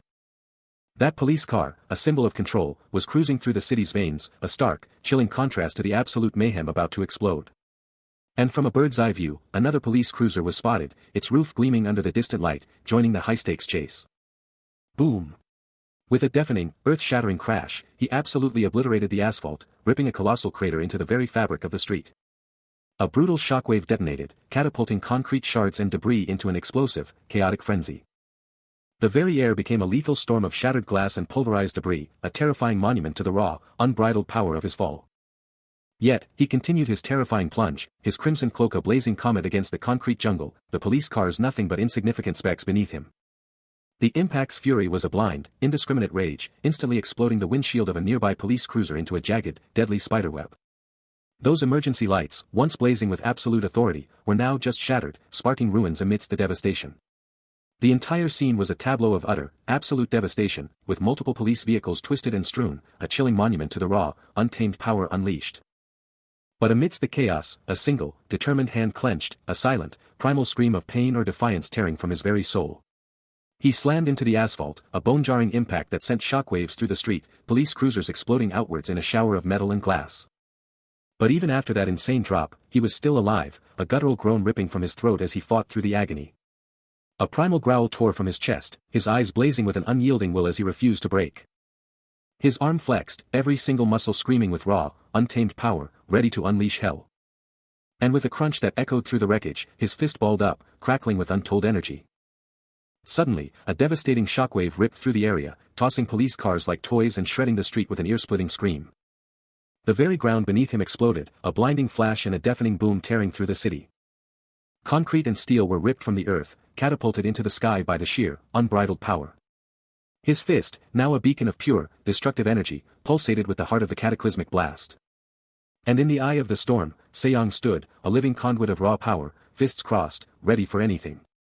His eyes, wide with a mix of shock and pure, unadulterated resolve, witnessed the terrifying surge of his own power. Then, with a roar that shook the heavens, a colossal explosion of fire and energy erupted, engulfing everything in a fiery maelstrom, a true display of his unleashed, devastating power. He stands there, a silhouette against the chaos, as an insane amount of power starts to surge within him, the air practically exploding with his awakening. Then, bam! He's swallowed by a raging inferno, the flames going absolutely wild as his power skyrockets. His body bulges, muscles ripping and tearing, as pure, raw energy explodes through him, the fiery aura getting even more insane. The ground around him just explodes with blue energy and scorching flames, a terrifying display of the destructive power he's unleashed, ripping through everything. His face, twisted in a mask of pure, raw power, is lit up by the insane glow of his eyes, burning with an otherworldly light right in the heart of the firestorm. The city is absolutely obliterated, a raging inferno consuming everything in its path as buildings just crumble. And amidst this absolute chaos, Sejong is there, back to the destruction, a silent sentinel, ready to unleash hell. But then he turns, and his eyes just explode with a fierce, electric blue glow, reflecting the inferno that's raging all around him. Pure power just radiates from him, a stark, incredible contrast to the devastation he's surveying. His gaze is absolutely locked on, those blue eyes burning with an unwavering, terrifying intensity. And a single, chilling thought echoes in his mind, just what in the world is that thing that caused all this? Meanwhile, a police cruiser screeches onto the scene, its occupants absolutely stunned, staring in disbelief at a colossal, shadowy figure looming in the distance, wondering if it's even human. One officer, his face absolutely frozen in terror, can barely even process the horrifying sight before him. His eye is just wide with shock, reflecting the impossible, terrifying reality. He grits his teeth, a desperate, futile attempt to steel himself against the overwhelming, soul-crushing fear. And as the order rings out, the officers snap to attention, raising their weapons, ready to unleash a volley of fire upon the monstrous threat. The lead officer screams, "Fire," his finger a laser beam pointing at the monstrous threat, unleashing hell. But before the bullets even hit, Sejong is already a fiery blur, rocketing towards the monster like a human missile. Meanwhile, the police open up, a storm of bullets hammering into the beast, creating explosive impacts. But the monster is too strong, too fast. It counters with a devastating blow, sending the officers flying, disappearing into the chaos. But Sejong isn't backing down, he's a blur of pure speed, closing the distance with an unshakable resolve. His eyes lock on, a primal focus taking over, as he winds up for a punch that could shatter mountains. Boom! He unleashes a monstrous punch, connecting with the beast in an explosion of force that rattles the very air. Yet, the beast barely flinches. He's thrown back, a look of shock on his face. This monster is tougher than anything he's faced. No time to waste. His eyes ignite with an electric blue glow, unleashing the true power he's been holding back. This is it. With a fierce determination, he's ready to take this fight to the next level. The remaining officers, bless their hearts, keep firing, their guns spitting fire, but it's like hitting a brick wall. But it's no use. The monster unleashes one final, crushing attack, wiping out the last of the police resistance, leaving them scattered and defeated. Whoa! A massive thud just rocks the scene, and Sejong's head snaps up, eyes wide. You can practically see his neck muscles screaming with tension, he's locked in, ready for whatever's coming. Boom! Another thud hits, and Sejong is already in a battle-ready stance, pure adrenaline pumping. His eyes narrow, and then a chilling voice barks out, "Snipers! Get ready to fire." The order is crystal clear, Team 1, hold. Team 2, take the shot. This is going down. Hidden away, a Team 2 sniper gives the ready signal, rifle locked and loaded. And Team 1 sniper, scope dead on, confirms they're standing by. That rifle barrel is glowing, as Team 2 confirms, ready to engage. Through the scope, Sejong is dead center in the crosshairs. Target locked, every single detail of him is crystal clear. Crack. The rifle roars, sending its deadly payload flying. Blinding muzzle flash. The bullet is gone, screaming towards Sejong with a deafening boom. As a blinding yellow energy absolutely erupts and expands with incredible, raw force. From an aerial view, the street below is pure pandemonium. Police vehicles and officers are sent flying, scattered by the sheer, devastating impact of this unseen power. The yellow energy continues its absolutely relentless surge. As Sejong unleashes a concentrated, devastating blast from his mouth, a guttural cry tearing from his throat. His eyes glow with an intense, unwavering, almost terrifying focus. And he moves with a speed that completely blurs his form, a true force of nature. He strikes out, his arm absolutely wreathed in crackling yellow energy, sending an officer flying backward in the background. The energy around him flares once more, a beacon of raw power. As an unseen voice urgently, desperately commands, "Stop him. Do whatever you have to, stop him." The stakes are sky high. Undaunted, Sejong charges forward like a freight train, leaving a trail of absolutely disoriented officers in his wake. Amidst the lingering, chaotic yellow energy, a masked figure observes the unfolding pandemonium from a lower vantage point, watching his every move. The aftermath of Sejong's power surge was still settling when a police cruiser rolled up, sirens silent, its arrival a chilling sign of what was to come. But from the shadows, a deadly game was already in motion, as a sniper's scope found its mark, locking onto Sejong with chilling precision. Oblivious to the impending danger, Sejong was a force of nature, engulfed in the inferno he'd created, pure yellow energy radiating from his very core. The rifle held firm, a silent promise of impending doom aimed directly at the powered youth. He glanced down, the yellow energy around him practically screaming with power, a raw, untamed force ready to explode. His eyes, now blazing with an unholy yellow glow, were a terrifying window into the sheer, untamed power within him. The sniper, a shadow of death, remained perfectly still, every fiber of their being focused on the kill shot. A guttural sound of pure focus ripped from the sniper, their eye a laser, locked onto Sejong with deadly intent. On the ground, a desperate line of riot police pushed forward, their shields barely holding against the sheer force, a fragile wall against the storm that was Sejong. His muscles screamed, and Sejong's power exploded even harder, a supernova of yellow energy ripping through the air. Then, with a deafening roar, the yellow energy detonated, a shockwave of pure destruction tearing through the scene. His arm coiled, his fist a weapon, Sejong was a living lightning bolt, ready to unleash hell. The pressure builds, and Sejong's eyes absolutely blaze with a furious, yellow energy, his power hitting an insane level. But don't forget, the sniper is still locked on, holding his breath, ready to take the shot at any second. Then, boom. Sejong unleashes a catastrophic wave of yellow energy, absolutely demolishing everything around him, turning the street into a war zone. But he's not just attacking, he's defending. With lightning speed, he deflects an incoming blow, his hand transforming into a glowing energy blade. The riot police. They're getting absolutely rocked. His power just tears through their lines, sending them flying like ragdolls. Switching scenes, we see a monitor flashing with a terrifying blue, dragon-like creature, and it looks seriously bad news. And the people watching? A woman and the man named Figure Angry Man are absolutely stunned, their jaws practically on the floor, as they witness the destruction live. Back to the action. Sejong is still going absolutely wild, a whirlwind of pure destruction against the helpless police. He's tearing through the entire area, leaving a path of pure devastation, the very ground cracking beneath his feet. And that creepy blue creature. It's still on the screen, a silent, terrifying reminder of what's really going on. Sejong is powering up again, a literal tornado of yellow energy swirling around him, getting ready to unleash something huge. And then, a mind-blowing, earth-shattering burst. He unleashes everything, wiping out the entire area in a blinding explosion of yellow power. A primal scream rips from Sejong, his face twisted in pure, unadulterated agony, a raw echo of the destruction he just unleashed. He's absolutely glued to the screen, that eerie blue dragon creature still dominating the display, a chilling calm before the storm. But Sejong's anguish quickly morphs into a blazing fury, his jaw locked in a desperate, furious snarl. Now, both he and the observer are staring at the monitor, the blue creature still there, but now terrifying text is starting to bleed across the screen. A hand, probably Sejong's, clenches a remote as the screen explodes with a terrifying message, "All die by my hand. You die. Die. Die." This is getting intense. His face contorts in pure anguish as the threats go next level, the screen screaming, "Your parents also die by my hand. It will die by my hand. This is personal." His rage ignites again as the message keeps hitting hard, "And brothers die by my hand.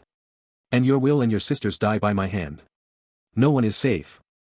With teeth clenched in a desperate, furious defiance, he's forced to take in the final, gut-wrenching words, "Die sisters in hand." What will he do? A gurney, absolutely drenched in blood and carrying the grotesque remains of some terrifying monster, is being rushed through a facility, its wheels slamming against the ground. But outside, the city is absolutely engulfed in flames, skyscrapers are crumbling into fiery debris, and the screams are deafening. Elsewhere, a guy in an orange jumpsuit gets absolutely launched, his bandaged arm just flying as he totally loses his balance. Before he can even think about getting up, a figure in a dark uniform snatches him by the neck, their grip like a vice. Then, with a savage push, the guy in the orange jumpsuit gets absolutely slammed into the metal wall, the impact just booming through the hallway. The interrogator's voice just slices through the air, barking, "Hey, you. Go Jaeyoung Man." He's got Go Jaeyoung Man absolutely pinned, radiating pure menace, the poor guy's feet barely scraping the floor.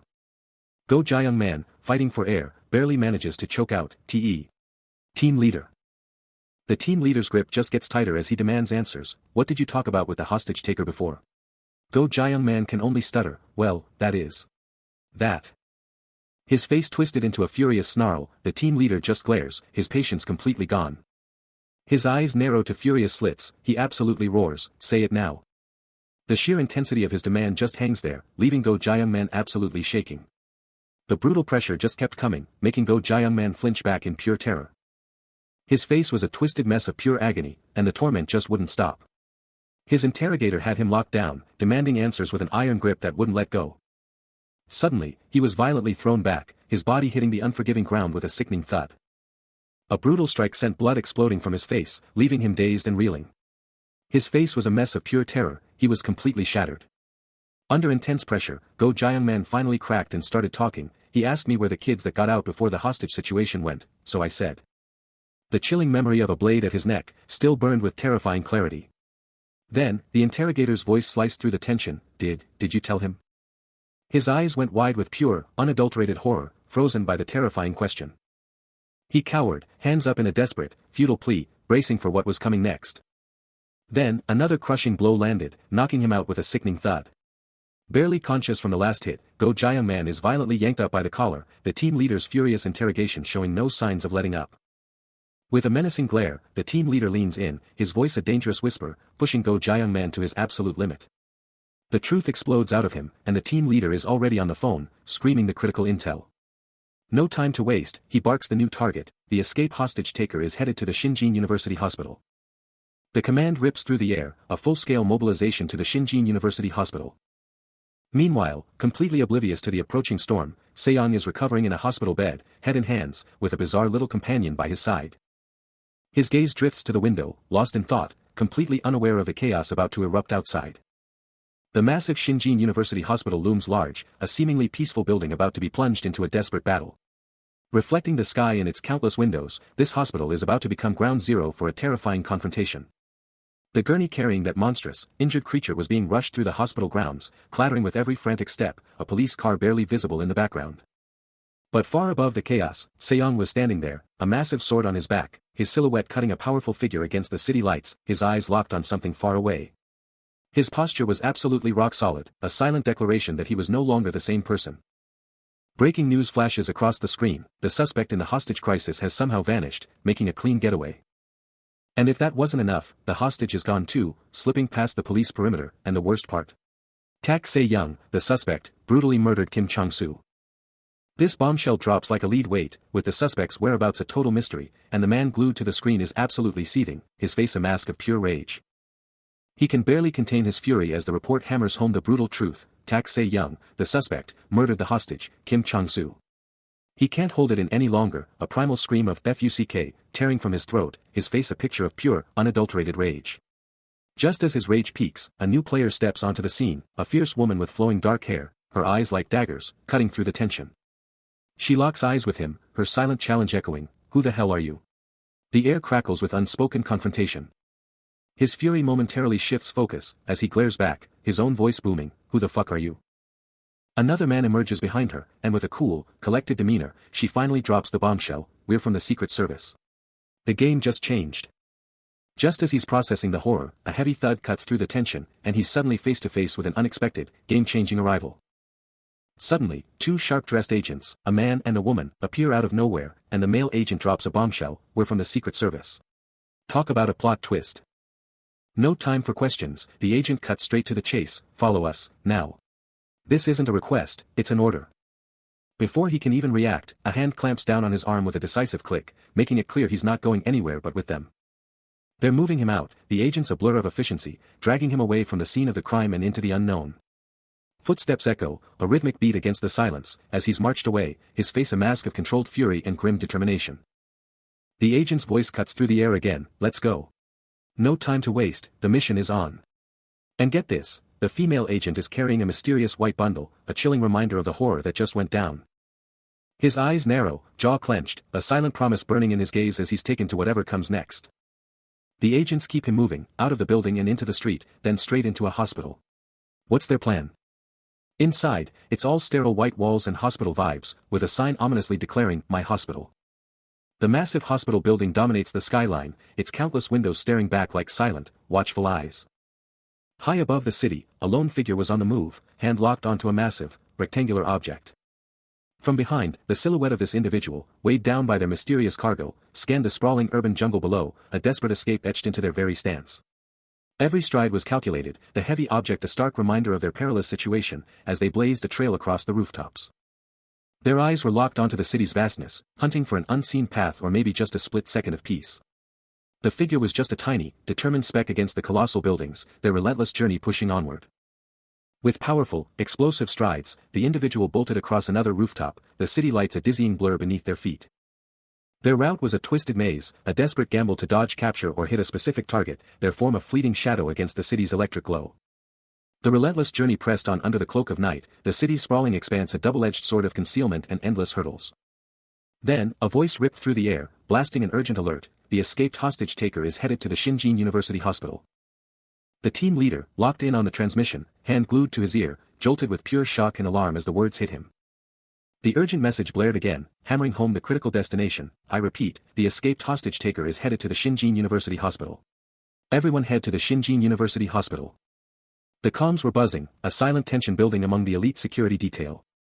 But then, a sudden shift in the atmosphere, and the agents' faces contorted in confusion, sensing something was terribly wrong.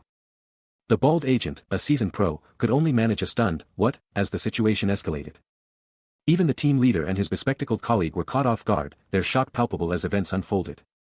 His eyes widened, locked onto the window, where the impossible was happening. Se-young, a blur of motion, was blasting through the glass like a human missile. Crack! The window didn't just break, it exploded. Se-young burst through, a whirlwind of shattered glass, making his grand entrance. He hit the ground with a thud, a force of nature now unleashed inside the building. The team leader and the agent with glasses were absolutely stunned, their minds struggling to process the sheer audacity of the attack. But Se-young wasn't done. He moved like lightning, a whirlwind of destruction, tearing through the agents before they could even react. Crash! An agent went flying, the sheer power of Se-young's assault undeniable. It was pure chaos, a symphony of smash and destruction, as Se-young absolutely dominated the scene. High above the unfolding mayhem, the city's skyscrapers loomed, oblivious to the epic battle raging below. He was a total blur, a white-hot streak of pure power, absolutely shredding the building's exterior as he went for the breach. Then, with a devastating whoosh, he absolutely crashed through the ceiling, dropping right into the middle of the stunned agents. The impact was insane, sending a shockwave through the entire floor, and instantly kicking up a massive dust cloud. His landing was so powerful it literally ripped a huge hole in the building, the sound of concrete exploding everywhere. And as the dust finally started to clear, he just stood there, absolutely menacing. The Secret Service agents, looking totally grim, were locked onto him, their hands already going for their guns. Their team leader, absolutely stunned, could only choke out, "This can't be real." But Se-young didn't even flinch, his body practically exploding with a fierce red aura, debris flying everywhere as he geared up for the real fight. Before the team leader could even blink, Se-young's hand was already there, absolutely crushing his face with brutal force. His dark blue eyes, absolutely blazing, were locked on, burning with pure, unshakable resolve. Now totally swarmed by agents, he was moving with terrifying speed, every single move a perfectly calculated strike. Even with all those guys against him, his face was still ice-cold and totally determined, ready for anything. With a face locked in pure, unadulterated resolve, he's not just entering the facility, he's owning it. And every single step. It's a power move, a heavy thump that screams, "I'm here, and you're in trouble." He slams his foot down, not just walking, but asserting dominance, sending shockwaves through the very ground. This guy is a force of nature. Then, in a flash, he's already moving, a lightning-fast kick connecting with an agent, sending them flying like a ragdoll. Before anyone can react, he's got another agent in a vice-like grip, barking orders to get him to the elevator, now. It's a full-on brawl, agents swarming him, but he's a one-man army, a whirlwind of fists and feet, taking them all down without breaking a sweat. He's not just fighting, he's hunting, and the question burning in his mind is simple: where do these guys even think they can hide? That look on his face. It's not just anger, it's something deeper, something that screams, "You have no idea what I'm fighting for." Then, a powerful flashback hits, a photo of his parents, and his inner monologue drops a bombshell. They faced down unimaginable power and influence, and they didn't back down. Papers, memories, all swirling around him like a storm, a constant reminder of the fight his parents endured. It's a blaze of glory, a fire that represents everything they went through, and they came out stronger. And that fire? It's now in his eyes, a burning declaration. They stood their ground for him, and he's going to do the same. A desperate, raw shout rips through the air, his voice cracking with urgency as he screams, "Li Sohyun." After a brutal, high-impact landing, he slams into the ground, sending shockwaves through the very structure. No time to waste, no mercy given, he unleashes another brutal strike, sending a Secret Service agent flying. But the team leader's fury erupts from afar, his voice a thunderous roar. "Why the F*** are you standing there? Shoot him." Reacting to the escalating danger, he becomes a phantom, dodging an attack with impossible speed. A Secret Service agent, right in his face, unloads his pistol at point-blank range, the muzzle flash blinding. Then, a bald agent, cool and deadly behind dark shades, joins the fray, unleashing a hail of bullets. The relentless gunfire forces him back, a raw grimace of pain and pure focus contorting his features as he takes the hit. But he's not going down easy, his hand now gripping a pistol, ready to unleash hell. He launches himself into the air, explosions rocking the room, debris flying everywhere, and unleashes a storm of bullets, a one-man army of chaos. Then, with a lightning-fast move, his fist smashes into an agent's face, a bone-jarring impact. He just keeps coming, a force of nature, a dynamic blur tearing through the chaos, absolutely unstoppable on his path. Se-young, still gripping an agent, stares down the team leader, a silent, deadly challenge hanging in the air. No hesitation, he unleashes a devastating kick, sending the agent flying. Then, with a thunderous fire, a handgun snaps into place, its muzzle a harbinger of chaos. A deafening rips through the air as he fires, the agent behind him recoiling from the sheer force. Another echoes as the agent drops, and Se-young blazes past the incapacitated foe. He's still moving, another ringing out as he shouts, "Let's go," his command cutting through the mayhem. A blood-curdling AACK screams from an agent in an elevator, then as Se-young blasts him with another lightning-fast shot. The agent gets rocked, a guttural quack, tearing from his throat as the shot slams him back against the elevator wall. A final quack, and a sickening as blood erupts from the agent's head, a clear, brutal hit. A desperate escapes him, then a sudden, of grim satisfaction as Se-young stands over the fresh, crimson pool on the floor. Another strained as he storms into the elevator, the wounded agent inside giving a weak at his imposing presence. A final and weak sounds as he casts a cold glance back at the downed agent, the elevator doors sealing him away. A bloodied hand shoots out, fingers splayed in a desperate, last-ditch plea, a voice barely managing to gasp. As the sheer, unadulterated horror of the situation slams into him, his face contorted in pure agony, his broken teeth and bloodied mouth screaming volumes about the brutal, relentless efficiency of the assault. A sickening, bone-jarring impact reverberates through the corridor, leaving him utterly, completely broken. Meanwhile, the team leader and another agent are glued to the screen, witnessing the absolute chaos, blood splattered across the wall behind them, a chilling tableau of the sheer brutality that just went down. Completamente al hayo a devastaco que ele dixa para atrás, Se-young se ergue sobre os quedos, sua silueta imponente contra o chão manchado de sangue. Seu olhar permanece fixo, uma resoluco fria endurecendo suas ficos, enquanto ele avança sem hesitação. As portas do elevator sibilam, abrindo se com som dramático, ele entra, o gemido metálico de máquina acompanhando sua ascenso implacável. Ele lança a olhar para cima, uma mudança sutil msua expresso, enquanto o elevator comica sua descida inesperada. Lá fora, o líder da equipe e o agente encaram o indicador do elevator, seus rostos marcados por alarme crescente. A raiva do líder da equipe explode. Seu subordinado, igualmente perplexo, questiona a descida inesperada, perguntando por que esteo descendo em vez de esperar pela extraqueo de helicóptero, como o display agora mostrando 89 foot. Os números continuam a cair, o destino do elevator desconhecido, enquanto o display se fixa em 86 foot. The elevator's digital display flashes 85, and a massive, echoing clang rips through the air. But inside, Se-young isn't just riding, he's already got a sword in hand, and the two agents with him are absolutely floored, their faces screaming pure shock. The team leader's jaw drops, his eyes bugging out as he blurts out, a raw, disbelieving curse escaping his lips. And the Secret Service agent next to him? His face twists in pure dread, as a terrifying thought sparks in his head. Se-young's grip on his sword tightens, a silent declaration of intent, the blade practically vibrating with raw power. In the blade's reflection, his eyes ignite with an electric, piercing blue, and the sword itself throbs with a terrifying, dark red and black energy. Then, with a sudden, explosive burst of power, he rips the sword free, its full, terrifying aura now blazing. And without a second thought, that glowing blade slams straight into the elevator floor, tearing through the metal like it's paper. Se-young stands there, unmoving, his sword buried deep, while the two agents scramble back, their faces frozen in absolute terror and disbelief at this insane power move. And just like that, the elevator, now completely under his command, goes into a terrifying freefall, plummeting down the shaft at an absolutely insane speed. Suddenly, a massive, earth-shattering sound rips through the air, making Se-young and another dude snap their heads up. As something blazes past with insane speed, leaving nothing but a blur. Back in some high-tech lab, Se-young is absolutely reeling, his face screaming pure shock, while this super chill, dark-haired woman just watches him, totally unfazed. What the fuck? He yells, completely losing it at whatever just went down. His brain is going a million miles an hour, trying to wrap itself around the impossible, like, is this actually real? Could it be? Even as his hand automatically clamps down on his weapon, getting ready for whatever nightmare is coming next. And then, the nightmare fuel itself is revealed, a gnarly, red monster with teeth like daggers and a face that screams pure evil. But even with that horror staring him down, his eyes lock on, burning with fierce determination. And the weapon in his hand starts to hum, blazing with a sick yellow energy. He plants his feet, solid as a rock on the cold metal floor. His focus now snapping to the calm woman across the room, who's just watching him with this totally unreadable look.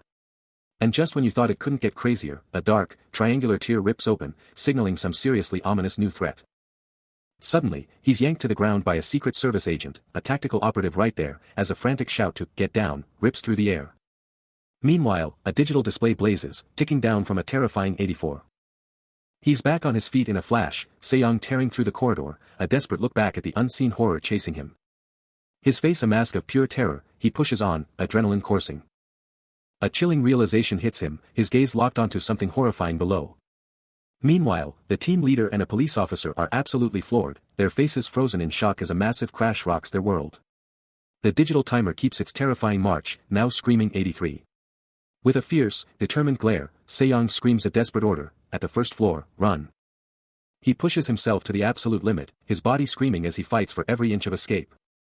The countdown plunges to 82, just as a sinister, triangular tear rips open on the ceiling, its edges pulsing with dark energy. The tear explodes open, a blinding, otherworldly light blasting from its terrifying depths. And from within the monstrous rift, countless glowing eyes pierce the darkness, signaling a terrifying, unstoppable emergence. The world explodes around him, sending Se-young flying backward with brutal force. While a digital countdown blazes 88 foot. He plummets through the shattered floor. His body twisting in a desperate, uncontrolled freefall. A primal scream ripping through the air. As he vanishes into the abyss below. But the chaos isn't contained, in another sector. The very air vibrates with raw power. As the team leader's eyes narrow, a fierce resolve hardening his gaze amidst the carnage. A spray of blood erupting nearby from an unseen attack. And a furious "KUK" bursts from him. And then, the horrifying scene of Go Jae-young man, absolutely drenched in crimson. His face a mask of pure, unadulterated terror, witnessing something beyond comprehension. Out of nowhere, a lightning-fast strike from a white-haired assailant tears through the scene, catching the suited man completely off guard and eliciting a sharp cry. He stumbles back from the impact, a choked gasp barely audible amidst the chaos. Crimson explodes across his neck and shirt, a brutal splash against the dark fabric. Before he can even process the ambush, the ceiling itself starts to crumble, showering him with ominous debris. Fresh blood smears his face, the fight instantly turning into a desperate struggle for survival.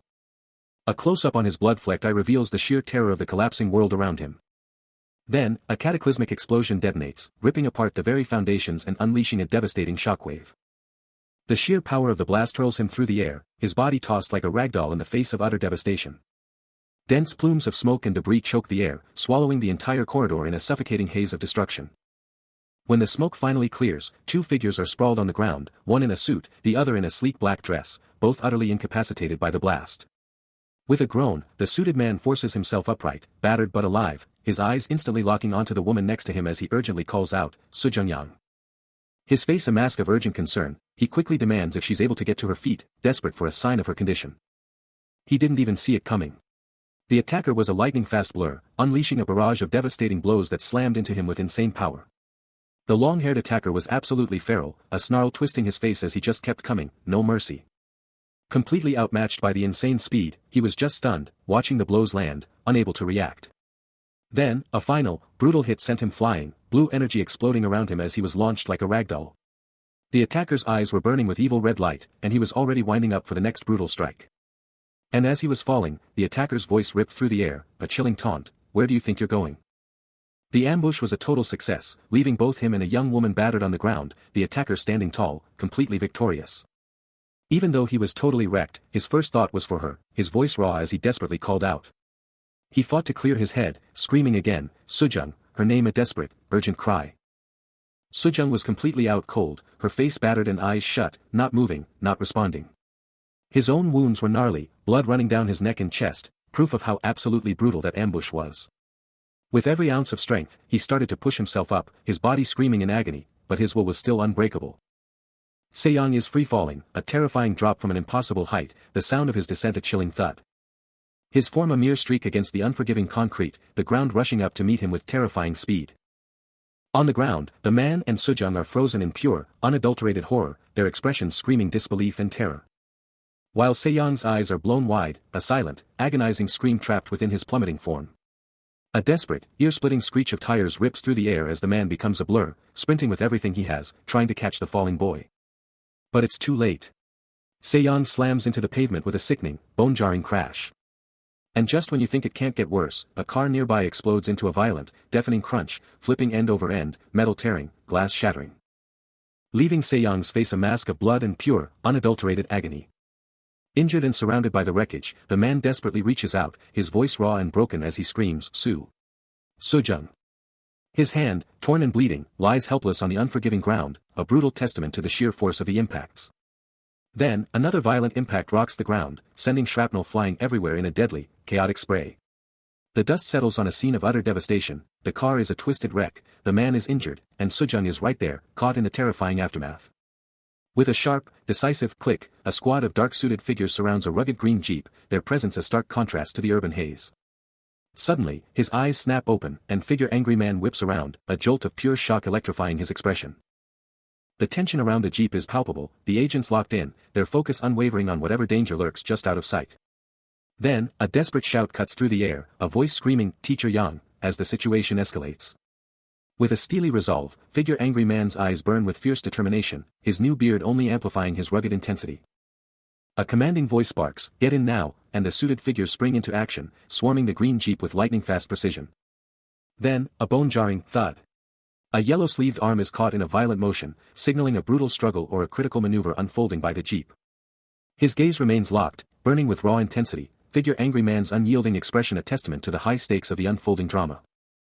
Chaos erupts as a massive, blood-soaked creature is violently wheeled through a facility, the gurney clattering with intense urgency. While a man with an unyielding stare takes in the pandemonium, his face a mask of fierce resolve. His eyes, sharp as a blade, cut through the tension, ready for anything. He barks at his squad, a single, urgent order, get going ahead. Already in the car, he shouts, Teacher Yang. He slides into the passenger side, but the driver pumps the brakes, daring to question, Sir, but we have time. But he cuts through the doubt like a knife, take off, now. The driver snaps to attention, yes, I understand. Eyes locked on the road ahead, he braces for the high-speed escape. He's a blur of motion, tearing across the pavement, a desperate dash towards the getaway car. The green jeep roars to life, tires screaming, blasting around the corner in a heart-pounding escape. The driver, a picture of intense concentration, silently pushes the vehicle to its limits, his hands locked on the wheel. His silhouette a blur, he pushes harder, vanishing into the chaos. The escape vehicle was absolutely flooring it, and Se-young's dark blue hair was just going wild in the wind, showing just how fast they were moving. But outside, the intensity was off the charts. Figure angry man was absolutely pushing his body to the max, his face locked in a super intense, determined expression. The jeep hit something with a massive thump. His eyes were just laser-focused. Then, a sudden, loud bang just ripped through the air. Figure angry man is absolutely flying, pushing himself to the limit, screaming out a challenge that anyone who wants to get past him will have to go through him first. But before he can even finish his sentence, a massive, unseen force absolutely decimates him, sending him crashing to the ground with a sickening quang, a monstrous foot already hovering over his prone form. He stares up, eyes wide with pure shock and disbelief, the ambush hitting him so fast he can barely process it. Still dazed from the hit, he's trying to figure out what just happened, but there's no time. But just like that, the shock turns to pure, unadulterated rage. His eyes blaze with an intense green energy, and he's locked onto his target, ready to unleash hell. He moves like lightning, a total blur, his tattered suit just barely holding on as he explodes into action. He blocks a brutal attack from the monster with a bone-jarring impact, but it's not enough to slow him down, he's already spinning into a devastating counter. A thunderous quang rips through the air, confirming a direct, bone-shattering hit. He's putting everything he has into it, unleashing a full power punch that's going to send his opponent flying. The punch lands with brutal precision, right in the monster's wide-open, fanged mouth, sending a fountain of blood and saliva exploding outwards as its disgusting teeth absolutely shatter. He stands victorious over his mangled opponent, his eyes still burning with that fierce green glow, a grim, determined look on his face that screams this fight is just getting started. The convoy is absolutely flying through the city, every vehicle shaking with intense speed. With the lead car, driven by figure angry man, pushing the limits. He's got that intense, laser focus, eyes locked on the road. The engine screaming under the hood. Next to him, the Secret Service man is on high alert, eyes darting everywhere. And he's like, I don't see him. His voice is super tense. The air in that car is thick with tension. A serious face pops up on screen, demanding, the rendezvous point is? And bam, the answer's right there, Yongdong Dangio. Another voice cuts in, confirming, we've locked down the Yongdong Bridge. From a bird's eye view, the colossal Yongdong Bridge dominates the landscape. Its complex design a clear target for the incoming convoy, with the final coordinates blaring, rendezvous point TRH-4. Repeat, rendezvous point TRH-4. The Secret Service agent, riding shotgun, locks eyes with him, confirming their next move. Declaring that the moment they clear the bridge, it's a hard right turn, no hesitation. The man at the wheel, his focus absolute on the asphalt ahead, is met with a piercing question from her, challenging him to recognize her authority. She presses on, dropping a bombshell about his Secret Service ties, and her own deep history with the infamous Shinjin group. He offers no reply, his face a mask as the car rockets forward. A crucial part of a massive convoy tearing across the Yangdong Bridge. The landscape outside becomes a dizzying blur of speed. When without warning, a cataclysmic explosion rips through the distant skyline. And from the chaos, a lone figure is sent hurtling from the heavens, streaking past the colossal city skyscrapers. A vibrant red cape whipping in their wake, as a vehicle races beneath them. The red-caped figure, after that insane plummet from the sky, is down. But don't count him out yet, as the full moon casts an eerie glow over his fallen form. But hold up. Despite the massive impact, his eyes snap open, and they're absolutely blazing with an electric blue light, signaling some serious power-up. Under a massive full moon, the red-caped figure is absolutely locked in on a skyscraper, his silhouette screaming pure power. Way down below, a military truck is just cruising, totally unaware of the storm about to hit. That epic crimson cape is just flying in the wind, a total power move against the dark. Then, bam. A super close-up of his electric blue eyes, absolutely blazing with insane power, locked onto something we can't even see. And just like that, a sudden, explosive blur of motion, he's gone, launching himself into the abyss. The drop is insane, totally silent, just a dark streak tearing through the city lights. Those glowing eyes are still burning, his face locked in, even as he freefalls. Down below, the highway is just a crazy maze of lanes, a literal river of cars.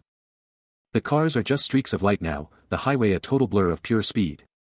The whole world is just a dizzying, high-speed rush, the ground coming up fast. Then, boom. A hand, now absolutely blazing with vibrant green energy, slams down and grips the roof of a speeding car. Boom. A massive impact slams into the Mercedes truck, sending a shockwave through the entire vehicle. The sudden jolt sends a violent tremor through its frame, with a deafening metallic clang that screams danger. Inside the cabin, the occupants are violently jolted, caught completely off guard by the sudden assault. A man in a sharp suit, his face a mask of grim determination, and a woman beside him, eyes wide with pure terror, struggle to keep their footing. His jaw clenches, a silent, furious question burning in his eyes as he tries to comprehend the impossible attack. This isn't just any vehicle, it's a Mercedes, a fortress on wheels, yet something just hit it with enough force to make it shudder. But the shock quickly fades, replaced by a cold, hard resolve in his eyes. His gaze locks onto the road, his mind already calculating, strategizing, ready for whatever comes next. With a fierce glint in his eye, he barks out orders, declaring they're almost at the rendezvous point and that the target absolutely must be stopped, no matter the cost. He turns to the woman, his voice cutting through the tension, ordering her to unleash every single method at her disposal to stop him. The highway blurs past, a chaotic dance of oblivious cars, completely unaware of the deadly game playing out right beside them. The woman's face is a canvas of shock and grim realization, her eyes still wide with the sheer weight of the impossible order she just received.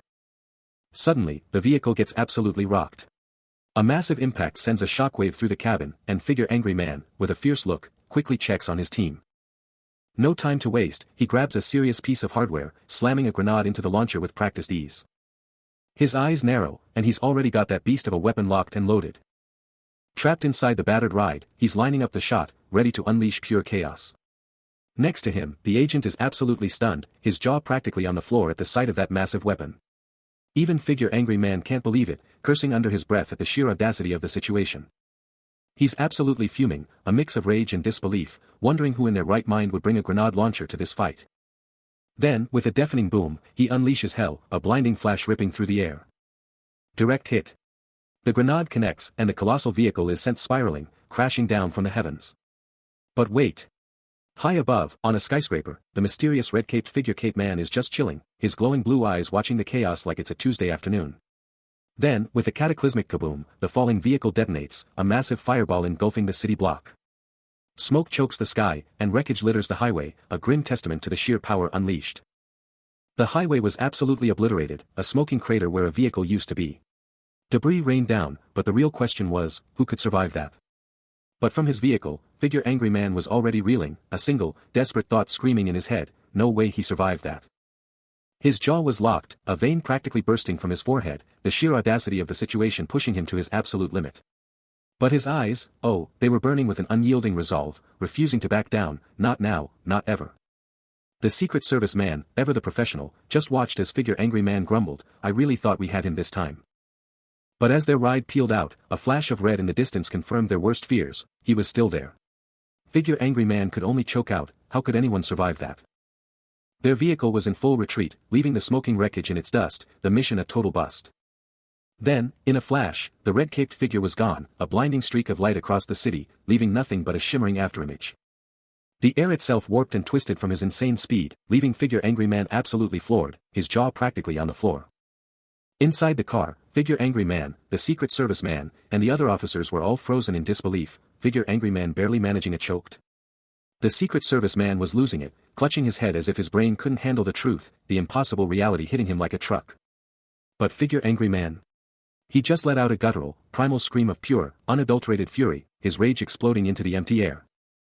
Violently ripped from the vehicle, Se-young slams into the ground, a shower of shrapnel exploding around him as the force of the impact rocks his battered frame. But even after that brutal landing, he's already back on his feet, eyes blazing with an unyielding resolve, locked and loaded for the next move. Before he can even blink, the red-caped figure's blade flashes, a blur of lethal intent, coming in for the kill. From afar, it's a whirlwind of chaos, a clash of titans in a blink-can-you'll-miss-it battle. But with a burst of pure agility, Se-young dodges, a phantom blur slipping past the deadly strike. Face twisted in raw focus, he lets out a sharp breath, steam blasting from his mouth as he gears up for the ultimate counterattack. The red-caped figure, caught off guard by the sheer velocity, is forced into a lightning-fast parry, his mind screaming, "He's fast. But I'm faster." From the wreckage, Figure Angry Man and the Secret Service man are glued to the insane showdown, their faces a mask of disbelief and dawning horror. Then, with a sudden, explosive shift, Se-young whips his weapon up, winding up for a devastating, sky-shattering blow. He unleashes it, his whole body a spring of coiled power, the blade arcing with bone-shattering force. The hit lands with a brutal crack, the red-caped figure's head violently snapping back from the direct, skull-rattling impact. Staggering from the unexpected, earth-shattering blow, the seemingly invincible foe is rocked to his core, his face a mask of pure shock and agony as the impact rips through him. Inside the car, the driver's face contorts in pure panic, slamming the brakes and screaming a desperate warning. But the chaos isn't over. Violently ejected, he's sent hurtling headfirst through the air, a storm of debris and shattered glass exploding around him. But even in freefall, his instincts are razor-sharp, a hand shooting out, a lightning-fast blur as he desperately tries to grab hold. Unbelievable. With insane agility, he somehow braces against a skyscraper, grinding down its side, leaving a trail of destruction as he fights the fall. His eyes, now burning with an electric blue glow, scream pure, unadulterated determination as he takes back control. No time to waste. He instantly shifts, defying gravity as he sprints horizontally across the building's face, leaving a wake of shattered glass in his impossible dash. He's hitting hyperspeed, a mind-bending blur, a blazing blue aura exploding around him as he transforms into a living projectile. And the destruction continues. Another car, a victim of this insane fight, crashes down, engulfed in a storm of debris. Then, with a colossal burst of power, he launches himself off the building, a blue-streaked missile tearing through the sky, locked onto his prey. Meanwhile, back in their car, the two observers are absolutely speechless, jaws on the floor, as his lightning-fast reflection blazes past their window, a shocking display of raw power. His stare is locked, absolutely unshakable, the electric blue in his eyes blazing even hotter with every passing second. The sheer intensity of his focus is off the charts, a silent, terrifying promise of the coming showdown burning in his glowing eyes. The scene opens on a chilling sight, a gurney, absolutely covered in the gruesome, mangled remains of some terrifying creature, being frantically wheeled through a hospital corridor by 4 medical staff, their expressions grim and urgent as they pass a police car and a bus. One of the medical staff, his face contorted in a furious grimace, is practically bursting with effort, the sheer, horrifying weight of their cargo pushing him to his limits. Elsewhere, a gloved hand tightens around a pistol, a clear sign that the situation is about to escalate, and someone is ready to pull the trigger. But far from the hospital chaos, Se-young is in full-on action mode, absolutely flying up the side of a skyscraper, his movements a dizzying blur as he defies gravity with insane speed. His face is a mask of pure, unyielding resolve, his eyes locked onto whatever he's chasing with laser focus. And then, the power surges. His eyes blaze with an electric blue light, a terrifying display of his activated abilities. Then, out of nowhere, a colossal explosion rips through the air, sending a mushroom cloud of smoke and debris sky-high. Meanwhile, a rugged military vehicle tears through the streets, fleeing the chaos, its shadowy occupants clearly in the thick of whatever is going down. Then, boom. Another earth-shattering explosion rips through the city streets, sending terrified civilians scrambling for cover as a massive smoke cloud engulfs the skyline. But amidst the pandemonium, a heavily armed squad of tactical soldiers, decked out in black, takes up position, their leader's voice cutting through the noise with a chilling command, "Prepare to fire." And Se-young. He's a force of nature, moving with unbelievable speed, a blazing red aura now exploding around him, his entire being a dynamic, unstoppable blur of raw power and deadly intent. He's moving at insane speeds, a total blur as he slams down or strikes with incredible power. His foot connecting with a devastating impact. Then, Se-young just tears through the skeletal remains of some structure, sword already out and ready to go. Meanwhile, down below, two tactical operators in full dark gear are already locked and loaded, aiming their rifles. His eyes are absolutely laser-focused, narrowed as he scans the insane chaos below him. Even while he's hanging upside down, his determination is absolutely rock-solid. He just keeps on dropping, a total blur against the chaotic background. His intense stare locked upwards, already planning his next insane move. Meanwhile, one of those tactical guys has his rifle locked and loaded, masked face showing absolutely zero emotion. Ready to unleash hell at a moment's notice. The city is in turmoil. A medical team is scrambling, pushing a stretcher with some kind of gnarly, blood-soaked monster on it, barely holding it together. But then, boom. The air just explodes with gunfire, as tactical officers light up the scene, their weapons spitting fire. One of the officers is totally locked in, muscles bulging, bracing for something impossible. But before their bullets can even connect, a red streak just rips through the air. Se-young's counterattack is absolutely insane, moving faster than light. But even with that insane speed, he gets tagged by something unseen, recoiling hard as dust and debris just blow up around him. His arm muscles are absolutely shredded, veins popping, as he charges up for the next insane attack. And then, bam. With a massive impact, he just explodes forward, a total blur, hitting with unbelievable power. The tactical officers don't stand a chance, getting absolutely launched by his raw power. They're dropping like flies, totally out of commission in the smoke and rubble. He's standing tall, victorious, checking out the damage, as the smoke finally starts to clear around him. His glowing blade is still up, and he drops the ultimate warning: if you value your lives, leave now. His stare is absolutely intense, a silent, powerful challenge to anyone dumb enough to cross him. Suddenly, a masked sniper locks onto his target, a chilling threat cutting through the tension: before you die by my hand. But Se-young's face contorts into a furious snarl, unleashing a guttural roar of pure defiance. Then, in a blinding blur, a hand moves with impossible speed, a sharp "ka" slicing through the tension. His voice raw with power, he screams back, "Don't F*** with US." But the threats keep coming. Another masked sniper, perched high above, locks and loads, ready to take the shot. Through the scope's crosshairs, the target is locked and loaded. Suddenly, the thrumming tal-tal-tal of rotor blades fills the air, as a helicopter descends, bringing in even more tactical forces. Watching the chaos unfold, Figure Angry Man's face hardens with grim determination. The helicopter closes in, and armed personnel rappel down, ready to engage the target. But wait. Amidst all that chaos, Se-young and Soo-jung are just casually strolling down a street, completely unfazed. Back at the scene, the helicopter is down, and the entire tactical team is laid out, completely incapacitated. Mission failed.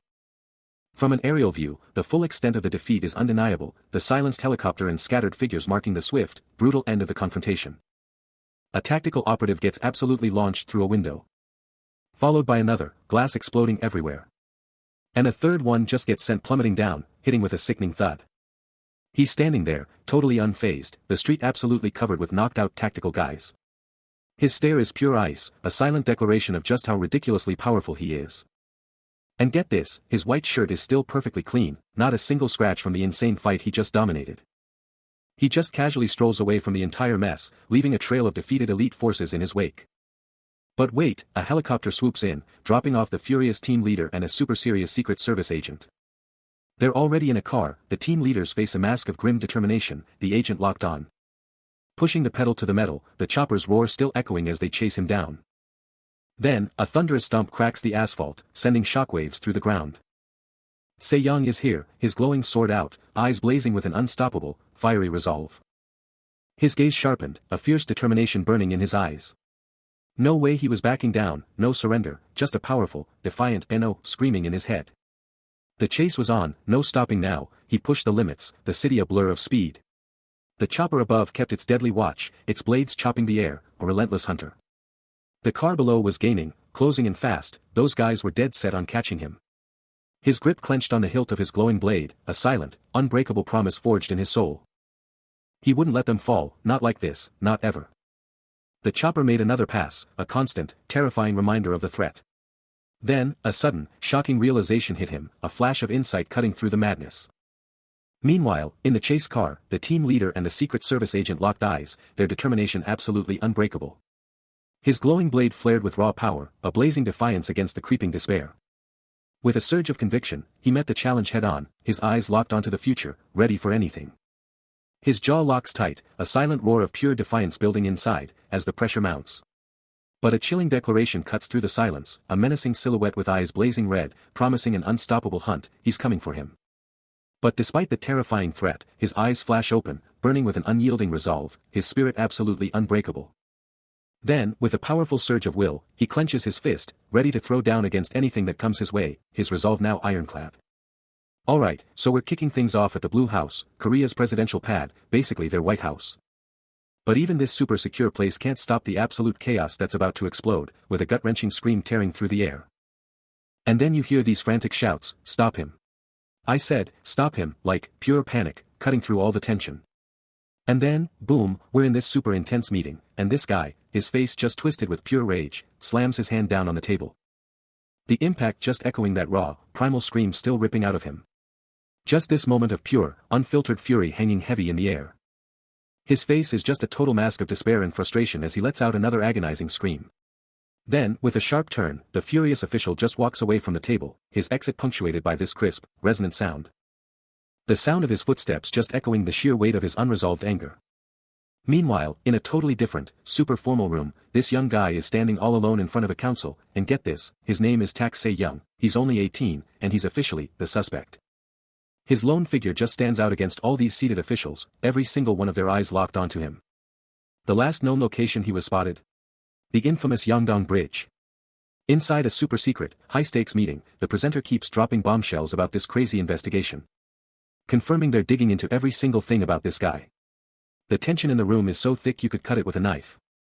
As these big-shot officials hang on every word of this wild report.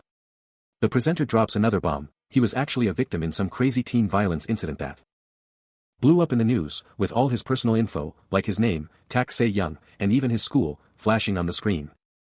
And get this, his parents also caused a massive stir back then by setting themselves on fire right in front of the Gangnam police station. Suddenly, a female official shoots up from her chair, her voice slicing through the heavy air with a sharp, attention. She cuts in, after hearing Tak Se-young has. Wait, like some massive, game-changing info just dropped. Her urgent shout just hangs there. And then, in a totally different, super serious room, another official starts talking, saying, and so, you know this intense conversation is far from over. The tension is palpable as the urgent meeting presses on. Where do you think Tak Se-young is headed next? A voice demands, pushing for answers. And there she is. The female official, ready to drop the bombshell, her expression intense. She drops the bomb. At this critical moment, Tak Se-young has gone rogue, skipping the meeting and striking out on his own to solve this crisis. A stunned silence falls over the room, the implications of his actions sinking in. Her eyes narrow, a fierce determination in her voice as she drives home the sheer audacity of his solo mission. She stands before the empty chair, a chilling reminder of Tak Se-young's defiance. He's out there, alone, hunting for the solution to this whole mess, she repeats, making it crystal clear. The sheer weight of his solo mission is almost crushing. But the scene shifts. We're now looking at a massive corporate skyscraper, a gleaming titan of the city. This isn't just any building, it's the nerve center of Blue Wing Media, a major player in this whole conspiracy. Inside, a chilling list of names flashes across the screen: Kim Jun-hyuk, Kim Yoo-jin, Lee Soo-ho, Young Da-han, Nam Hyun, and Kim Chang-soo, plus Lee Soo-yeon and Jang Soo-jung, all of them tangled up in this crisis. After all the revelations, the team leader is left alone in the silent conference room, his back to us, grappling with the explosive truth and Tak Se-young's audacious move. A chilling voice drops a bombshell, declaring that everyone who stands in his way is going to die by his hand. But he's not stopping there. Oh no, the threat escalates as he promises their parents will also fall. And just when you think it can't get worse, he seals the deal, condemning their brothers and sisters to the same brutal end. Switching gears completely, we cut to a totally different vibe, a massive, empty conference room just sitting there, waiting for the drama to start. But not for long. The room quickly fills up, everyone taking their seats, and the team leader is right there at the head of the table, ready to get down to business.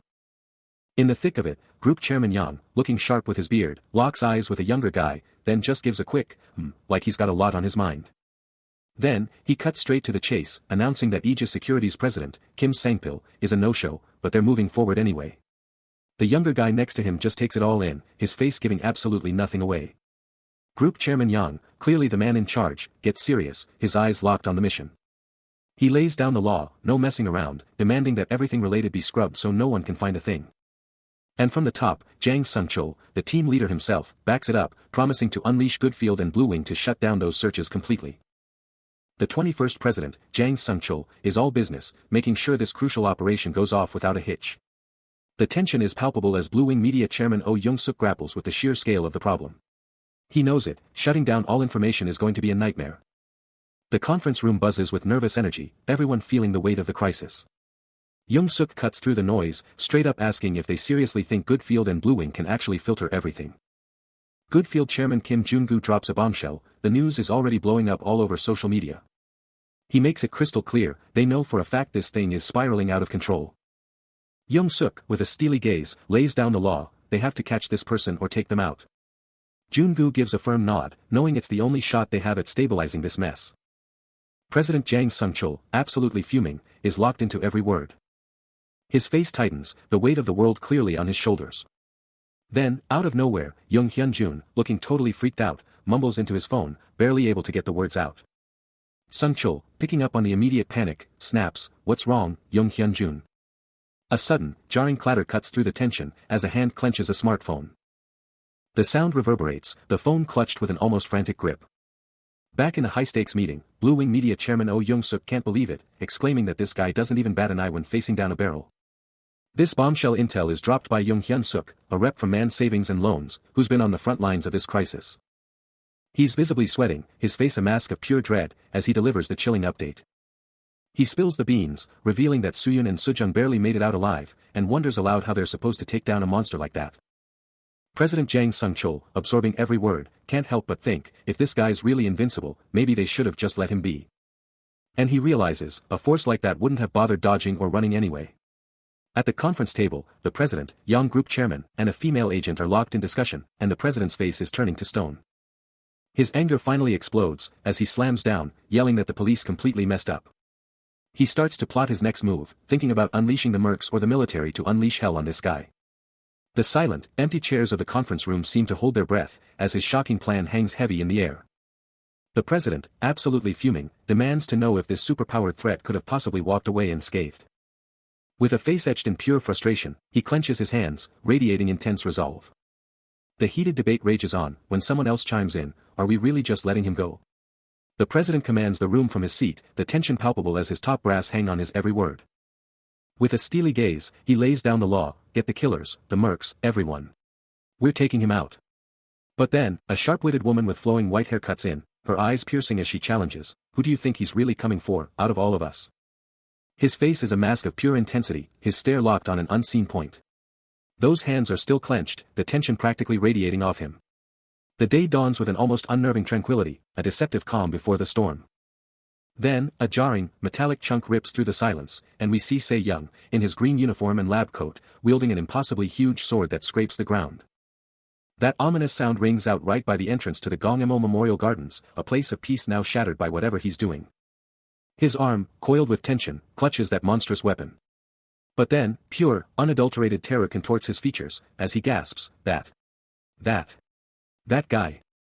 His fellow lab coat, just as shell-shocked, can only stammer, "What's up?"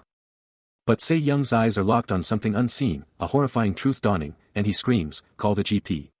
Ha! Murderer!" Then, without a moment's hesitation, he bolts. His massive sword carves a trench in the earth as he makes a desperate escape. His legs are a frantic blur, pumping like pistons as he tries to outrun the nightmare he just saw. But his frantic escape is all for nothing, as the chase culminates in his capture, leaving him utterly helpless, tied against a cold, industrial wall. And in the end, a chilling gravestone stands as a grim monument, etched with the words, "Zero Hero," and the name, Se-young. He stares, his eyes locked on the chilling inscription, "Tak Se-young Go Hyun-ju," a name that hits him hard. A raw, desperate whisper tears from his throat, "Mom. Dad." A cry for the ones he's lost. Overwhelmed by regret, he utters a heartfelt apology, "I'm sorry. I really should have come here first when I could leave my place. The weight of his past crushing him. A sad, knowing smile plays on his lips, the falling autumn leaves mirroring his somber mood. Another apology escapes him, his eyes fixed on the gravestone, not just his name, but the chilling title, Zero Hero, etched beneath it. So, sorry for coming here so late. The wind whips more leaves past the silent monument, a stark reminder of how much time has passed. His face remains etched with an unbearable sadness. Tears stream down his face, a torrent of raw emotion. He drops to his knees before the gravestone, a massive sword plunged into the earth beside him, and cries out again, "M.O.M. Dad." The heartbreaking words, "I miss you guys," echo in the silence, his grief palpable as the leaves continue to fall. His face twists in agony, unable to contain the overwhelming flood of tears. He stays there, a lone figure swallowed by his grief, the falling leaves a silent witness to his profound despair. Still kneeling at the gravestone, he whispers to his parents, a raw, emotional farewell. A single tear escapes, but his eyes burn with fierce determination, as he tells them, "Please don't worry." He makes it clear, he knows exactly what he's getting into. With his hand firmly on the gravestone, he tells them to kick back and watch the show from above. But the moment is shattered by the blaring shriek of a police siren, signaling an abrupt change in the atmosphere. He rises, turning towards the flashing lights, his silent vow still hanging in the air, without worrying. The patrol car, a beacon of flashing blue and red, weaves through the crowded lot. A sweeping aerial view reveals the massive parking lot, the police car a tiny, yet undeniable, speck of impending drama. Ignoring the chaos, he gazes skyward, a chilling vow about to be uttered. His voice, cold as ice, delivers a terrifying promise, "I will not forgive a single one of them." The endless sky stretches above, a silent witness, to the birth of a new, unyielding force. His back to the world, shoulders squared, he's locked and loaded for the fight ahead. He clenches, every muscle screaming with the raw, unyielding resolve burning inside him. He makes a chilling vow, not one of them will live. Because this country, these people, they never listened to his mom and dad. Now, he's going to make sure they know despair, a terrifying promise that chills to the bone. The streets below are absolutely swarming with the very authority he's about to defy, their flashing lights a stark, brutal contrast to the quiet grief he just endured. He's going to make them know pain, his face a mask of raw anguish and burning determination. Because neither the authorities nor this entire country ever listened to his parents, leaving him with an unshakable, terrifying resolve. His fist clenches, knuckles turning white, a raw, physical manifestation of the fury boiling beneath his skin. He declares, with absolute conviction, that he won't listen to them or the country, his silent voice a thunderous roar against the injustice. He stands defiantly atop a police vehicle, a lone, powerful figure against the encroaching forces of so-called law. The unbearable pain he felt from losing his parents, he's going to make sure their parents feel that exact same, soul-crushing agony of losing their own children. Tears stream down his face, a potent mix of sorrow and fierce, burning resolve etched deep into his features. And so, his path is irrevocably, terrifyingly set. Consumed by grief and rage, Se-young's voice rips through the air, a chilling promise escaping his lips, "I'll leave the son you've loved." A grim vow echoing over the silent grave, sealing his terrifying promise, in life here. But the law isn't waiting. A booming voice cuts through the tension, "Se-young, you are surrounded. The military has been mobilized to take you into custody." Yet, perched atop a police cruiser, the defiant youth stands his ground, a lone figure against the overwhelming force. The order to give up echoes again, "Cease your meaningless struggle, and surrender." But Se-young's grip is iron, his eyes burning with an unyielding promise as he declares, "This country will know how it feels when no one hears the pain and..." His words underscored by the ominous approach of military helicopters, a chilling, horror rampaging through its being. He stares out at the sprawling city, his chilling vow hanging heavy over the urban sprawl, a silent, terrifying promise of vengeance. Then, with a raw burst of strength, he tears a piece of metal from the cruiser, his back defiantly turned to the encroaching military. His feet planted firmly, his voice drops to a chilling, resolute tone, a final warning, "If you have sinned." His fist clenches, a symbol of his unbreakable will, the chilling words echoing, "If you have sinned." The ultimate, terrifying verdict delivered with chilling finality, "You must be punished." His gaze, absolutely blazing with raw, unbridled power, was surrounded by an electric blue aura that pulsed with furious energy. A clear sign of the absolute, unbreakable resolve that hardened within him as he clenched his fist with terrifying force.